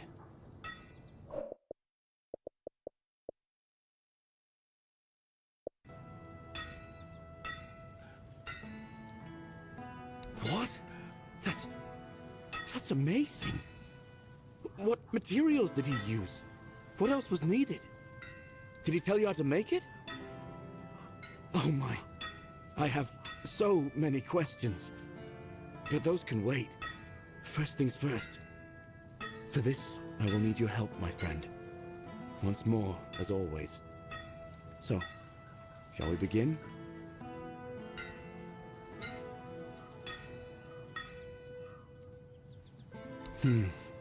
Okay then. Let's see if those Stone Warden legends have a grain of truth in them. I suppose that's it. Surprising how simple it is to look into someone's heart and tear it out, isn't it? It's different. Everything looks a bit like it's mired in fog. But I don't feel bad. In fact, I feel good. I feel stronger. I guess more will become clear with time. For now, I'll just have to wait and see. The measure of my debt to you is 2 hearts. I don't know how a man could ever repay something like that. I'll be going back to work. Visit me sometime. Don't be a stranger.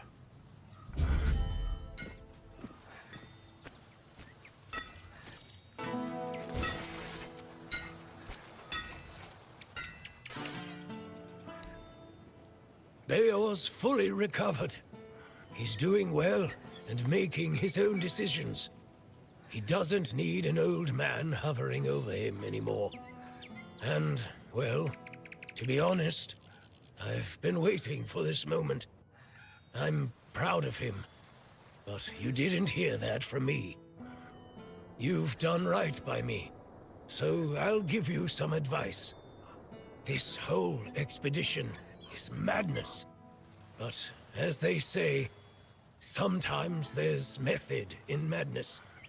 And I'll admit, I'm glad these old bones can still be useful. I might not think much of our Lord, but I won't turn my back on him when he needs help. This isn't just about him. It's about our home. I'll do whatever I can for Kuanacht.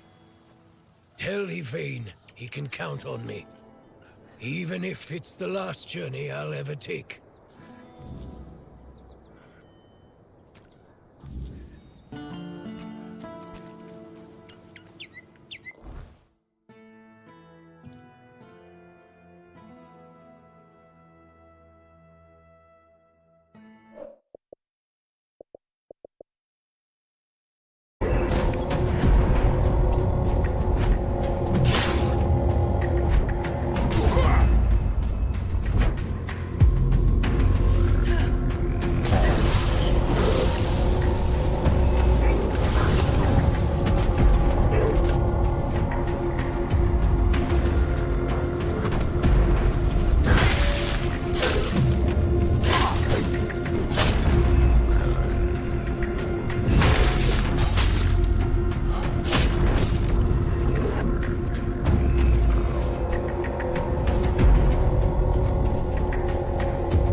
Why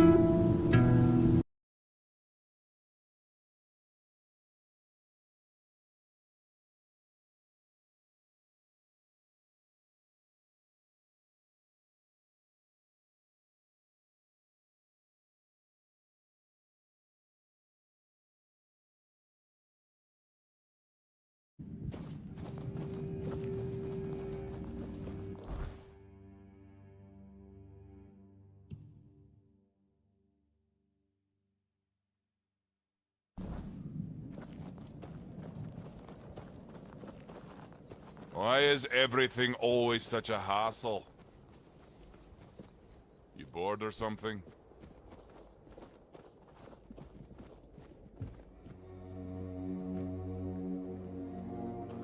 I wasn't made to wait, so do you have what I asked for?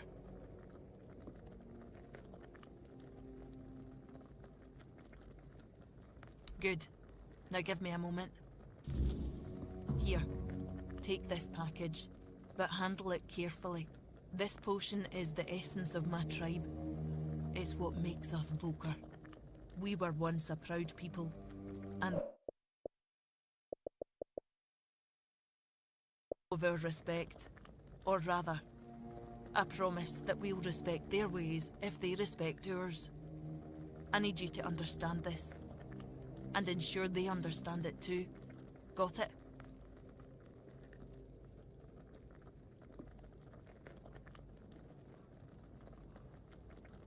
It's a gesture of goodwill, not a full supply shipment. Besides, they only need a sip, not the entire bottle. That's more than enough. It's all that remains from the blessing Mither once bestowed on us, before we were abandoned. Nae Camlotian alchemist can replicate it, no matter how hard they try. Every Volker knows the recipe, but the source of the main ingredient has been lost, along with Mither's favour. Every drop I use is taken from what little my people have left. So I really bloody hope the Keepers understand its value. Thank you. May Mither guide you, wherever she is. Ah, I almost forgot. I did promise you a recipe for a different potion. Here you go.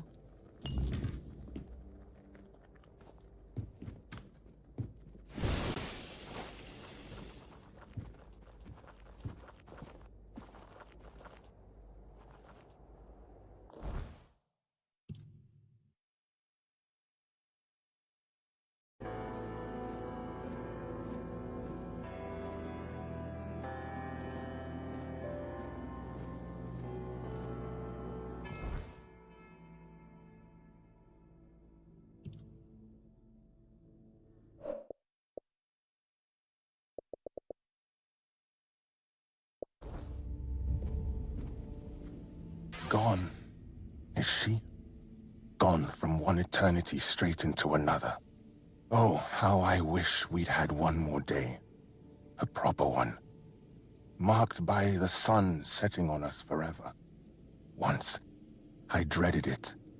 The relentless passage of time. And now, all that's left is tomorrow, and tomorrow, and tomorrow. And all our yesterdays have lighted fools. The way to dusty death.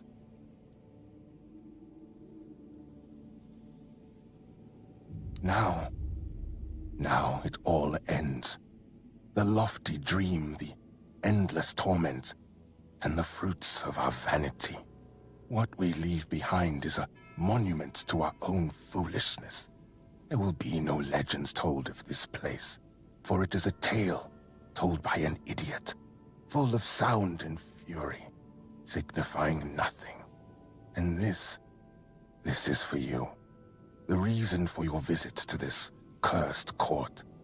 You may leave now. Your audience is over.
school to see you here, for it means we draw ever closer to Sonder. Behold the dreaming, our true home. Walker in the weirdness.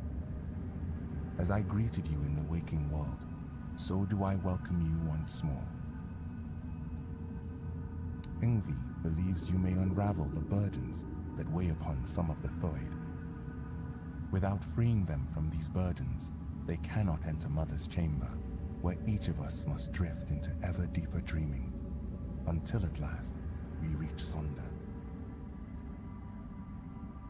Ingvi's burden is to guard the village of Thoid, to safeguard Mother, and to ensure that all members of the Thoid tribe journey towards Sonder.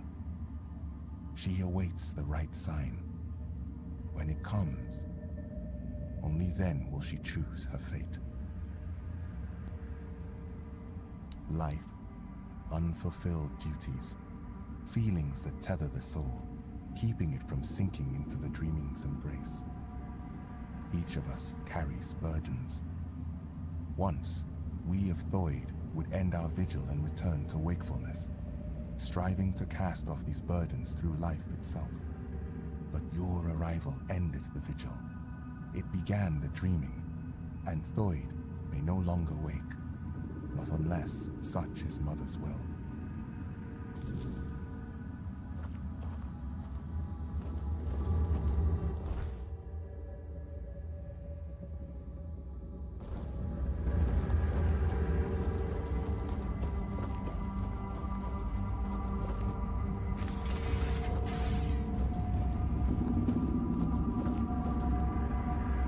You, don't just stand there. Help me find Veilkin. I know that filthy swine is hiding somewhere around here. We have to find him.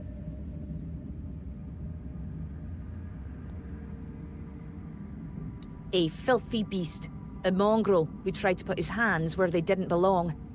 Oh, how I wish I had cut them off when I had the chance. But he fled. And now he's entered the vigil, and I will not, let him go any further. If he dares try to harm her again, I swear...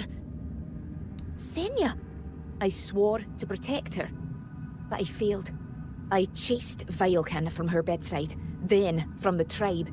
But he still managed to worm his way into the vigil. I need to find him. As long as he's out there, Senya will never be safe, and I will never be able to join her in Sonder. Because I saw him. I tried to give chase, but he's surprisingly good at slipping away in this place. He cannot be allowed into Sonder.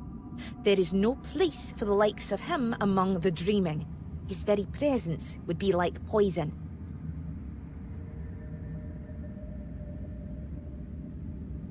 Good. I'll wait for you here. Bring me his head so I can finally dream in peace.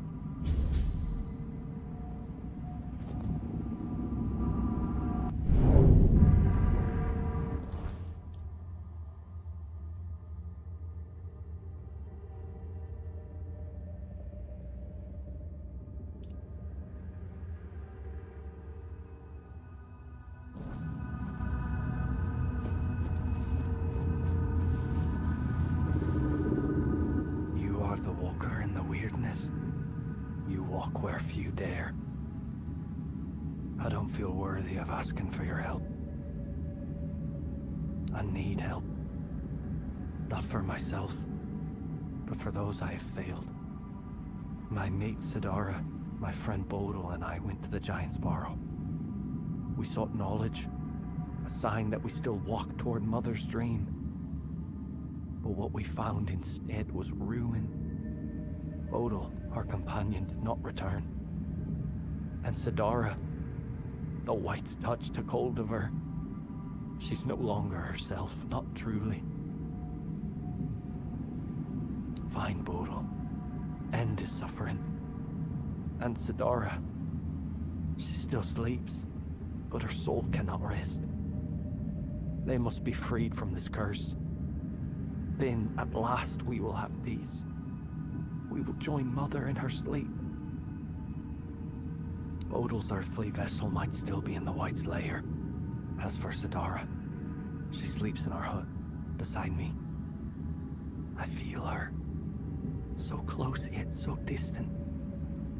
Please, bring back my loved ones. Free their souls. Then, maybe we can find ourselves again. Join the Mother.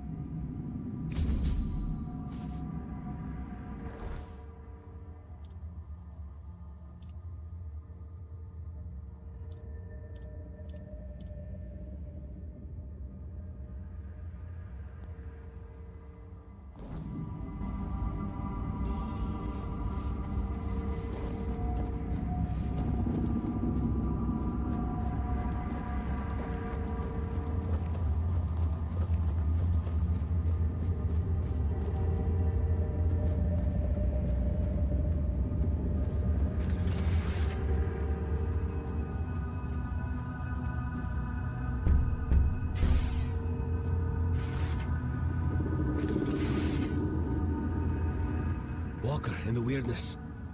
You're here. Finally. You have to listen to me. I need to speak with Yngvi. But ever since the dream began, I can't leave this place. She must hear this before it's too late. That's exactly the problem. Sonder is a trap. No one can go there. Especially not Yngvi. Please, I'm begging you. You have to help us. The Giant Mother, the one we believe to be Mather, wants us to become her children, to surrender ourselves to her care. But why did we ever assume she was Mather? Our Mother Goddess was a warrior. She gave us the strength to stand against it.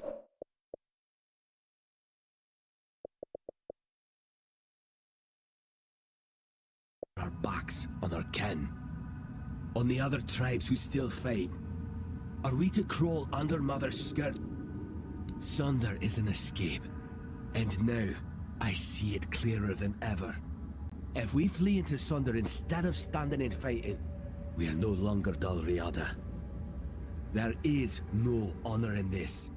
We are on the verge of losing everything. Our identity as Tuid, our very souls. I don't know if it'll be enough, but you have to try.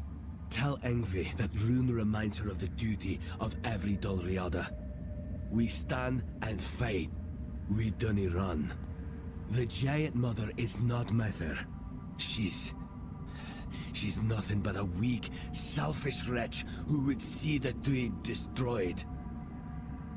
I know my plea must sound desperate. If you grant my request, I'll enter Sonder. I'll be thrown into it, whether I want it or no. But if that is the only way to save the tribe, then I will do it. I will sacrifice myself for them.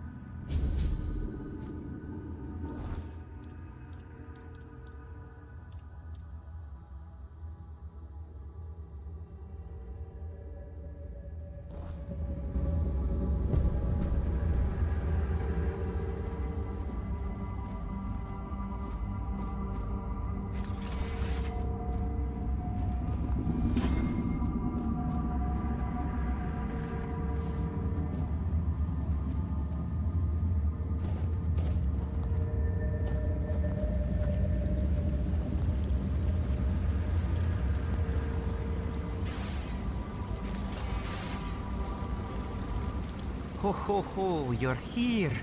Munvarth knew you'd come, even before we headed to the Mother's chamber.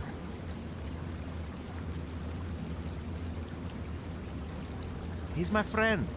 My raven friend. I mean, he's a raven. Feathers, wings, a beak, all the raven things. And he's the reason I'm worried. Well, not really him, actually. It's my stupid head, always forgetting things. Before I entered the Mother's dream, I told myself, Jarnsver, remember to let Munvarth out. And, of course, I forgot. Damned useless head. I'd rip it off my shoulders and toss it into the abyss if I could. You will. I'd do it myself, but I can't go back anymore. For Toids, dreams are a one-way journey. Both Munvarth and I would be forever grateful. Here, this is the key to his cage. It works like any key. Just stick it in the lock and turn it. Hope it can travel back to the Waking World. And please, make sure to apologize to Munvarth for me. Did you manage to free him from the cage? Of course.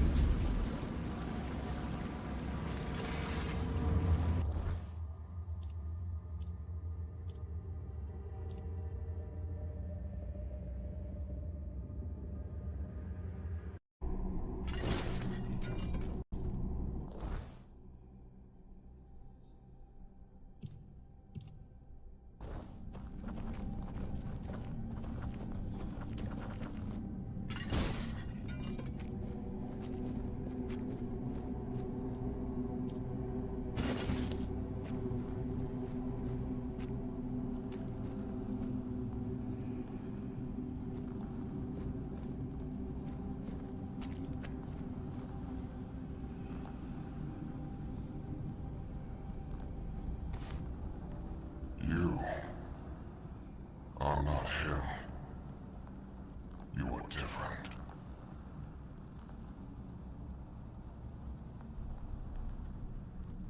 I am Seawolf Firstfoot, the one who scouted the land before the traitor Arthur set foot on it.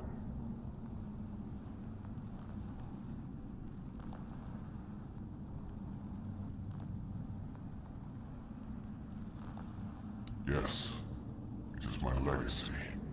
The Jewel of the South, the safe haven of honorable men.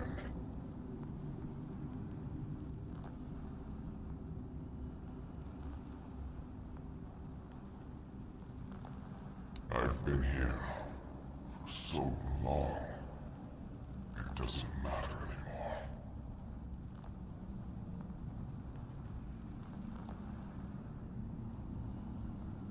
The Dalriata promised me revenge. They understand what happened here. Everyone who comes here has the right to ask. I was the most loyal of Arthur's men. I was the first to go ashore and take on any danger that might arise in this new and unfamiliar land. Then came the war. I fought by his side, shielded him with my own body.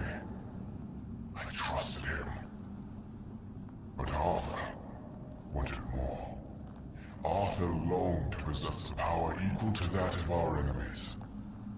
So Merlin decided our king must first become immortal. Only then could he achieve greatness. But Merlin needed volunteers. Trusted people to go first to make sure that his methods were effective. So we wouldn't risk Arthur's life in trying to grant him immortality. They thought I had died, so they buried me.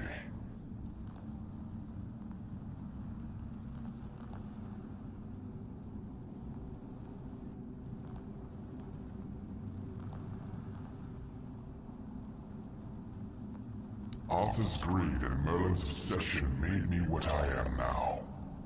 Arthur should have made sure. They thought I was dead, but I heard everything. I know there were others after me. I know that the king didn't hesitate to do anything to achieve his goal. He experimented on all the knights, abusing their oath. He told them it was for the greater good. Their lives, our lives, meant nothing to him.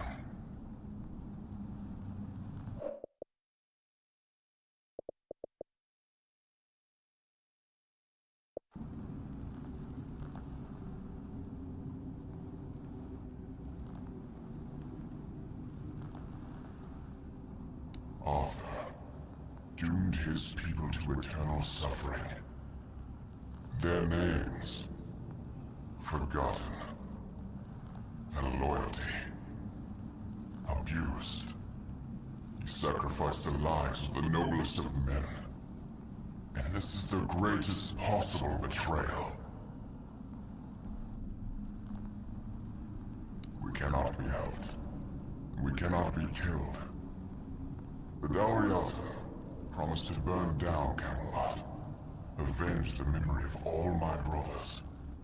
Camelot was built on betrayal. People have the right to live in truth. When Camelot falls, we will finally be free. Build a new world. Let the dead leave this one.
Not another step. You. Who are you? And why do you think you belong here?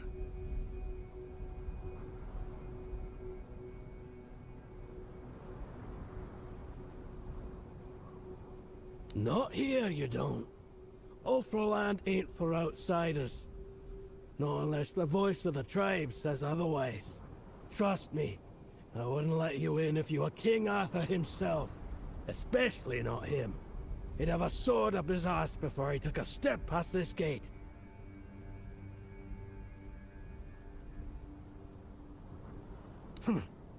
Seal looks real enough. Fine. Go on in. But don't cause trouble. We don't take kindly to outsiders sticking their noses where they shouldn't.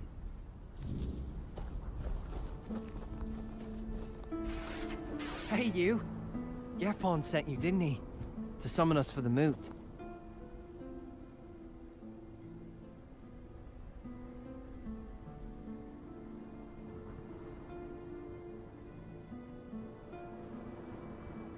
Just because we live up in the mountains doesn't mean we don't know what's happening in the wider world.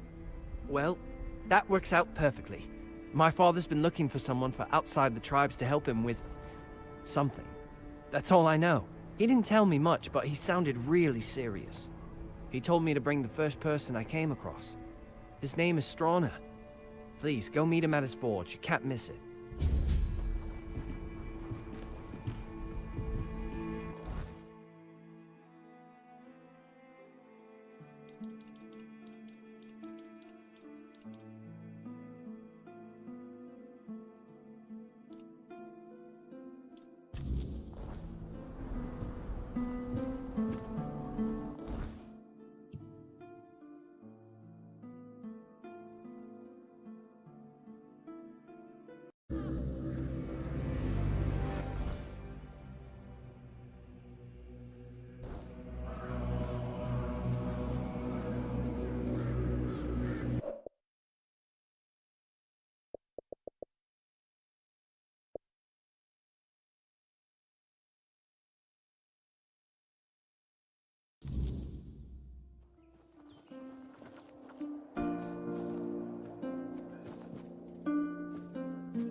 one who carries what's left of me. Please, don't come any closer. Don't force me to think about coming back again. Just let me finally die.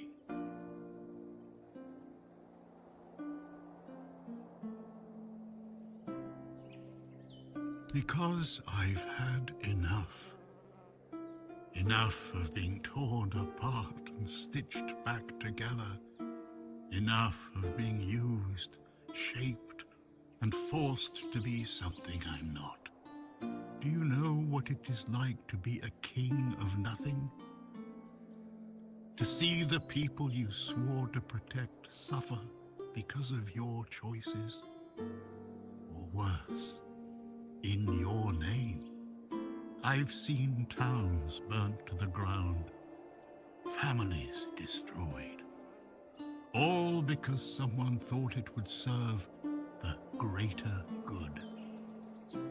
And they called it loyalty. They called it justice.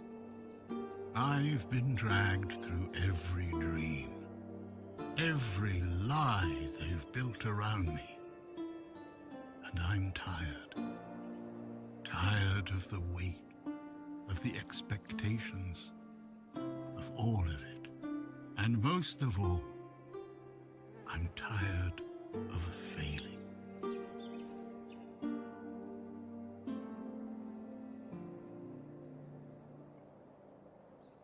He thinks ending me will free Avalon. But what then? Without an idea, a light to guide them, they'll stumble, lose their way, and turn on each other. People always seek something to follow, something to believe in. Take that away, and they'll tear each other apart trying to find it. Or worse, build something even crueler in its place. Orin wants a king, not me. He doesn't see the broken man behind the myth. He sees a symbol, a weapon to wield against the weirdness. But symbols aren't people. They're empty. And the more they're used, the more they hollow out the one who carries them. That's all I've ever been to Orin and the Druids. Do you know what it's like to be a weapon? To be forged, sharpened, and thrown at every problem? I want release. I want to stop being a tool in their endless struggle. Kill me. Destroy the last piece of me and use the energy however you wish. Take it yourself and become the new king. Give it to someone else. I don't care. Just don't let me come back again. Let me die. Not as Arthur. Not as the king. Just as a simple, normal human being.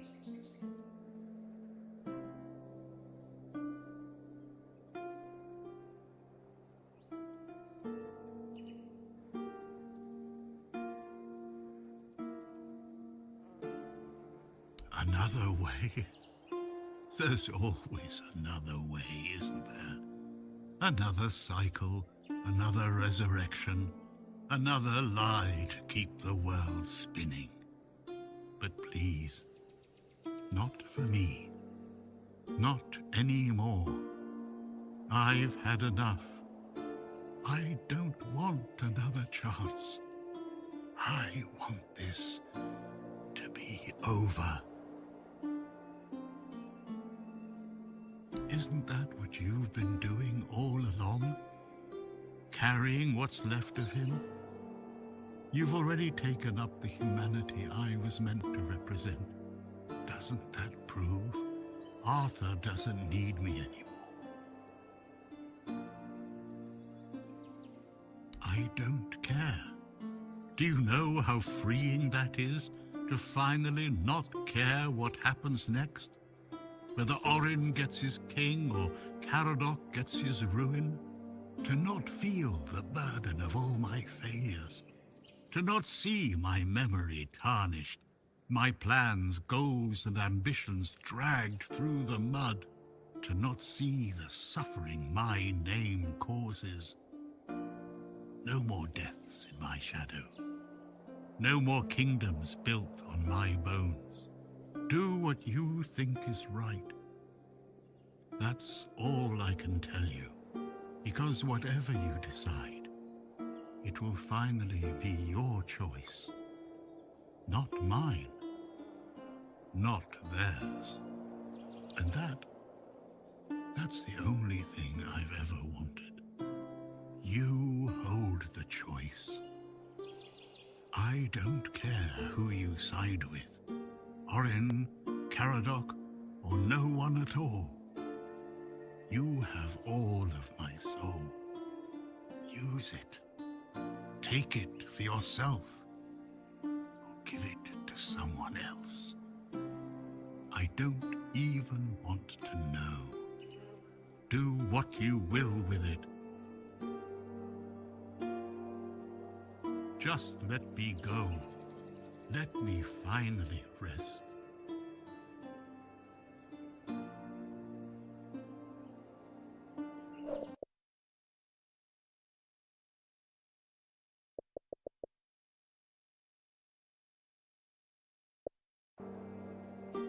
Let me die, please.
Good. Give me a moment to find the right song. I haven't lost my touch. Here, your friend will have a strong, beautiful heart. At least in terms of craftsmanship. The rest is up to you. The art is just an empty vessel. It needs to be filled to start beating. Life, of course. A heart must be full of life to start beating. But we'll talk about that when you return. Well, there are two ways. Through death, or through sacrifice. No, of course not. And I can't... You can pour some of your own life into the art. Besides... Then he'll have a cold lump of steel. If you want to fill it up with the energies of things you kill, just hold it up when you fight. It will collect life, and at some point, will give you a sign that it's beating again. Come to me and I'll bind life to the heart. If you decide to fill it with your own energy, just tell me. Either way, come back with either a full heart or when you make up your mind.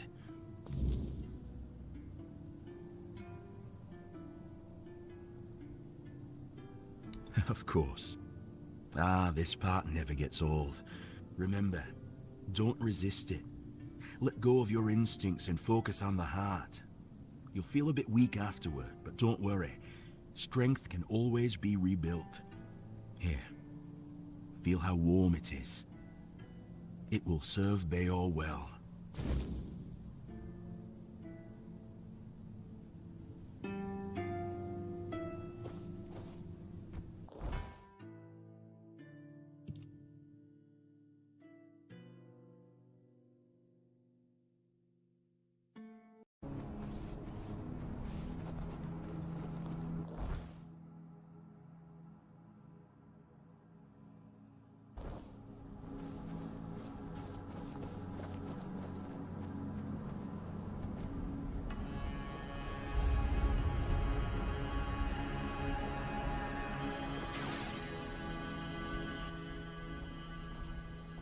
Greetings, Walker in the Weirdness.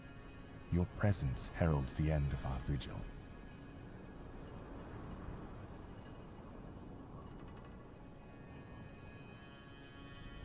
Skuld sees the weirdness flowing through you.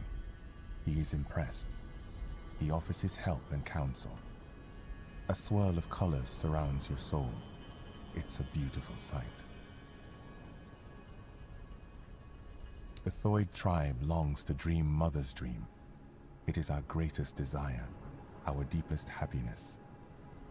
Mother told Senja, Skuld's sister, when the one who walks in the weirdness arrives, then your time will come, my children. You will fall into the sleep, and we will be together forever. Everyone aids Senja in her dreaming, except Chieftain Ingvi and your humble servant, Skuld. Because of this,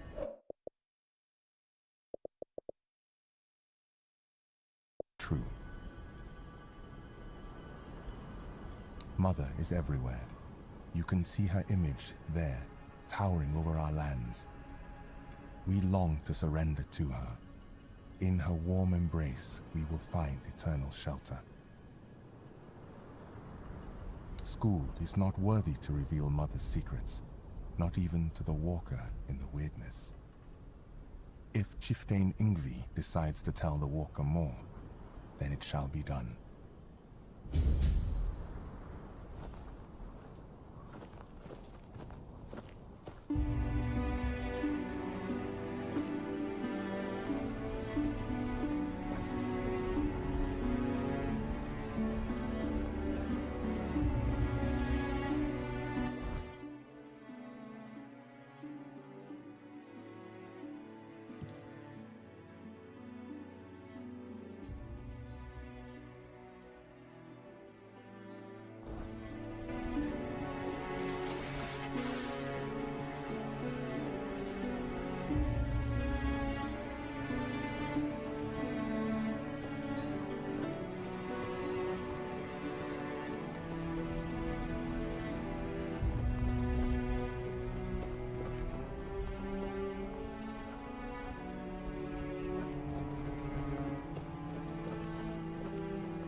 You are here, Walker in the Weirdness. Your arrival heralds change. I am Ingvi. May my stature not surprise you. For the Thoid, it is what you bring to the tribe that matters. I bring myself, my skills, and my devotion. I am my tribe's servant. I've heard the voice, but I cannot answer its call. The members of the Thoid tribe are preparing to fall into sleep, and it is my duty to ensure their safety while they do.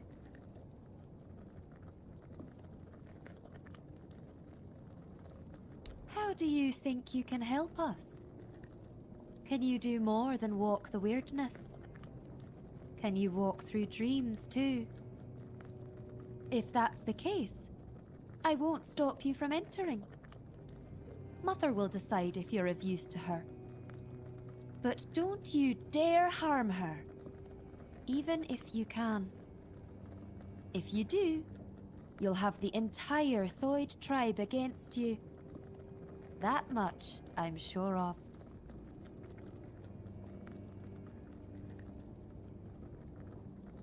As you wish, Walker in the Weirdness. I won't make any decisions about the dreaming until you return with answers. Or the will of the Mother.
Rune, Alfield, Trim. You do not yet grasp the weight you have lifted from their shoulders.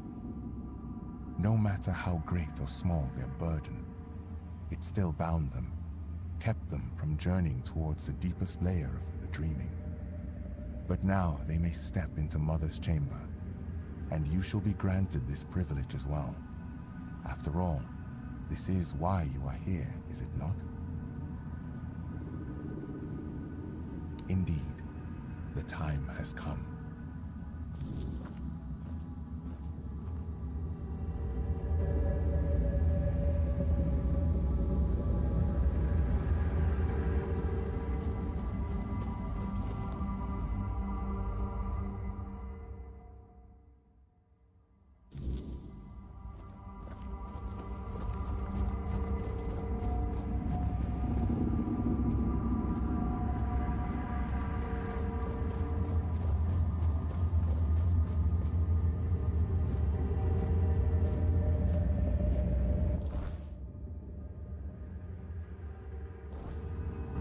I have watched your journey, Walker in the Weirdness. I saw how you helped the lost Thoid children face their burdens, the weight that kept them from entering this chamber. For that, you have my gratitude. But I know you have your own purpose. Now tell me what it is.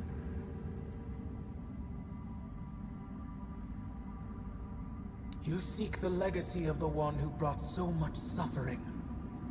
I do not know if you come to me searching for pain, truth, or hope.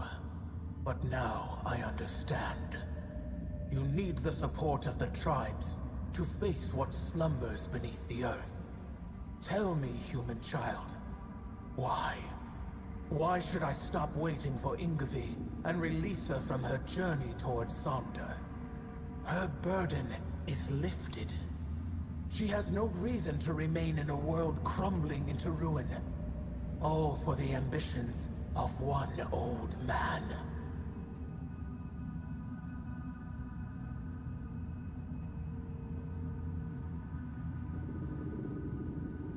The Thoid are not needed by anyone. Gerfan clings to his dreams of unification and retribution, stubbornly picking at wounds that refuse to heal. Tell me, Walker, do you truly believe uniting the Del Rida will change the fate of this world? That marching for Camelot will break the cycle? The Thoid have suffered enough. Now they have a choice. Leave this crumbling world behind, or stay and drown with it. You ask me to let them fade into nothingness. I cannot allow that. I don't want to. Enough. There is no reasoning with the giant's stubborn nature. No matter what you say, she'll keep dragging you deeper into the labyrinth of her mind. That is why I ordered the giants to sleep. Their nature was unpredictable. They reveled in strange manipulations, willing to wager their own lives in primitive bets and frivolous games. And so, I speak. Whatever this one demands, grant it. That is the order of the king to whom you swore fealty. I was wondering how long you would stay silent, letting the human whose body you stole speak for you. You have lasted surprisingly long. I suppose emptiness and oblivion have taught you some humility. Nevertheless, greetings, Arthur. I am glad I have finally dreamt of this moment. The moment I can tell you, face to face, that everything is your fault. Avalon is falling because you existed. Because you continue to exist. This is also the moment I accuse you of murdering my children. And the children of the other giants.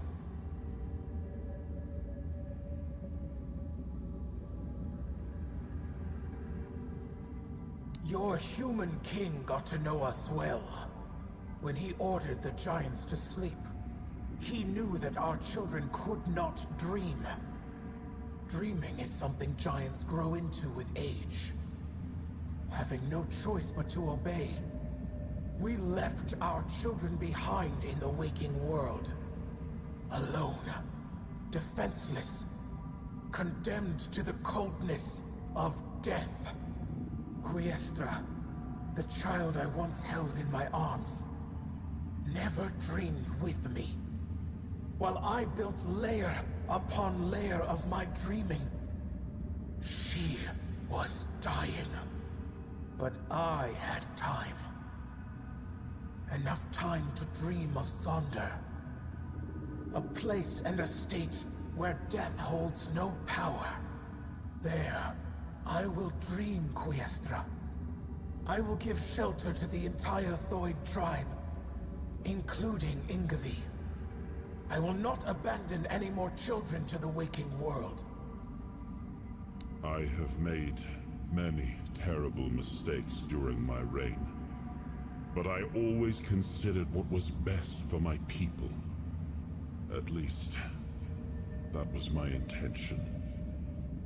I wanted to make Avalon our home, free from the plague, free from forces that would seek to oppose us. I thought that my return would restore balance, that I could prevent Avalon's fall. Your idea of what is good is twisted, human king. As for you, mortal, yes, you need the blessing of the tribes to claim the crown. Those were the terms of the sacred pact, but you will have to manage without the Thoid. They will all come with me into Sonder. I will care for them as if they were my own children. And I will save them from this world's corruption.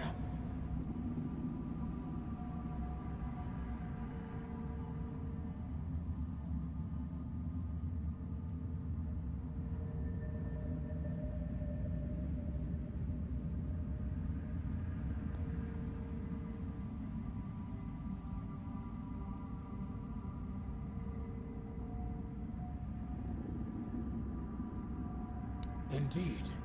You have the right to make such a demand. The role you played in the fate of the Thoid grants you that authority. And Ingavi, she will accept the path laid before her without protest. Perhaps it is only fair that the last of her people remains awake. That some trace of the beautiful children of Thoid may endure until the end of time. Very well. So be it. The way to Sonder is closed to Elder Ingvi. Her duty now is to carry the legacy, tribe. Walker, although you carry fragments of the King's soul within you, the choices are yours to make. I entrust you with the blessing of my rune, hoping you will choose wisely. And you, Arthur, do not think you still command everything.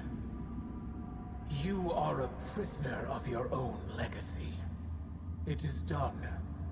Our long-dreamt-of meeting has come to an end, and I am pleased with the outcome. Leave now, and let us dream.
Halt!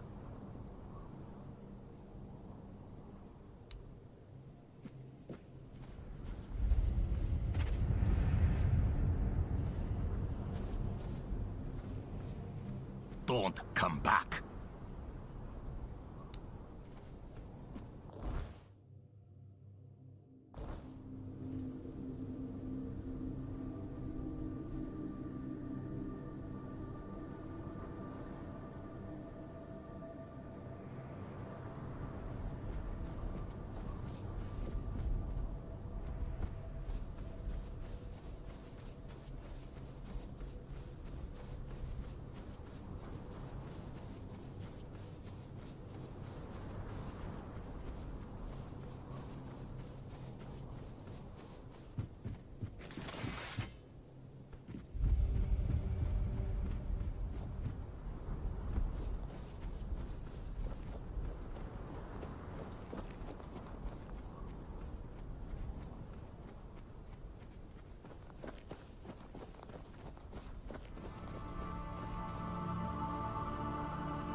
So, you finally made it. Took you long enough. I hope you're ready, because this is it. The beginning of the end.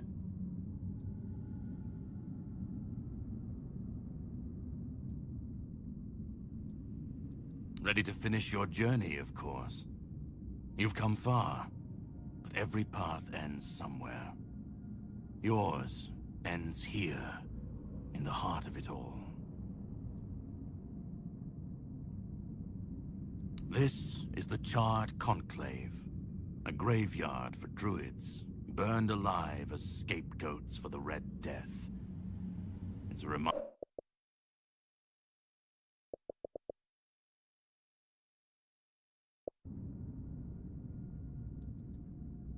Just remember, this is the point of no return.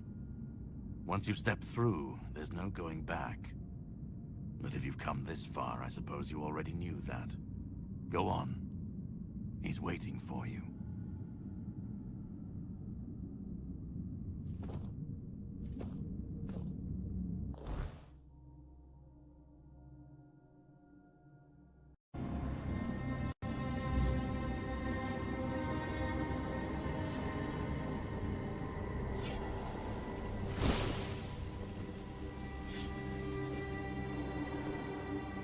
I am his hunger, the craving for what was beyond reach.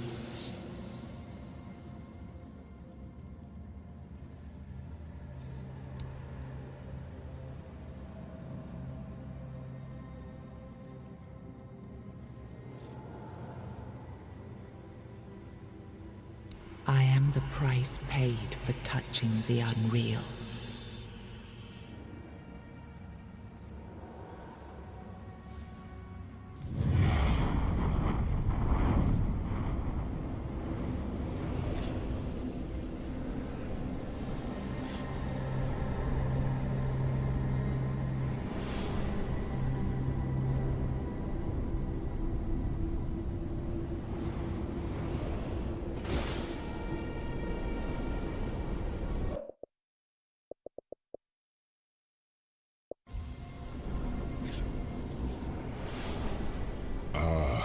Yes, I can see through the mist, but it's still all so unclear.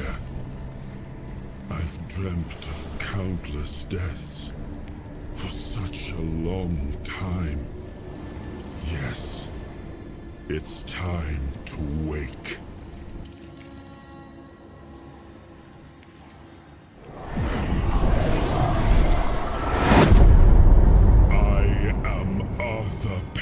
Dragon. I led humans to Avalon shores. I built the great halls of Camelot. Thank you for bringing me here. I believe I owe you, young one.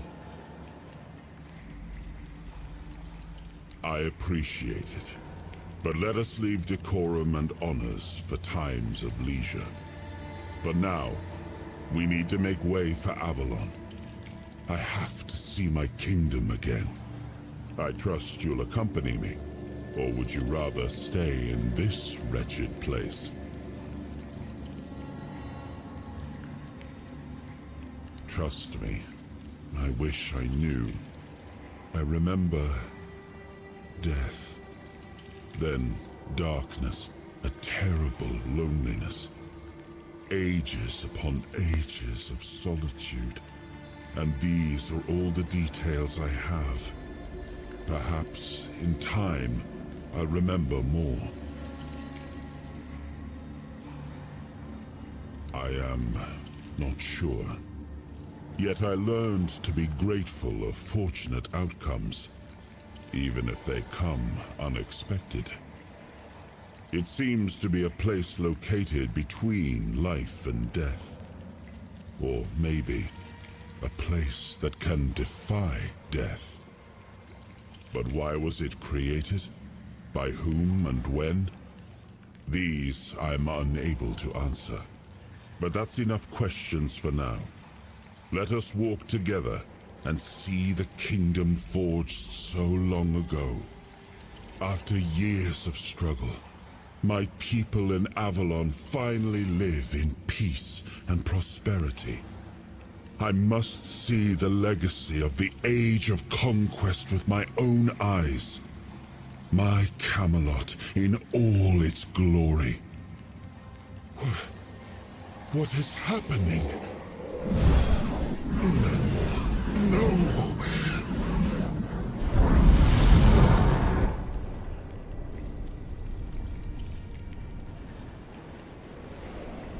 I see now. I am not whole. You have only freed a part of me. I'm not strong enough. For now, I will have to journey by your side until my strength returns. I'll see the world through your eyes. In return, I'll lend you what strength I have. You are a surprising acquaintance, and it will be a pleasure to travel with someone of your disposition. And since it seems that fate has bound us together, let us make the best of it. Seeing my legacy through the eyes of another, a true picture of Avalon, not one crafted specifically for the king, may prove to be an interesting experience. Oh, what an adventure this will be.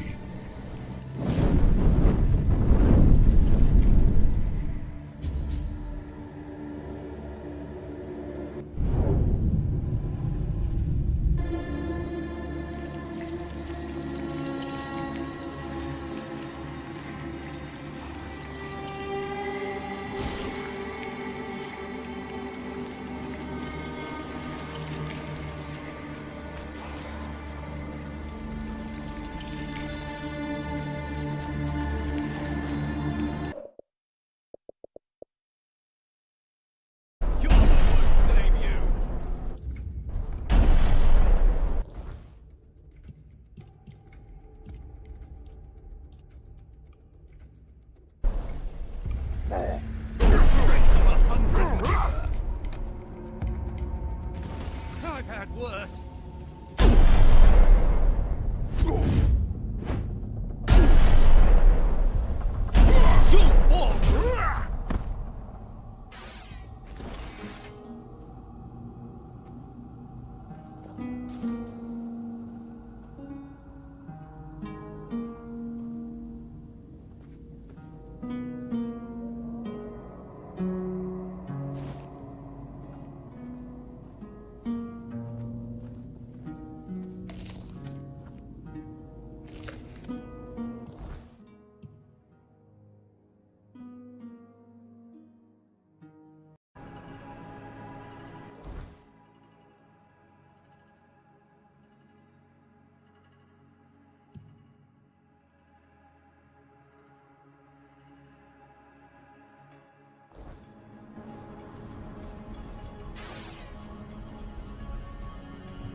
Who dares disturb the silence of the stone?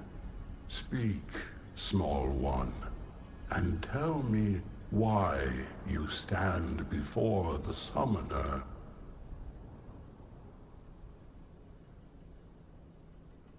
Tryggva, the parasite clinging to the pillar. He twists the old ways for his own greed.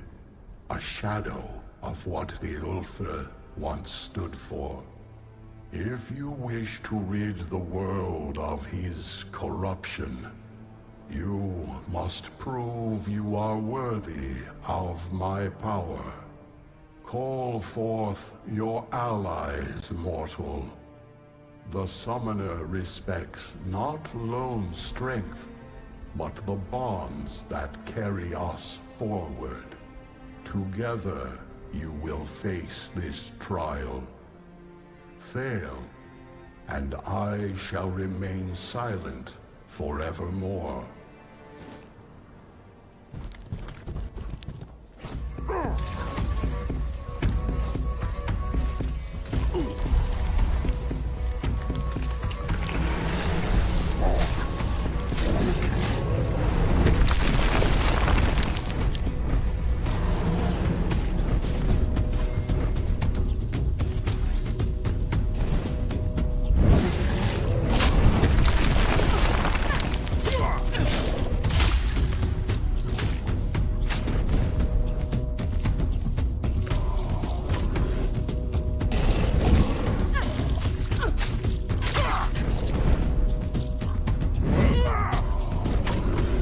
have faced my summons and stood victorious. Few possess the strength to endure, and fewer.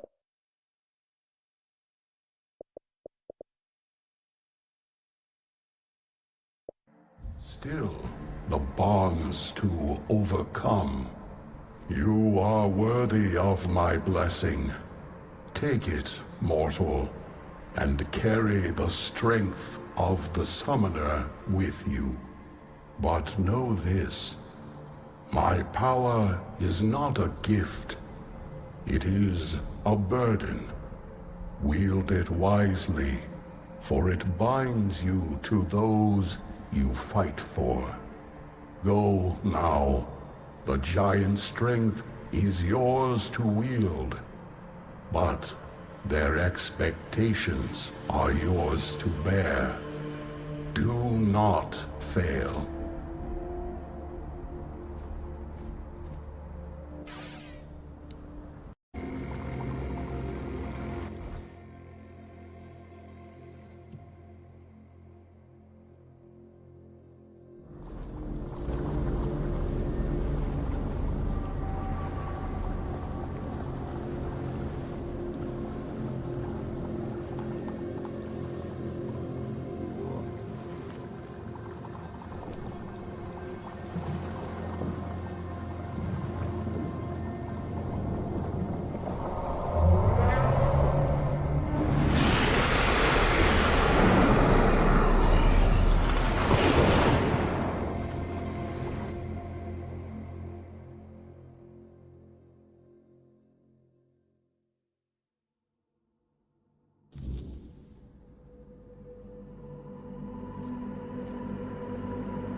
Yvain can count on me. After everything that's happened, I see now that this is the right path. Tell Yvain I'll join him on this holy mission.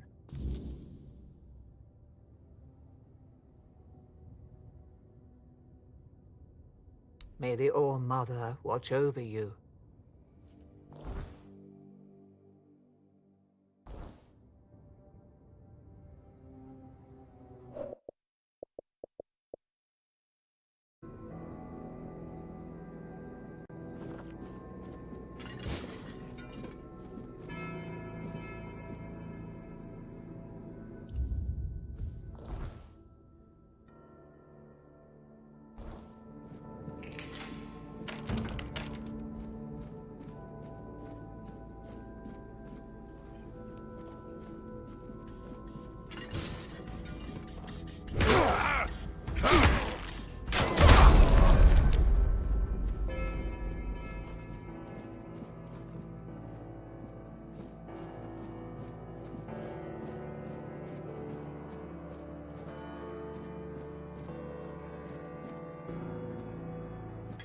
Of change, you have been noticed.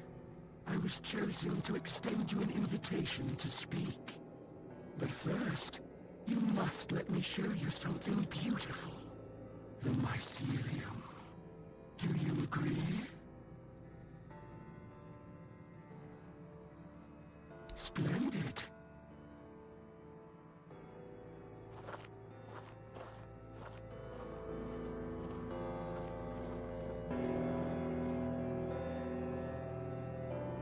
Your arrival brings me joy. It means this place might have a better future. Welcome. The true natural order. Balance. Death and life.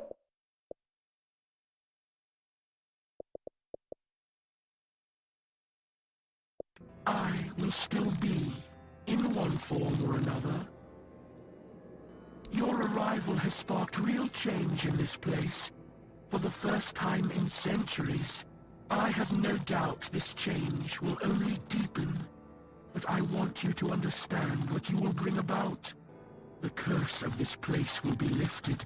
However, with its disappearance, all of the inhabitants of this place will die against their will. There is, however, an alternative. You will go to my home, the place that is my core, and you will take a part of me. When the time is right, you will place me within the body of the unfulfilled King Sagramor. I cannot force this decision upon you. I am not able to threaten you, nor do I wish to. But after you complete your task, this place will die with all its inhabitants. That is all. No more, no less. I will take control of this place through the bodies of the royal couple. This is the only way it can be done. The king and queen are inextricably linked to the origin, the present, and the potential future of this place. They must have a part in this. My growth will be slow, but eventually I will encompass everyone. The new kingdom will be a common good. So then, what is your choice? There will be no other opportunity for this conversation. I don't want to strain Sir Stegander's body for too long. Of course, I won't trouble you any further.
wound your queen so cruelly? Why did you refuse to simply bow? You could have served me for eternity. Wouldn't that have been beautiful?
Really?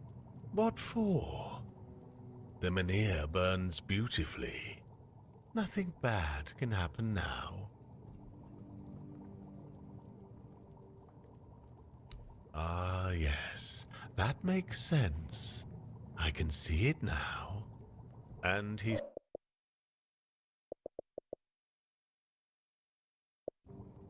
But honestly, I'm not worthy. And I don't think I ever will be. What use is a scatterbrained pseudo-druid who's been abandoned by Mother Nature? I'd just get in the way.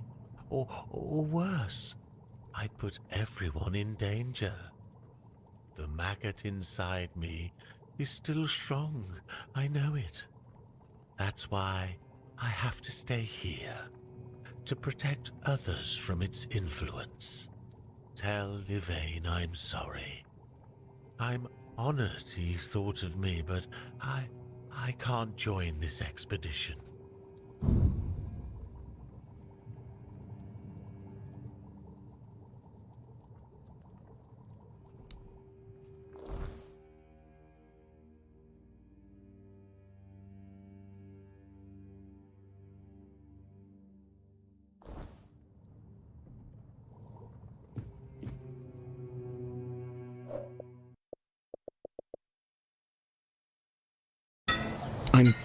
I'm not sure.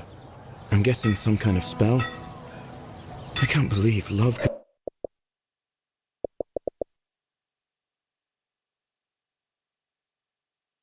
You know, a beautiful one, but only on the surface. I can't believe it's over. Oh, and I didn't have a chance to express my gratitude. Although, an apology might be more fitting. You risked your life for me. That's more than I could ever ask of anyone, even someone dear to me. So, thank you. What brings you here? What do you need?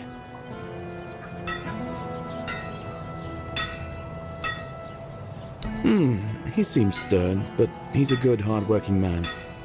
This time, though, it's personal.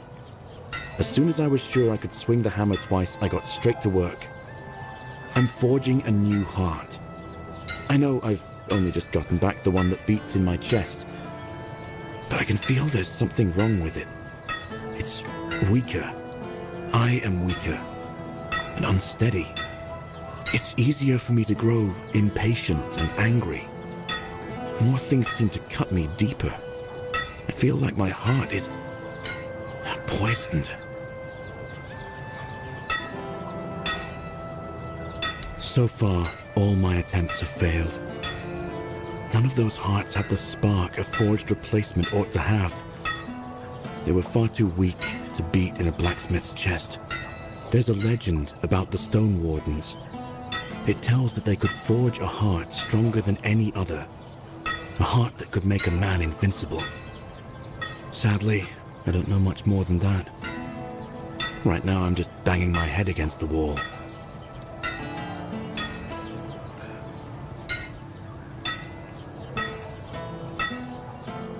Dalriata Master Blacksmiths. If you think something can't be forged, they've likely already found a way to do it. They have their methods, passed down from generation to generation by oral tradition. Outsiders rarely, if ever, gain access to their craft. Well, since the Stone Wardens are all Dalriata, my hands are tied. Vrel is the only person from the tribes that I know. A Dalriata selling books. And that's something, isn't it? I was planning to ask her about the legends myself, but maybe you could do it for me? Urfir will clobber me with his hammer if I shirk my work again. Thank you. I hope Vrel will be able to tell us more.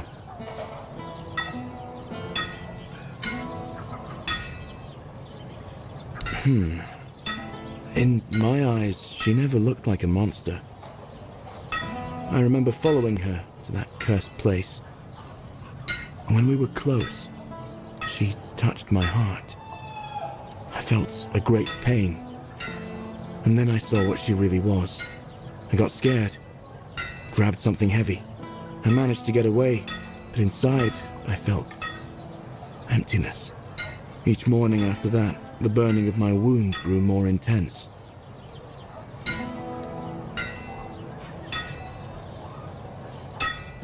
It hasn't been easy for him. His entire world has begun to change around him. You've seen what they did to the trees near Kunakt. For some reason, it pains Urfir no end.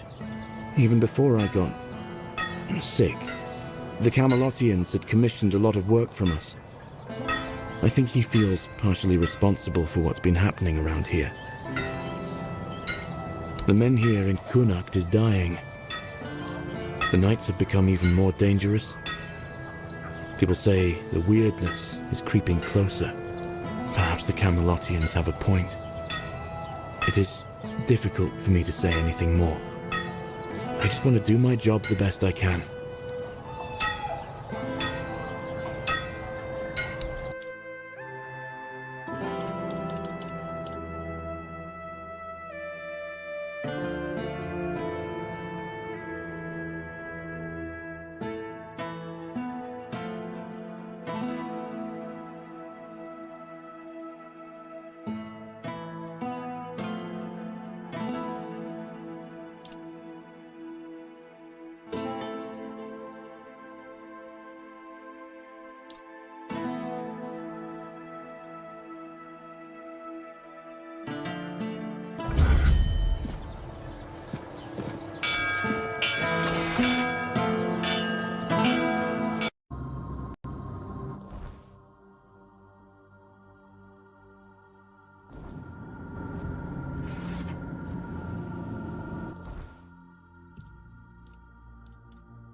Egil sent you, did he?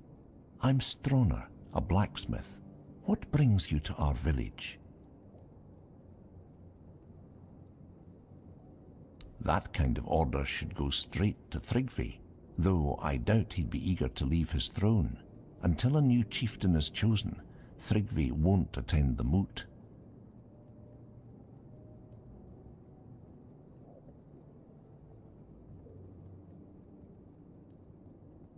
Well, that's good news. You're just the kind of person I've been hoping for, to help with Thrigvi, that is.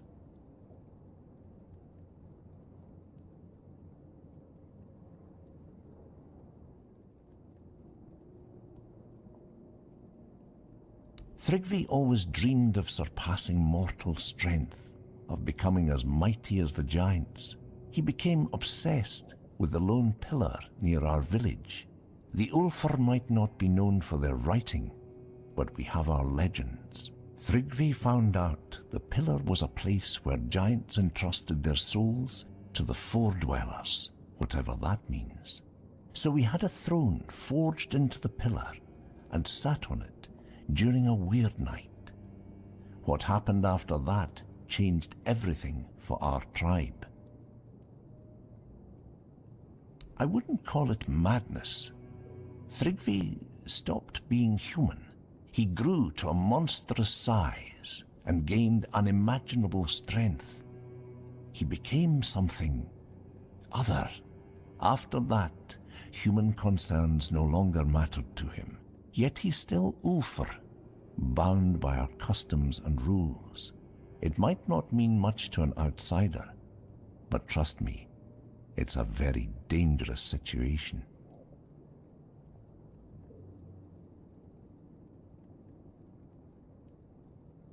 We tried. The moment we declared a new chieftain, Thrigvi appeared out of nowhere and killed the contender with a single blow. Then, like nothing had happened, he returned to his slumber. After that, the Ulfar began worshipping him like a god. Hard to believe, considering our disdain for magic and religion, isn't it? Yet, here we are. Don't be surprised if you hear them singing his praises, or fawn. They're terrified of his power, although none of them will admit it. The only way to remove an Ulfar chieftain is through an honorable duel, but there's no honor in fighting something like him. Perhaps my mentor, Darvan, knows how to defeat him. He won't tell me. He says he's afraid I'd try to face Thrigvi myself. And honestly, he's probably right. If I knew how to bring him down, I'd do it in a heartbeat. But Darvan thinks if our plans were discovered, I wouldn't live to see another day. He's probably right about that too. My brothers have grown unpredictable. Are you mad? Thrigvi is practically a demigod. No mortal can defeat him.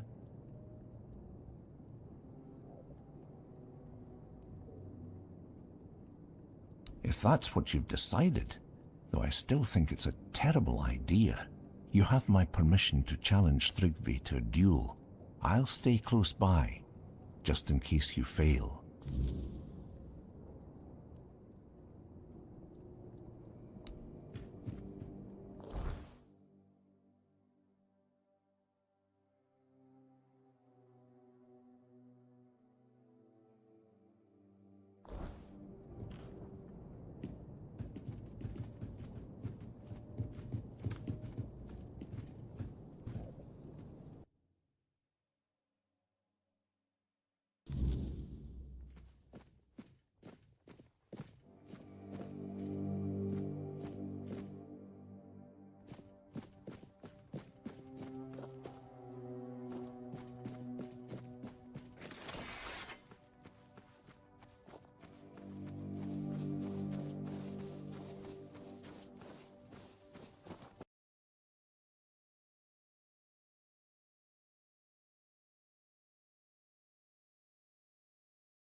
Thank you, truly.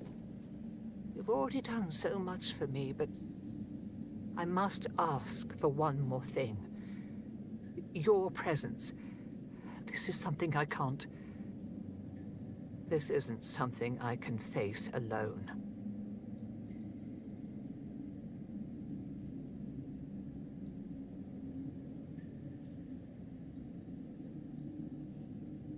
Thank you. May the All-Mother guide us both.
All-Mother's light will reveal the truth, or burn it away.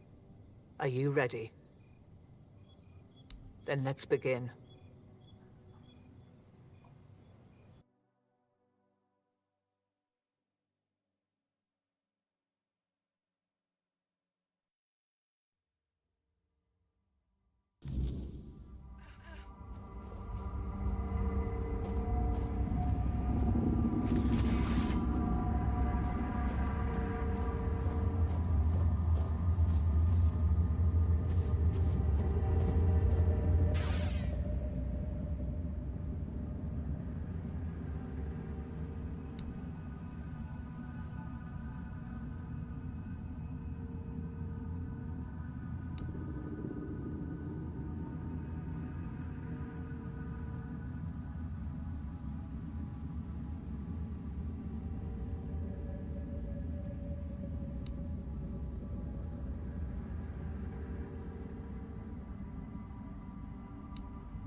Help me!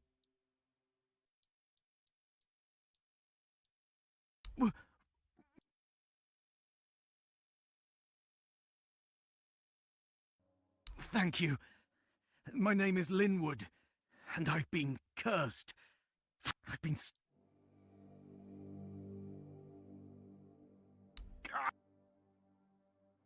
Do you have any... What? I'm supposed to just forgive and forget? Let him keep turning people into stone willy-nilly? Oh, fine. Have it your way. Even though I don't understand why you'd defend that tree hugger, I won't report him to the authorities. All I want is to be able to move my legs again. Give me that potion. It can't get any worse, I think.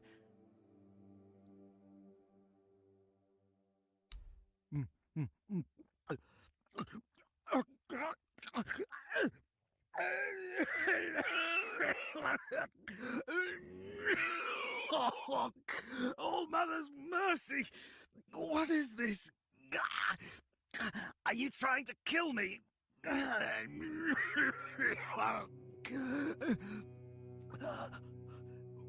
Wait! Something's happening! I can feel my fingers! Thank you. I don't have much, but please, take these coins. Tell me, where did you get this potion? Really? You talked to that dog? Did he tell you why he almost killed me?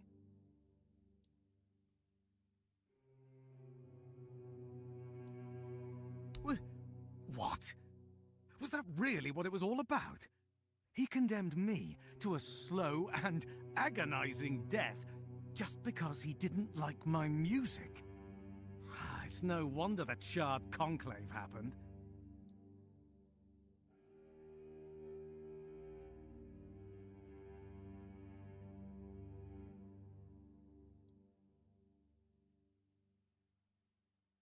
Fine, but I still hope I never run into him again.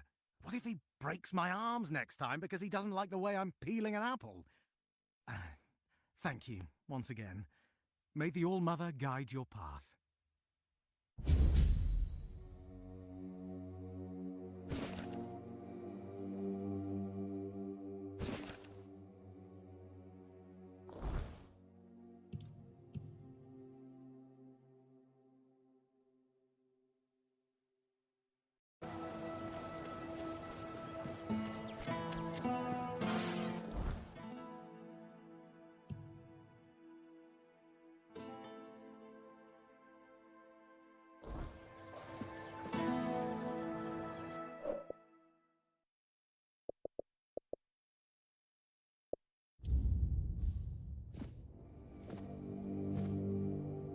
If nobody's working the anvil, then it means the forge is closed, and it will stay closed until Beor gets better.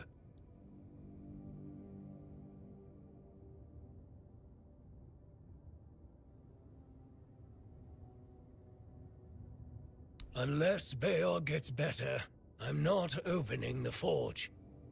Let alone thinking about any expeditions. A woman happened. He was chasing after some girl he thought the world of. Almost ended up shuffling right off this mortal coil. One time he went to see her and didn't come back for 2 days. I looked for him all night. It was only in the morning that I found him. He was all the way on the outskirts of Kurnacht. Alive, but barely. Afterwards, he seemed to be getting better. Everything went back to normal. For a while, I could see that he was starting to struggle with swinging the hammer, until one day, he just passed out completely. Now he just lies there, barely breathing. I have no idea how to help him. Nianti, Maggot, none of them know what's wrong with him either. I told him that it's no use chasing after a girl, that she'll come to him if she wants to. Stupid kid. I feel bad for him.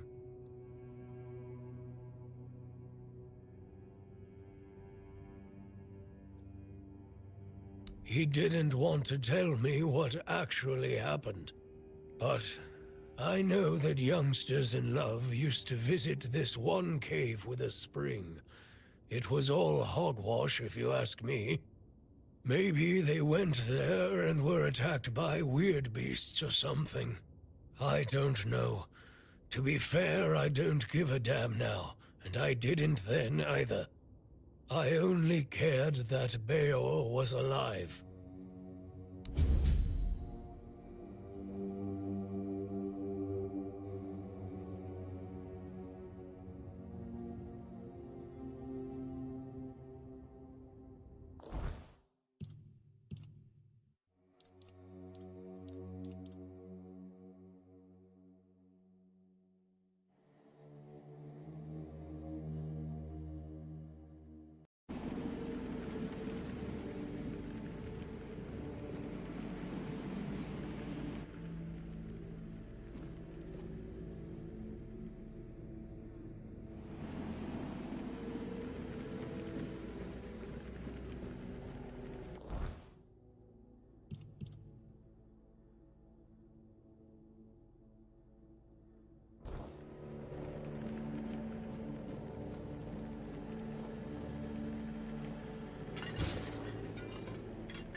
Boars. No, not boars. Boars in the letters. The letters to boars, to beloved.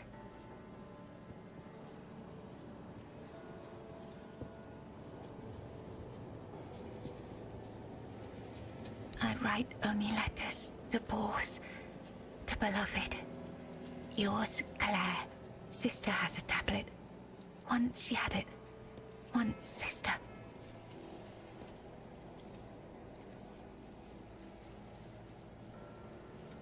There is no love in her. There is much in me. For Bors. For beloved. These, all of them, I write. Letters to beloved Bors, I write.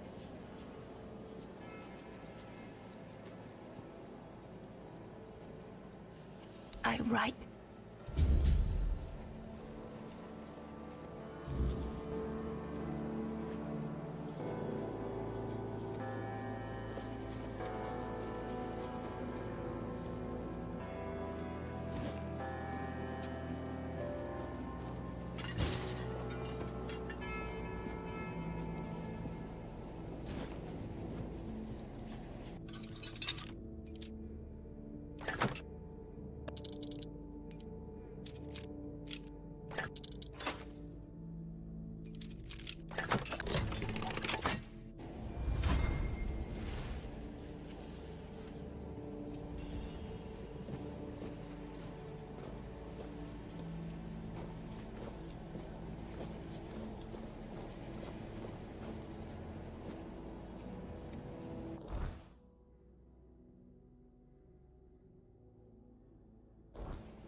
Once upon a time, there lived a young maiden named Claire.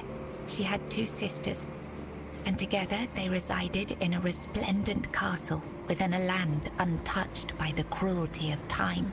In this unchanging realm, there was neither the sorrow of endings nor the joy of beginnings. No sunrises, no sunsets, and no seasons to mark the days.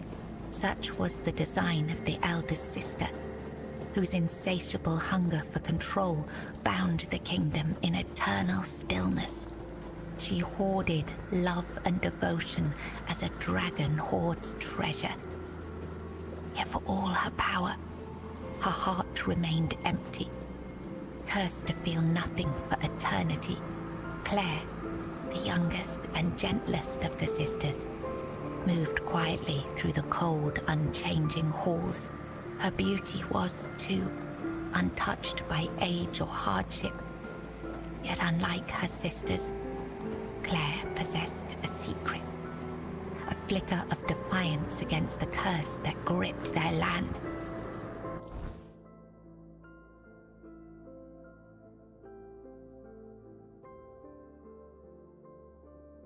Her heart remained free, protected by a force beyond even her eldest sister's reach. Truly, it was the height of summer when young Bors first laid eyes on the maiden of his heart, working in the fields, his skin bronzed by the sun.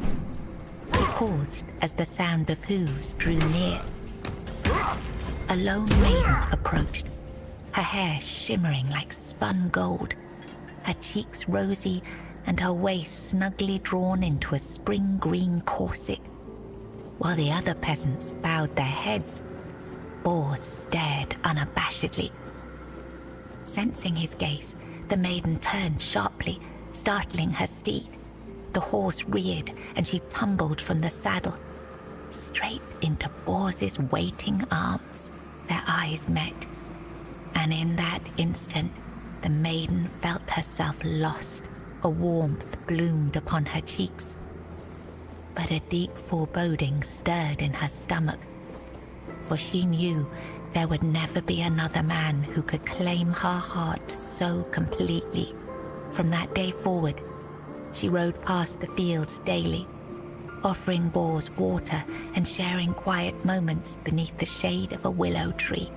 Days stretched into nights, and the two surrendered to love. But one day, long ago, there lived a maiden named Claire, fair of face and gentle of heart, cursed by her cruel sister to remain imprisoned in a high tower. Forbidden to step beyond its walls or look out of the window, She spent her days weaving a tapestry of the outside world. A world she could glimpse only through the reflection in an enchanted mirror. Yet Claire dared not lift her eyes from the loom, for the curse was absolute. If she ever stopped her weaving to gaze out the window herself, the fragile thread of her life would snap. One day, the mirror revealed a grand procession on the road below. Among them rode a knight clad in gleaming silver armor, a sapphire cape following behind him. His warm eyes and copper hair struck Claire's heart with longing. Unable to resist, she rose and stepped toward the window for a glimpse of the gallant knight. The moment she moved, a terrible pain gripped her chest and the mirror shattered. Claire, knowing the curse had claimed her, fled the tower. She reached the road just as the procession passed, grasped the knight's cape, and collapsed. Sir Bors, in the days of King Sagramore, there lived Bors, a wandering minstrel whose songs were famed for their beauty and sorrow. Among his melodies was one that bore the weight of his heart, the ballad of a lady named Claire. Claire, a noblewoman of unmatched grace, had been betrayed by her jealous sister, who sold her to a rival lord for power. Locked in a distant tower, her pleas for rescue went unheard. But Bors, who had once sung for her in her father's court and fallen deeply in love, learned of her plight and vowed to save her. He journeyed to the castle where she was held and sang beneath its mist-shrouded walls each night, hoping she might hear him. At last, a faint voice joined his song. Claire, her spirit unbroken despite her captivity, determined, Bors devised a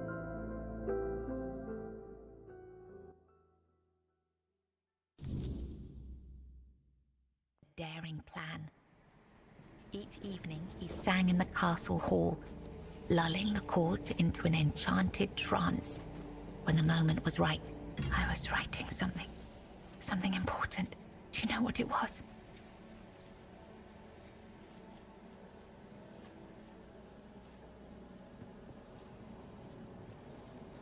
Yes, Bors, my former lover. I have fond memories of him. Really? Perhaps that was true once. I longed for my own Sagramore. I craved love, true love. A beloved, not a dog. My dearest Bors, I'm sorry. Here, you've read these notes on the stacks of paper.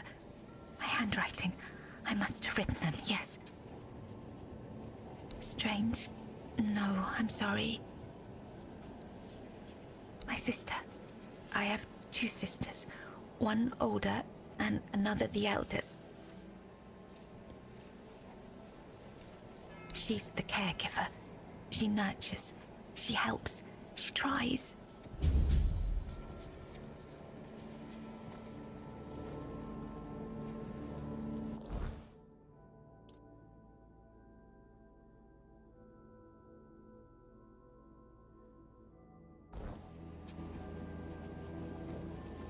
I was writing something. Enough. She sees all, hears all. Her arms are long. They're everywhere. Go now, go.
She stitched them into her prayers.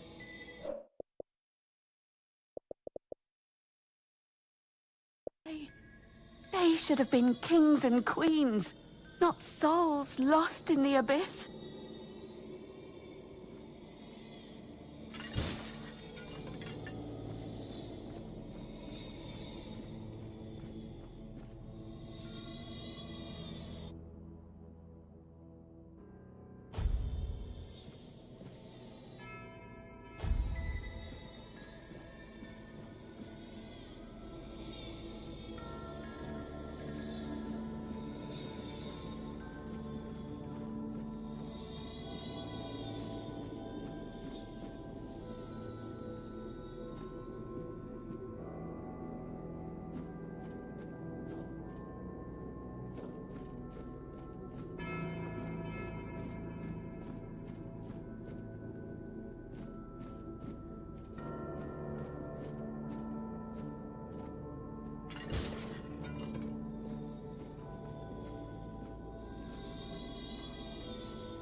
He's gone.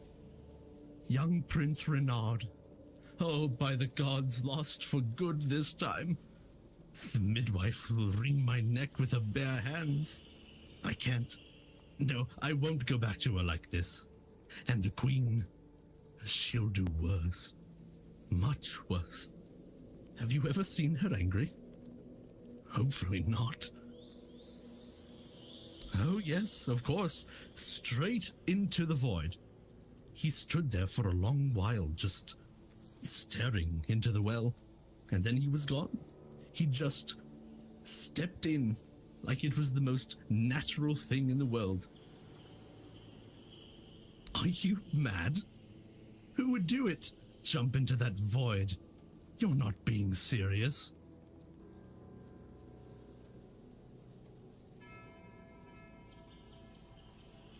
Surely you don't mean to. Oh, may the gods watch over you. Or, no, wait. Better they don't look upon someone heading into a place like that. They might feel disgusted. But I wish you luck. Remember, everything you do is being judged.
Did the midwife send you? Or was it that coward who's supposed to be keeping me under their heel?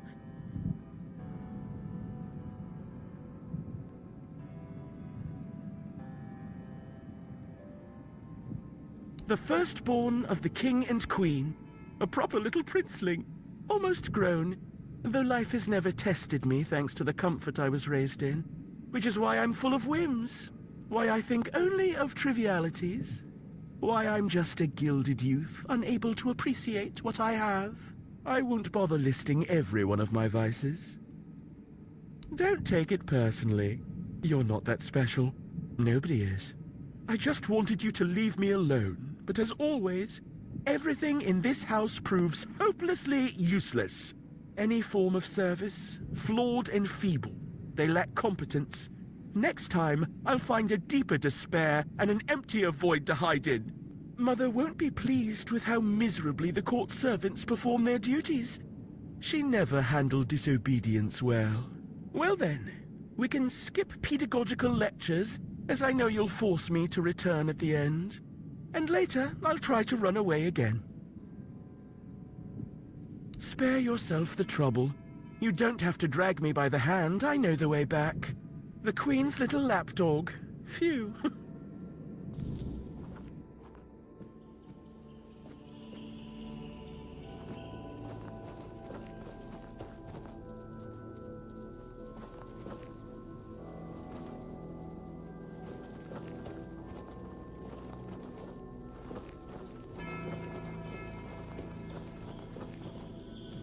You found the young here.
Why did you kill me? I didn't want to. I didn't want to be like that. Mom, she used to call me Little Fish sometimes, when she was in a good mood. But when she wasn't, she'd call me Bastard, Misfortune, or Mistake. Once, during a bath, I cried that the water was too hot. So she pushed me fully underwater and held me there until I learned. After that, the water was always cold. Mama is the most important one. She controls everything. Everything rests on her shoulders. I can't disturb her. Father is the king, and usually just sits on the throne. Mama always said he was busy, but he just sits there. Then I was here, sitting in the water, and I never cried again.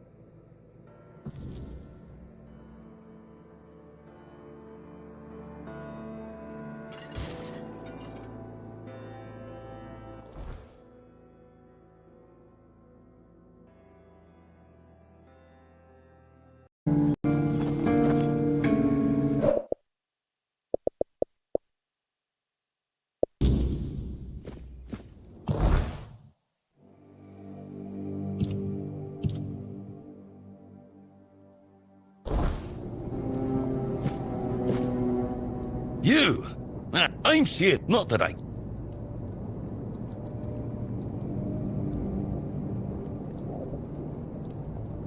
Everyone... And what? Yeah, this... So now, of course... What do you think? And the fish... Then... Hell no! Oh.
Let's see.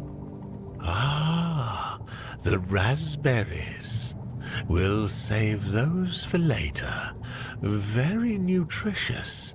Perfect for the after effects.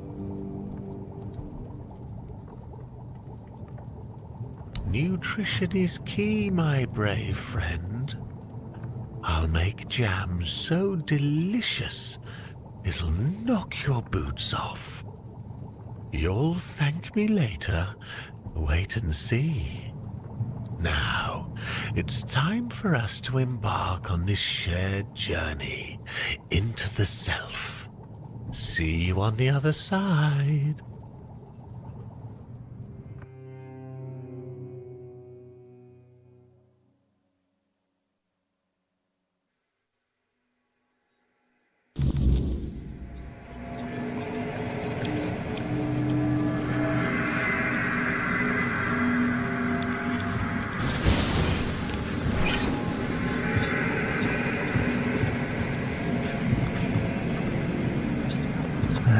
Silly mushrooms. They whisper behind your back again.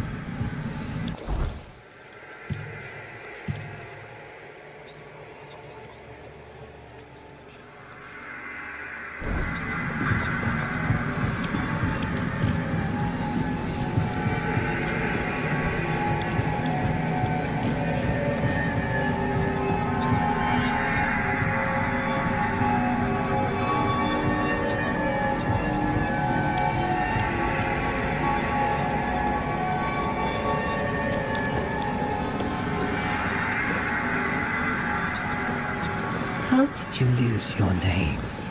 Did the fire take it? A drink a day keeps the clarity away.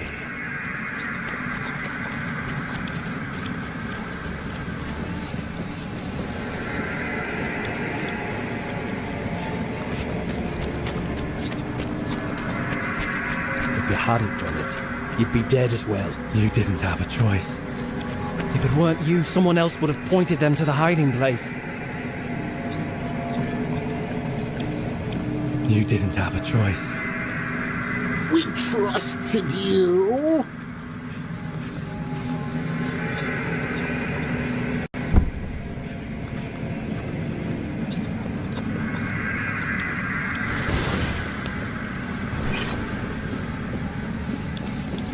Wait! Just wait!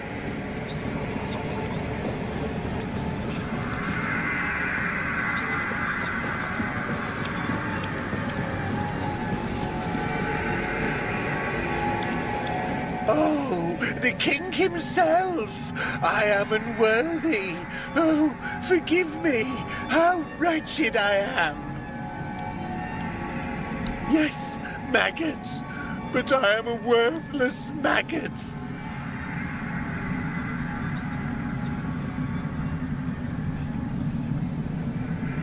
You are here to help? The maggots cannot be helped. The worthless maggots betray...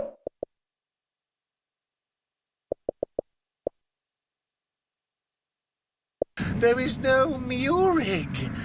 What is left is the maggot.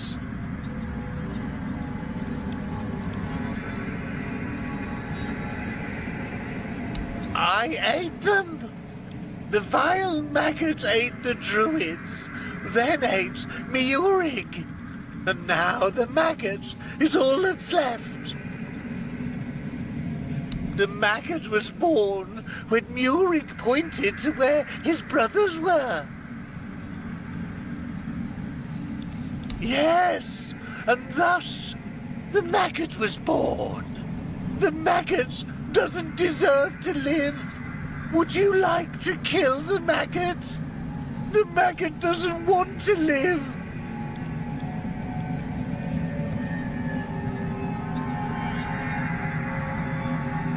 Murig gave birth to the maggot. The maggot ate Murig. But the maggot doesn't want to live. Kill the maggot!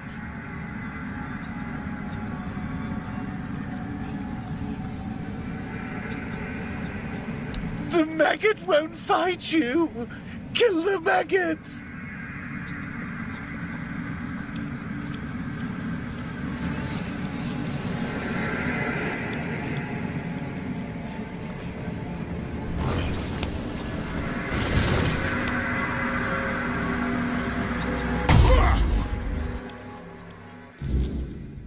Oh, there you are. It was an interesting journey.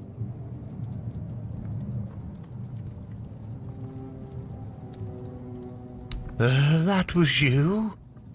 I was sure I was getting killed by King Arthur himself. It seemed strange that he was there, but my ability to speak seemed very limited. I felt that I wanted to die, which was nothing new, to be honest, but at the same time, I didn't. I put my trust in the king. Now, Perhaps I should be grateful, and yet I feel like something inside me has died. Something important.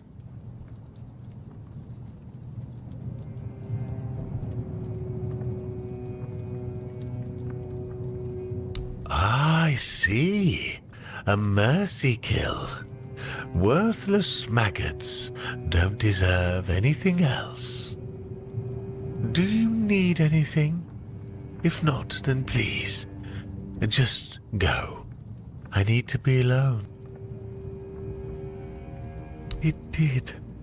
Things I'd forgotten. Things I didn't know I knew. It's not a scroll. It's a tablet, split in two. Druids kept one half. Priestesses kept the other. The druid half. It's at Sagrimor's castle. I don't know how he got it. He wasn't the best sort. His castle sank a couple 100 years ago. Just grim stories left now. But my master etched his name in my mind. It has to be there. Nianti. She knows. Priestess things. Ailey's too busy, so talk to Nianti. Do you need anything else? If not, then please just go. I need to be alone for a while.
You're here. Let me look at you. You seem to have recovered after whatever happened at the Menhir. The All-Mother herself must be watching over you.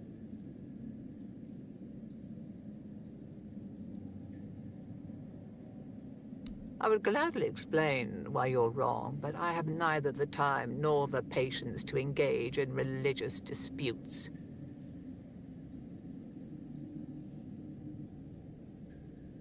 If I were a priestess at the Titan Steps, then perhaps.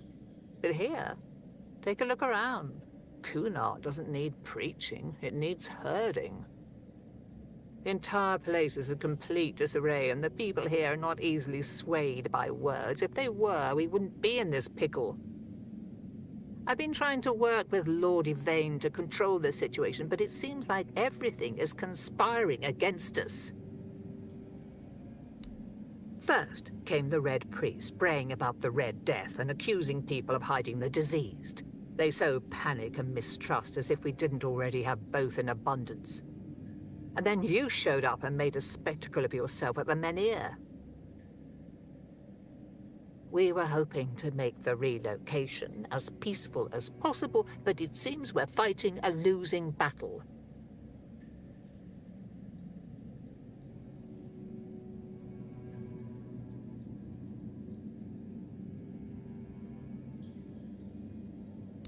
I wouldn't know.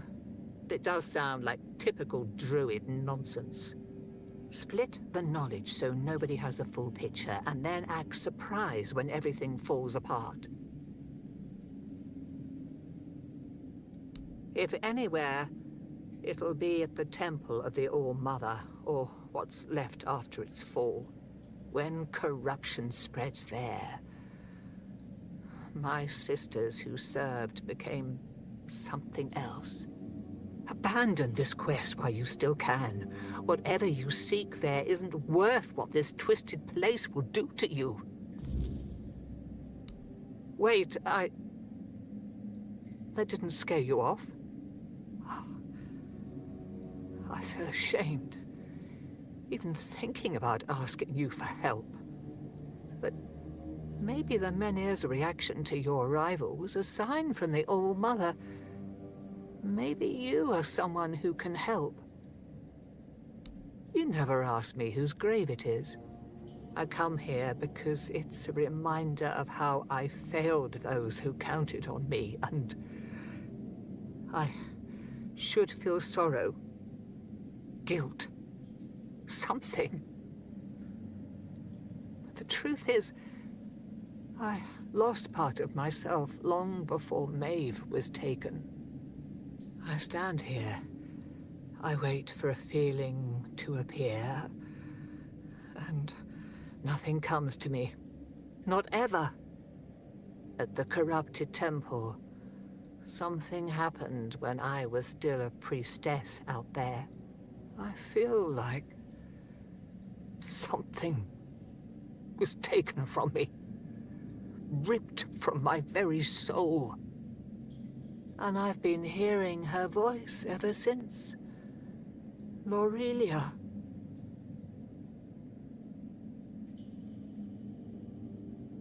I don't remember. I should, but the memory eludes me. She's calling to me, but I can't answer. Help me, please. I need you to go to the corrupted temple. Find her. Find out what she wants from me. Because I fear what I'll find. If she's calling for me, it means facing something I'm not ready for. But you might see the truth more clearly than I can. Thank you. Whatever this is, it has haunted me long enough. Whatever the All-Mother wanted you to see is between you and her. I can only accept and work with the outcome. Besides, I'm more concerned with the impact your little spectacle had on the sentiments in the village. You've given people hope.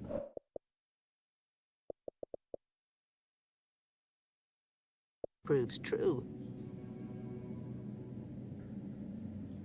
You shouldn't listen to that lunatic. Every time I see him, he's under the influence of goddess only knows what. I suppose he's right, and the Menhir really can be reignited. Then what? This land is dying and barely produces any crops. Menhir or not, I can't see a future for Kunart. It would need a miracle to survive. Relocation would be the best outcome for everyone.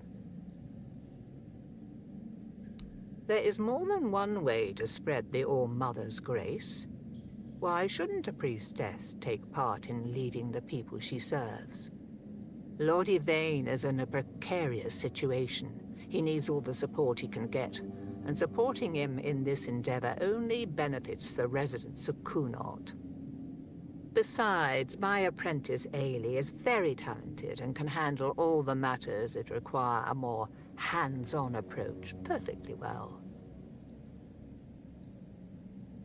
Here lies Lady Maeve, wife of Lord Yvain Tarion, my dearest friend. The one I couldn't help. I'm wondering the same. I thought I'd find solace, or perhaps even grief, but all I feel is numbness. All-Mother, guide you.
am his will, the fire that bends the world to his command.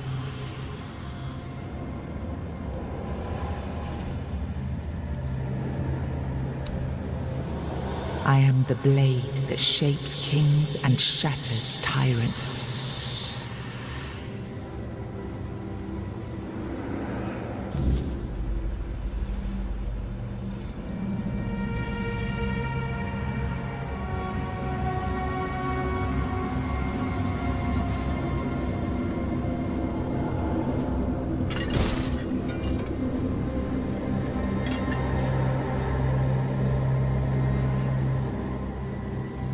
Enough, Merlin. You can't keep throwing lives into this abyss.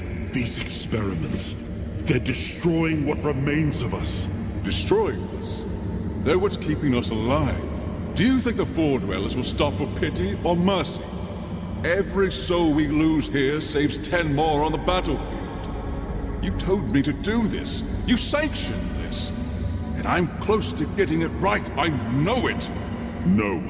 We can't justify this.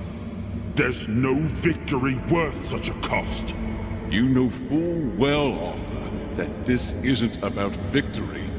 It's about survival.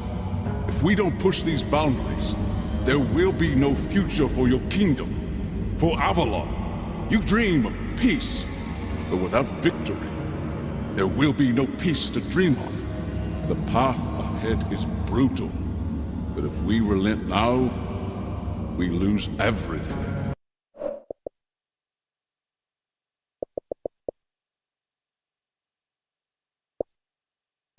And yet we keep losing people and gaining nothing in return.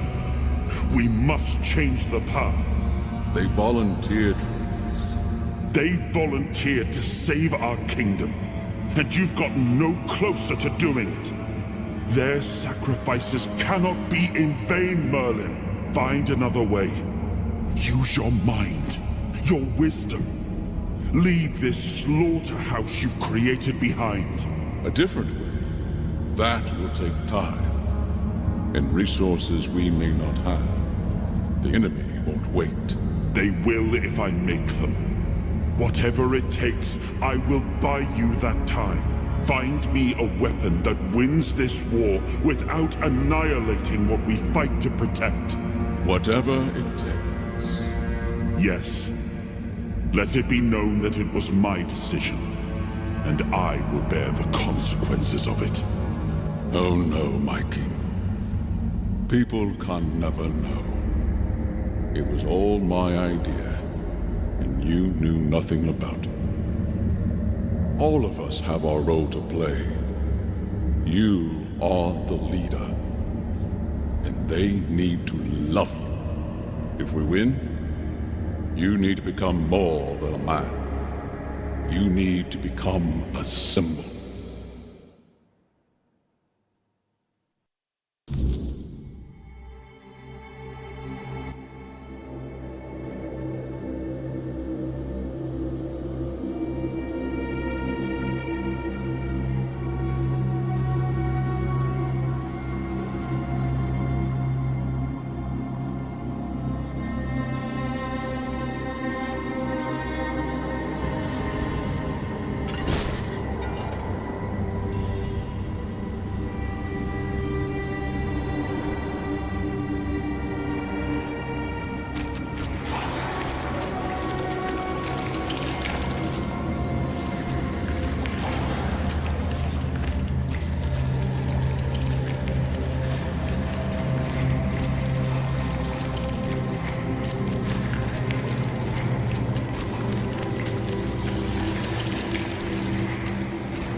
need to make a plan.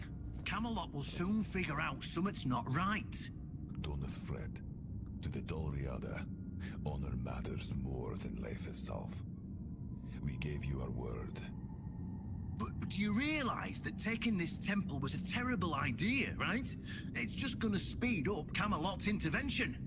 Taking the temple was inevitable. Why? What do you mean? Are you trying to provoke Camelot into invading? Or you just not like the All-Mother? We believe in the same goddess, but we call her Mera. Well, that doesn't answer my question. What do you want? You don't look like you're from the tribes. How did you even get here? Whoever he is, I cannot say he lacks courage. We do not usually take visitors, so he must have found a way to get here.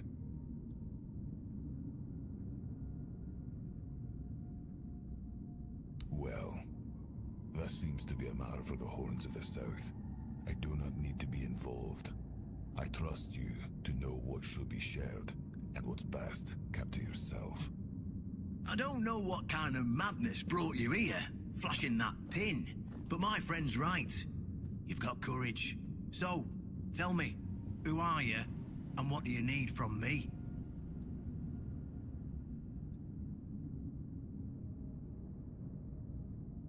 Ha! Good luck with that! Only King Arthur can wield Excalibur. Every fool on Avalon knows that.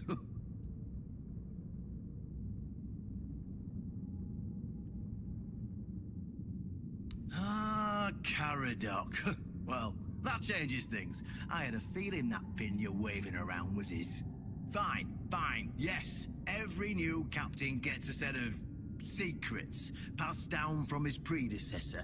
And yes, one of those secrets is how to touch Excalibur and survive. But nothing in life is free, you know that. Do something for me, and I might consider sharing our greatest secret with you. Galahad the Pure is breathing down my neck, and I hate it when someone's breathing down my neck. Even worse, One Eye's men say he's already set up camp at our old stronghold in the west.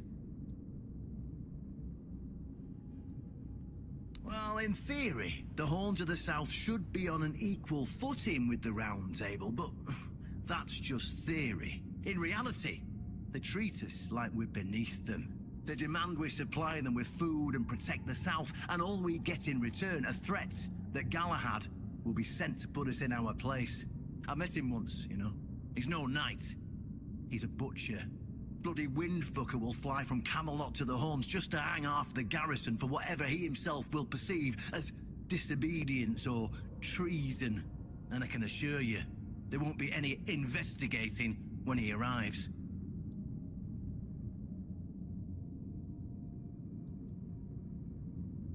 Oh, he's got a lot on his conscience. He leaves a trail of fire and ruins everywhere he goes. He keeps preaching that fire purifies all. Galahad doesn't bother with politics, because he doesn't have to. But from what I've heard, even Camelot's getting tired of him. Sometimes you've got to talk to people. No need to chase after them with a torch. You'll see soon enough how fanatical he is. Galahad's the last thing the Horns of the South need right now. Don't tell me you're that naive. Do you know how he earned the title The Pure? It's because he somehow got it into his thick skull that evil is everywhere, and the best way to deal with it is to burn it all away. So he goes around setting everything on fire. Sure, it's pure after that, because there's nothing left. Well, except for the charred corpses. But nobody in Camelot seems to care about those. My arse is purer than this guy, even after I take a huge dump. Galahad needs to die, obviously. That'll solve most of our problems. We'll just say he had an unfortunate accident, you know, fell on a pitchfork or something, and sweep it under the rug. By then, we can continue our talks with the tribes, and by the time anyone from Camelot decides to act, it'll be too late.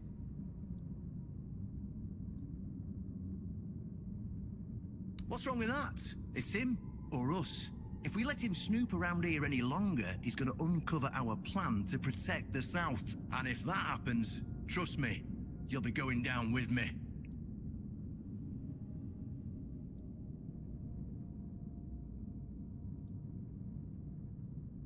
Well, in theory, the Horns of the South should be on an equal footing with the Round Table, but that's just theory. In reality, they've been trying to suppress us. And the fact they're funding most of our operations, like building the new lighthouse, for instance, doesn't exactly help things. I don't see any way out of this that doesn't end in open war between Camelot and the tribes. Not to mention, half of my men will probably end up burned at the stake for treason or some other drummed-up charges. And I can't openly risk a coup. That would only make matters even more complicated. So, as you can see, you're the only one who can do this. The choice is yours. Yes, it's that simple.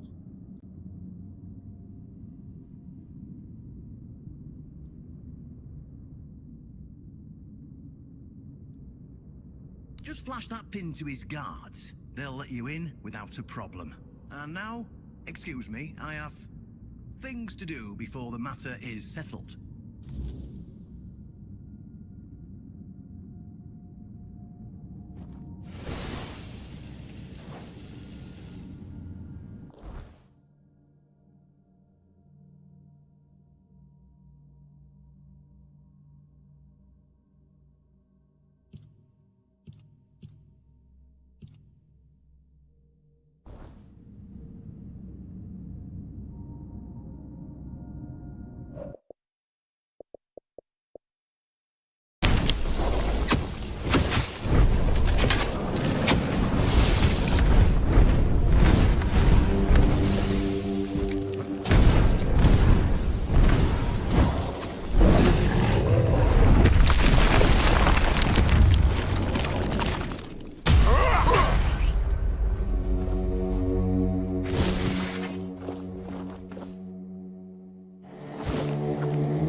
And how hateful they are.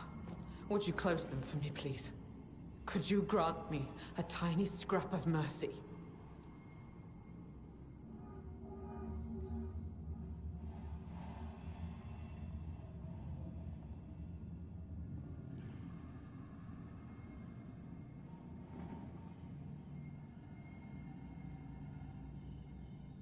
When you arrived, I saw a rook perched on your shoulder. A sick, vile thing, loathsome to behold. I do not know why I expected compassion from someone whose hands only manifest torment. I've seen into your tainted soul. No matter what path you take, it always leads to despair. You are a blight upon this land. That is all you have been, and all you will ever be. Alas, no matter how revolting I may find you, it is my sacred duty to offer you relief from the burden of your sins. Who knows, perhaps even you are not beyond salvation. Wise decision. Stay still. Soon you will feel... You will... There are so many. Too many. What are you? It's as though you shoulder entire lifetimes of sin. You are an abomination. You cannot be allowed to continue. May your soul finally know freedom.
A wanderer in the sunken village. You must be lost. Back in the day, you just needed to look at the stars and you'd know where you were going. Now, even they are misplaced.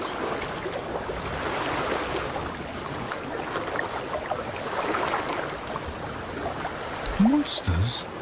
I think you misunderstand. I don't see any monsters here. Only lost villagers, still clinging to their home. It's sad, but as you can see, not much depends on us.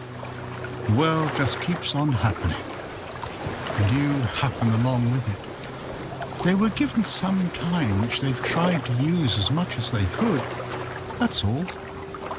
I'm glad they allow me to stay here despite what happened. I like this place. It's the cycle of life. There's nothing to be afraid of. If you're afraid, it means you're struggling with something too much, my friend. Sometimes you just need to sit and look. Watch everything turn.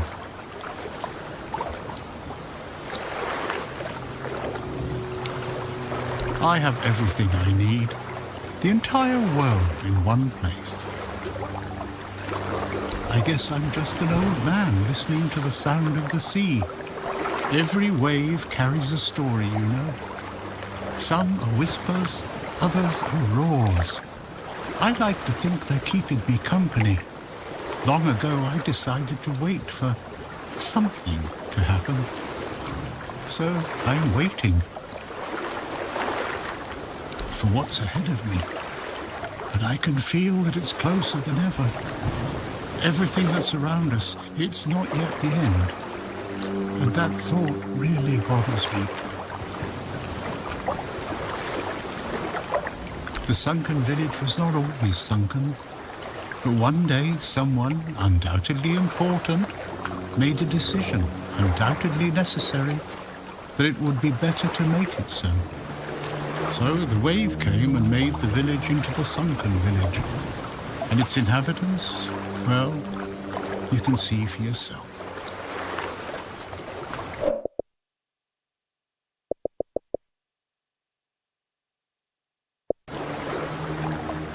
I know that some druids did it. Specific individuals, although their names have long been forgotten.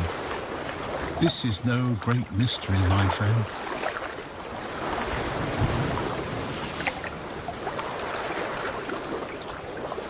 You'd have to ask those responsible for the flood. Who knows what's going through people's heads? Maybe someone ordered them to do it. We'll never know. That's a good question. Maybe they burnt during the Charred Conclave. Maybe not.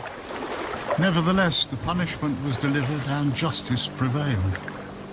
Once again, the world was made a better place. At least that's what those who set fire to the stakes preach. All in the name of the Word.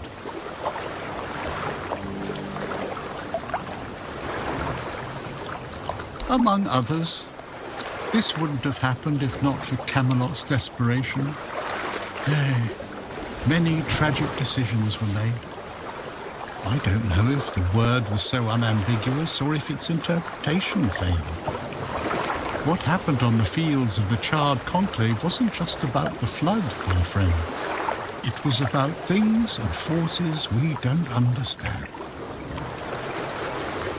Long ago enough for people to have no chance of discovering why it happened. And yet, recently enough that this place still reminds us of it. Now the village is what it is, and the past has washed away. At least it can still be home for them. And I'll stay and look. These are interesting times indeed. Before you go, I would like to ask you one thing.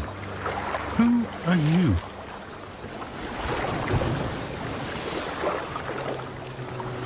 I understand.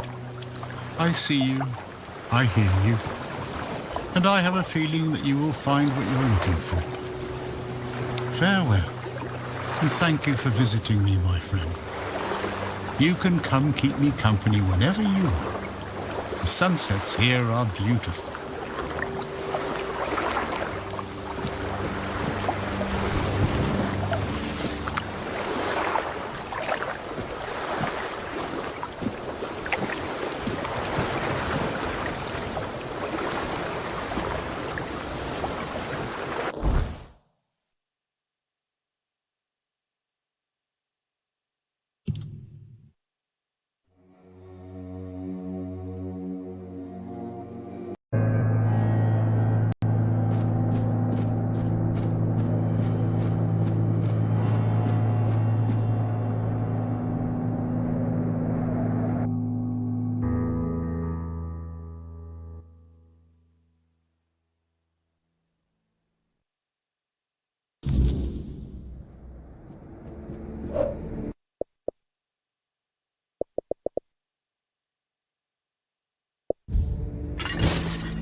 Ah, a new guest in our court. Welcome, stranger, to the humble halls of King Sagremore's castle. Are you here to seek an audience with the king and queen? Many are eager to see them, though most are the old regulars. I'm sure their highnesses will be pleased to see a new face. We haven't had many guests of late. Oh, no need to trouble yourself with me, my lord. I am but a simple custodian, a lowly servant of our gracious majesties. Though, if I had performed my duties better, perhaps there wouldn't be so much constant dying.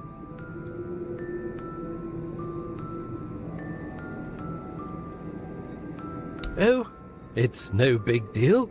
We live here in perpetual suspension. Time can't touch us, and it's all thanks to the Queen and her sisters, who decided that would be best for everyone. Well, as long as you don't sin against their majesties. Then you might share my fate.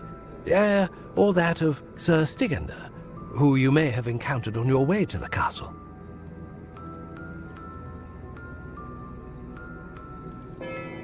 Oh, I'm sure they will.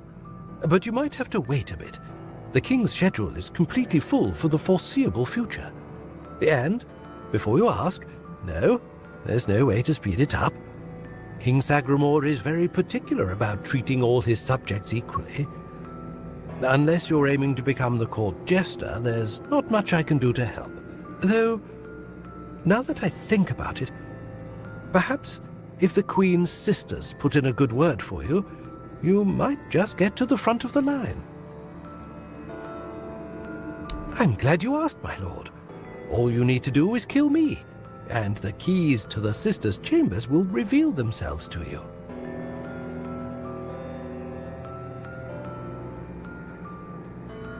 Exactly. For a brave adventurer like you, it should be no trouble at all. Go ahead. I won't fight back. I die more often and more efficiently than anyone else in this noble castle.